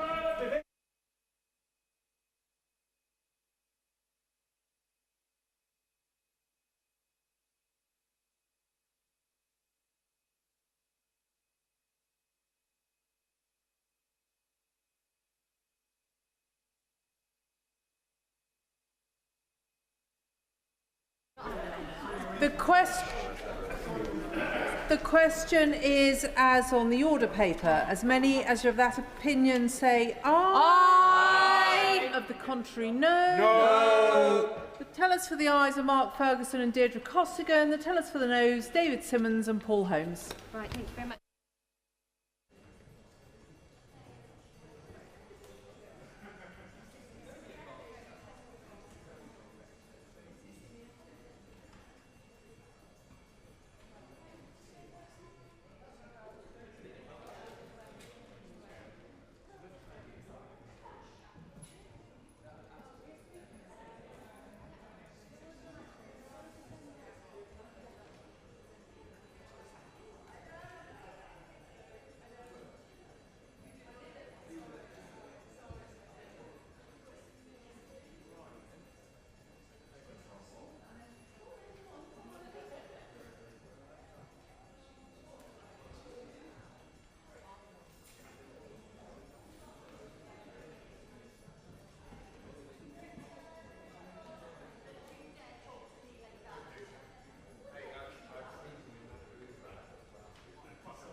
The ayes to the right, 332. The noes to the left, 94.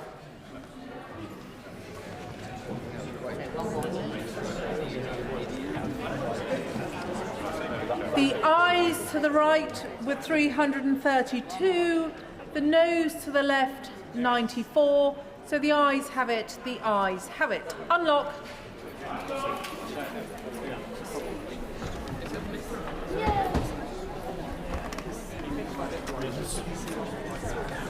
Order, order. Dr. Evans?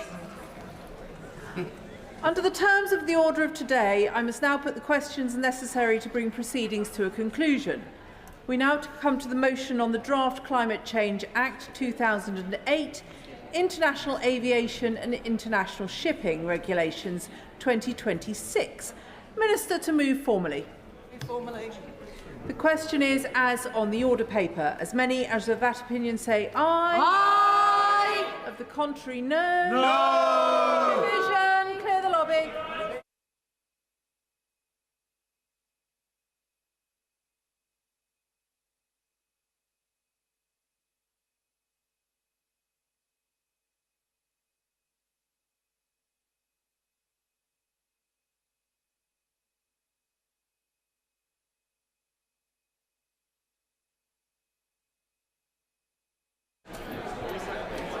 The question is as on the order paper. As many as of that opinion say aye. Aye.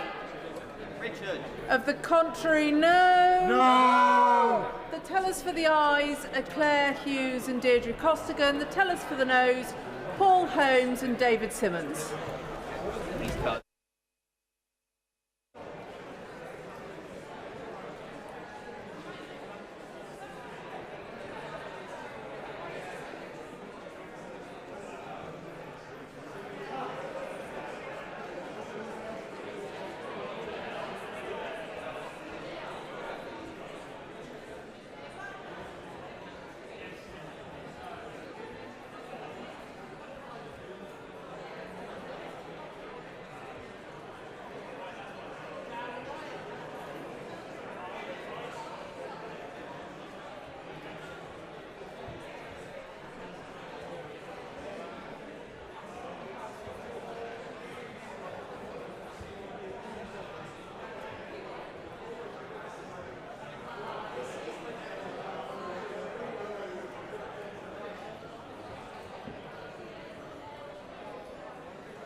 Order. Order. The ayes to the right, 329. The noes to the left, 94.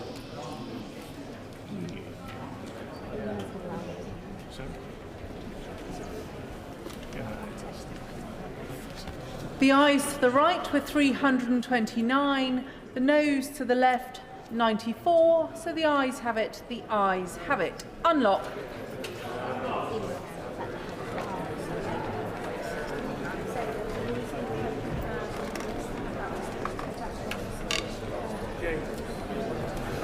We now come to the motion on the draft Climate Change Act 2008 credit limit, Order 2026. Minister to move formally. The question is, as on the order paper, as many as of that opinion say aye. Aye. Of the contrary, no. No. Division. Clear the lobby. Division.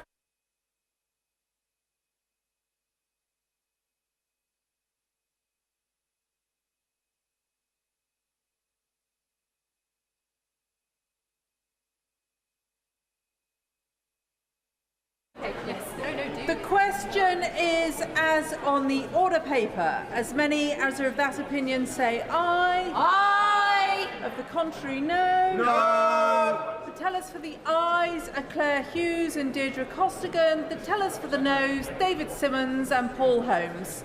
Thank you very much.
Order, order.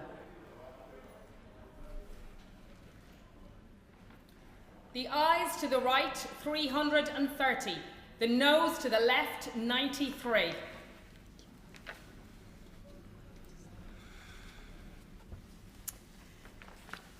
The ayes to the right were 330, the noes to the left 93. So the ayes have it, the ayes have it. Unlock.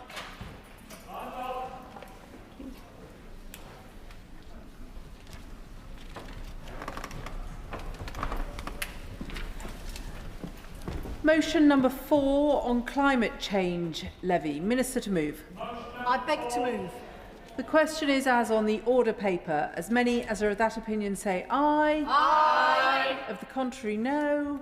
I think the ayes have it. The ayes have it.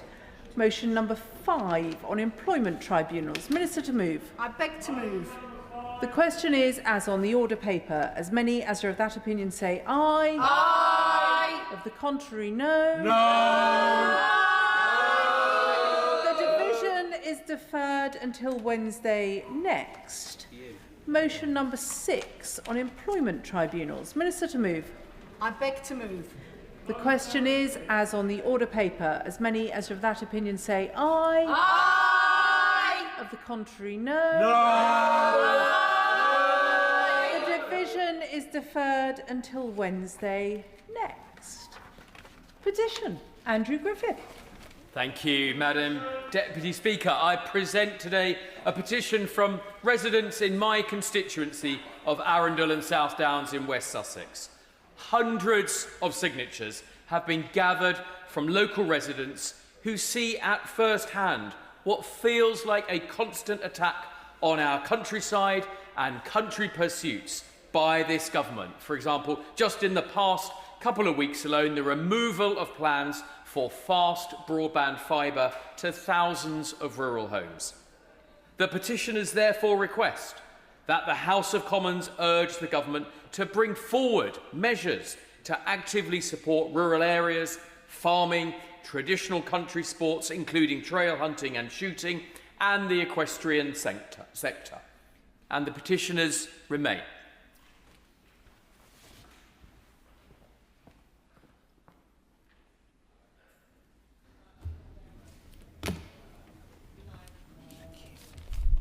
Petition support for rural areas, farming, country sports and the equestrian sector.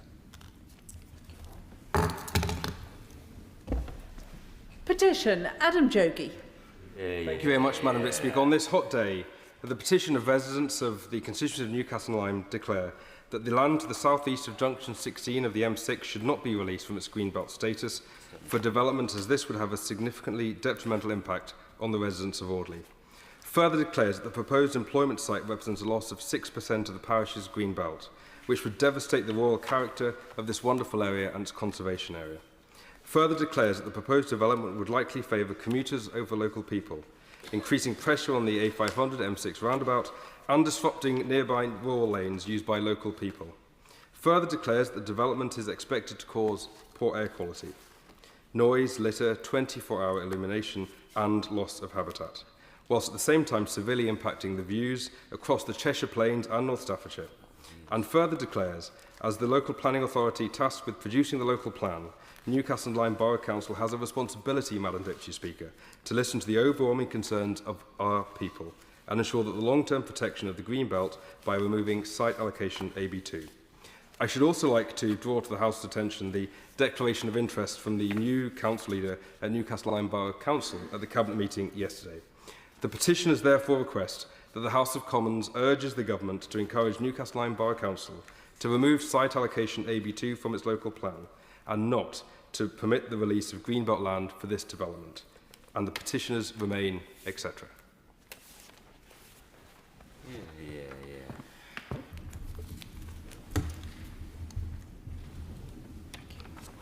Petition proposed development of site AB2 in Newcastle under Lyme.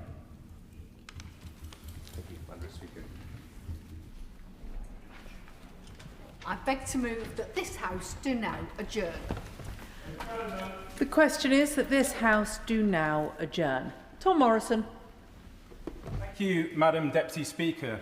I want to thank the Minister for attending this adjournment debate today. He may recall that I wrote to the Department last July and outlined that Bramhall High School is a fantastic institution that provides not only an excellent education, but a wealth of wider opportunities for young people in Cheadle constituency. And despite the extremely poor state of its buildings, the school has continued to deliver for its pupils. I have seen firsthand the challenges that the school faces. The site is simply not fit for purpose. One of the blocks has no access to water and toilet facilities. The corridors are extremely narrow, meaning movement between classes is a constant battle for teachers, and pupils have been using temporary cabins since November 2023. So no one would be surprised to learn that the school was extremely pleased to be invited to be part of the school rebuilding programme. This has offered everyone a fresh start and exciting opportunity to create something that matched the school's incredible ambitions. The school was presented with a number of options, which included a full rebuild. Now, this option would best serve the ambitions of the school and the wider community and avoid further costly and disruptive work in the future. And rightly, the school hoped that this would be the way forward. We all believe that Bramhall High School could become a flagship project for the rebuild programme, with a legacy where long-term thinking is prioritised, students and teachers are empowered, and true potential is invested in. When I met with the school's leadership team a few months ago, the head teacher, Mr. Williams, told me how proud he was that Bramhall High School provided a true, comprehensive education where students' skills, passions and talents would be catered for and everyone was given the chance to succeed. A new school would allow this to continue and enhance the fantastic offer that is already available. But sadly, the government has blocked Bramhall High School from receiving a full and complete rebuild, despite it being completely within the budget. I'd like to set out in detail the problems that Bramhall High School faces and the disappointing experience the school has had with the school rebuilding programme. Bramhall High School's buildings suffer from many significant design flaws and large parts are unable to be used due to the risks of RAC. John Peckham is an ex-head teacher at Bramhall High School who now works for School Improvers UK. He says that Bramhall High currently rates as the least inspiring education building in the country. He says the design of the estate is poor and that repairing and refurbishing it simply would not help.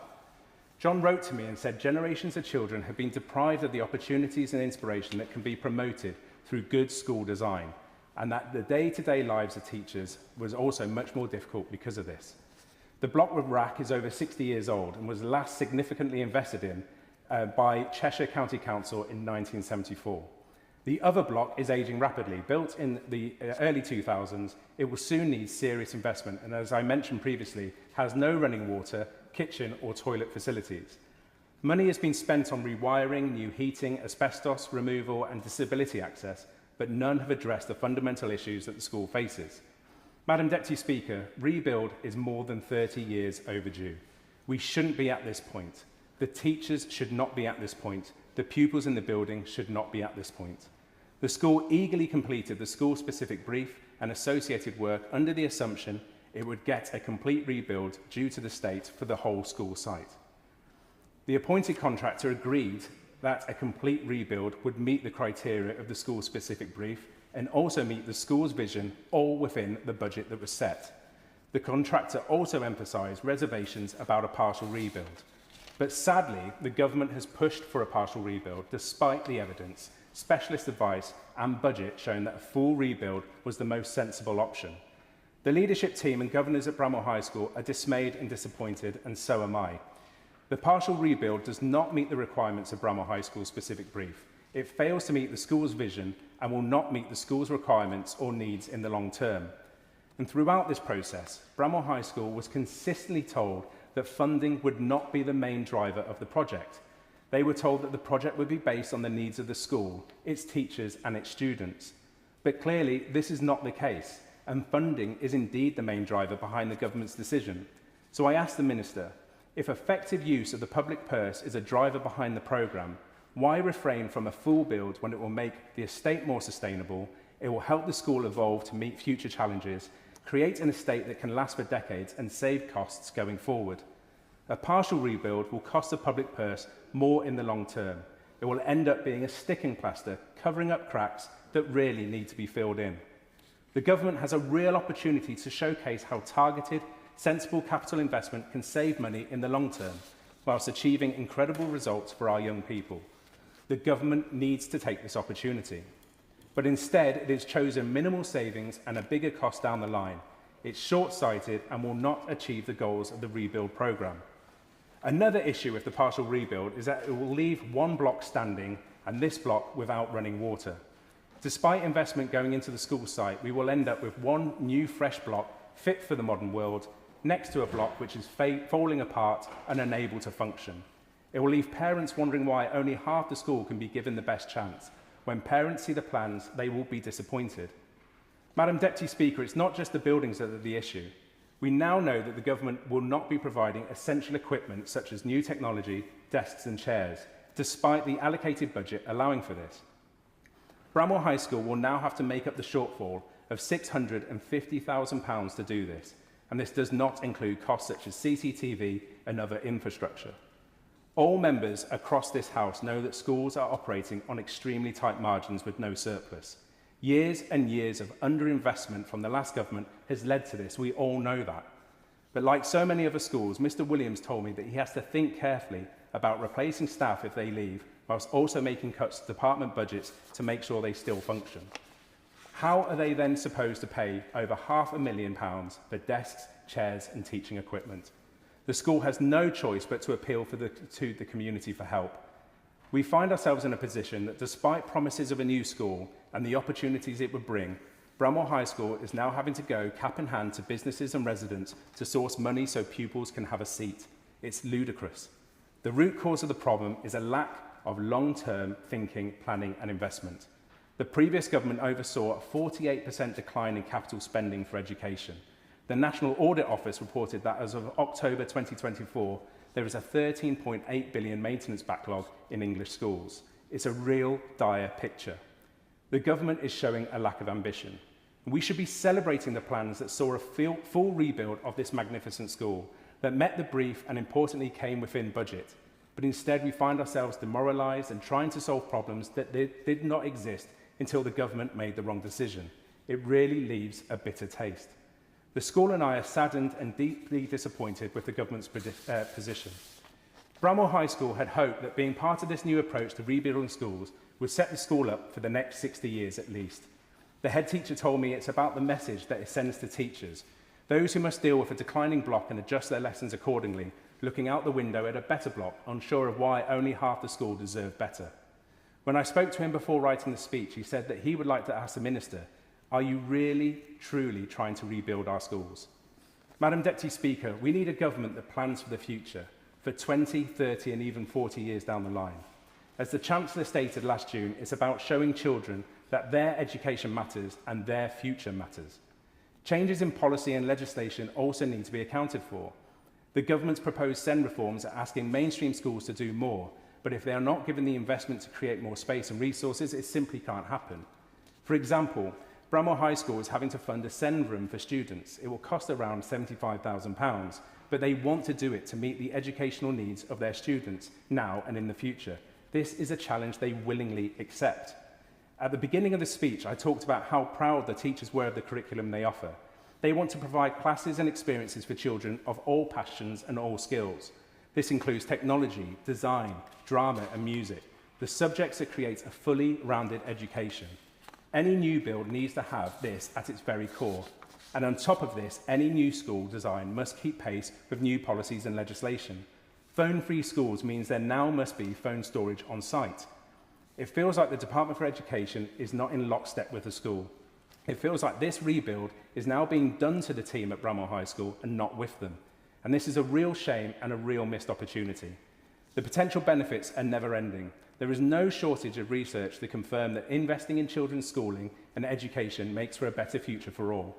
The Institute for Fiscal Studies reported that school spending can increase test scores and positive outcomes in the long run. And for Bramwell High School, I believe it's not too late. I believe that the department has the chance at this moment to reconsider. It's not too late to give Bramwell High School the full rebuild it needs. The case is clear and we know the budget is there. If the Minister cannot agree to reconsider this decision today, then I have 3 asks on behalf of Bramwell High School and schools across the country. Will he commit to improving the school rebuilding programme, to ensure decisions are done hand in hand with the schools and not done to them, as it seems to have been done with Bramall High School? Will he update building regulations and design so they keep pace with recent policy changes, whilst ensuring that facilities match the vision and aims of the school? And finally, will he meet with me and the school's leadership team to discuss financial support for Bramall High School in meeting the shortfall of equipment needed in the new proposed block, and to hear firsthand their experience of dealing with this programme? I look forward to the Minister's response. Sir Josh McAllister. Thank you, Madam Deputy Speaker, and I'd like to start by congratulating the Honourable Member for Cheadle on securing this debate and for his advocacy for Bramall High School. As a former teacher myself, who spent years standing in front of young people in Oldham and in Stockport, I know firsthand that spaces around lessons really do matter. The classroom environment speaks to children before any lesson begins. That's why tackling our crumbling school estate is imperative, to show children that their education matters and their future matters. Now, as a Minister in the Department for Education, I'm proud that we are calling time on RAC and rebuilding Bramall High School so that children and staff have the high-quality classrooms that they deserve. This government is doing things differently to fix the failures of the past. We published a 10-year infrastructure strategy, which, coupled with long-term capital budgets, the modern industrial strategy and a commitment to investing in skills and training, presents a lifetime of opportunities. Investing in infrastructure will drive growth and raise living standards in every part of the UK. Infrastructure will support our modern industrial strategy. It will improve public services through taking a long-term approach to improving the fabric of our country. That, of course, includes our schools and our colleges. We are maintaining public investment at the highest sustained level in 4 decades, supported by an increase in departmental capital spending of over £120 billion over this Parliament compared with previous plans. This was only made possible because of the decisions this government has taken around the fiscal rules, which have supported a necessary step change in investment. We will increase and prioritise investment where it is needed the most through maintenance, renewal and rebuilding programmes, and that is what we are doing for our schools.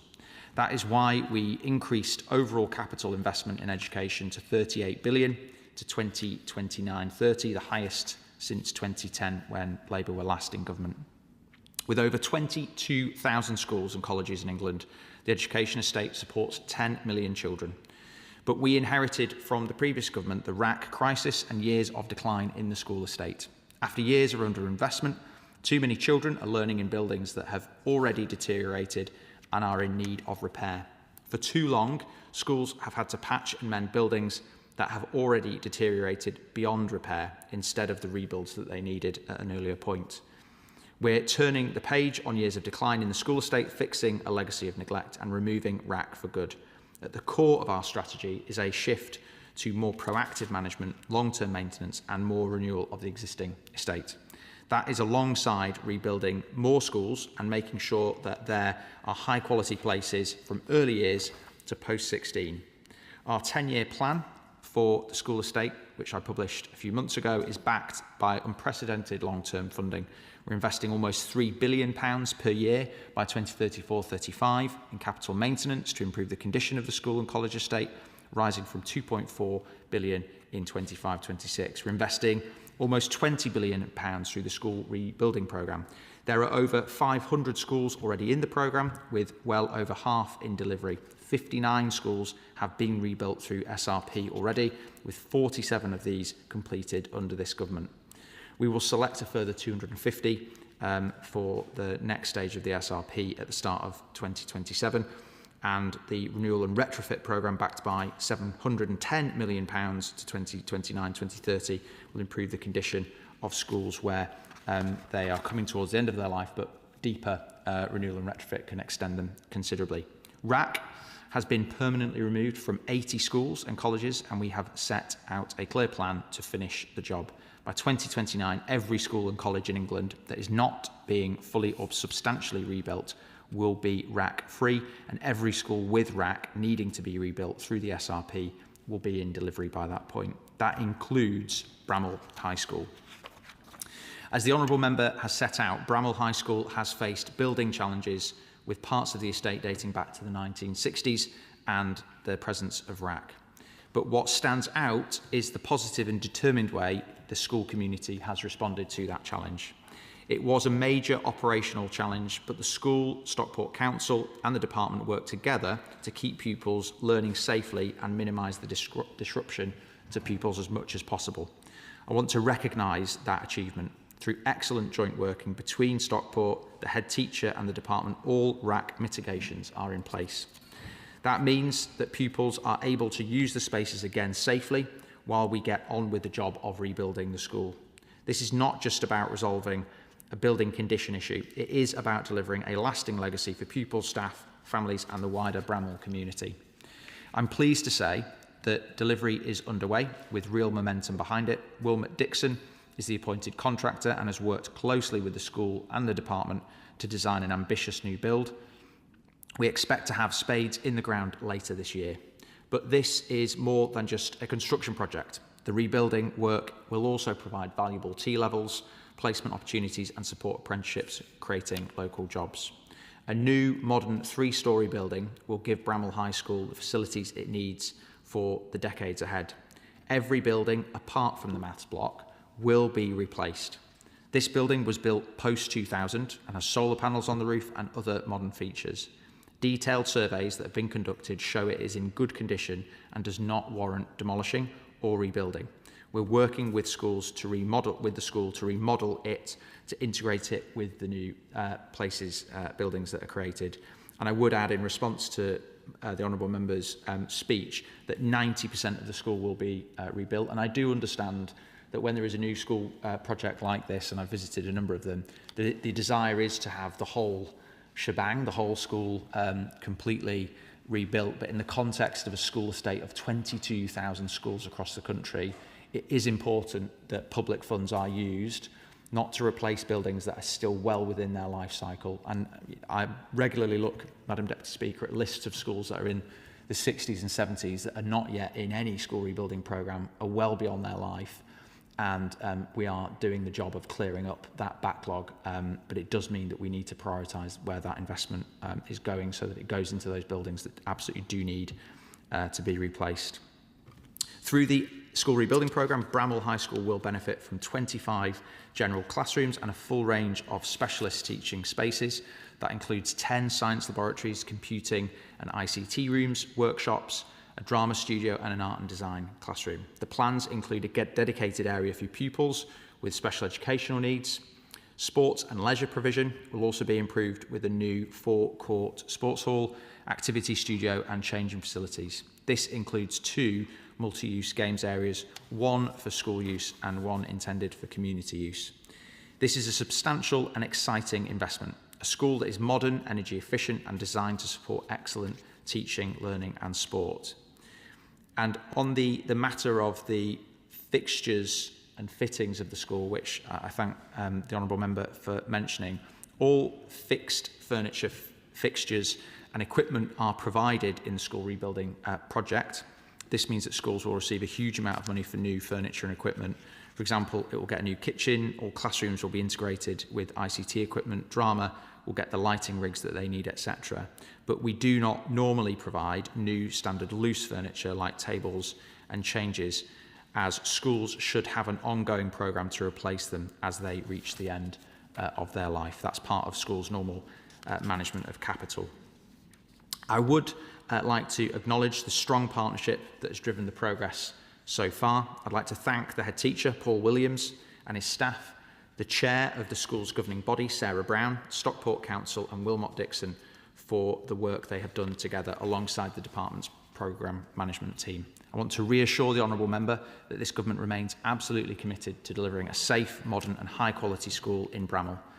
Together, we have moved from the challenge of RAC and the fear about the future of the school building itself to delivering one of the most exciting school rebuilding programmes in the country, which the people of Stockport and his constituency rightly deserve. More important than anyone else is ensuring that pupils have the inspiring classroom facilities they need for the future. I'm sure there'll be matters that the Honourable Member wants to continue to raise with me, and I'll be glad to speak to him about it.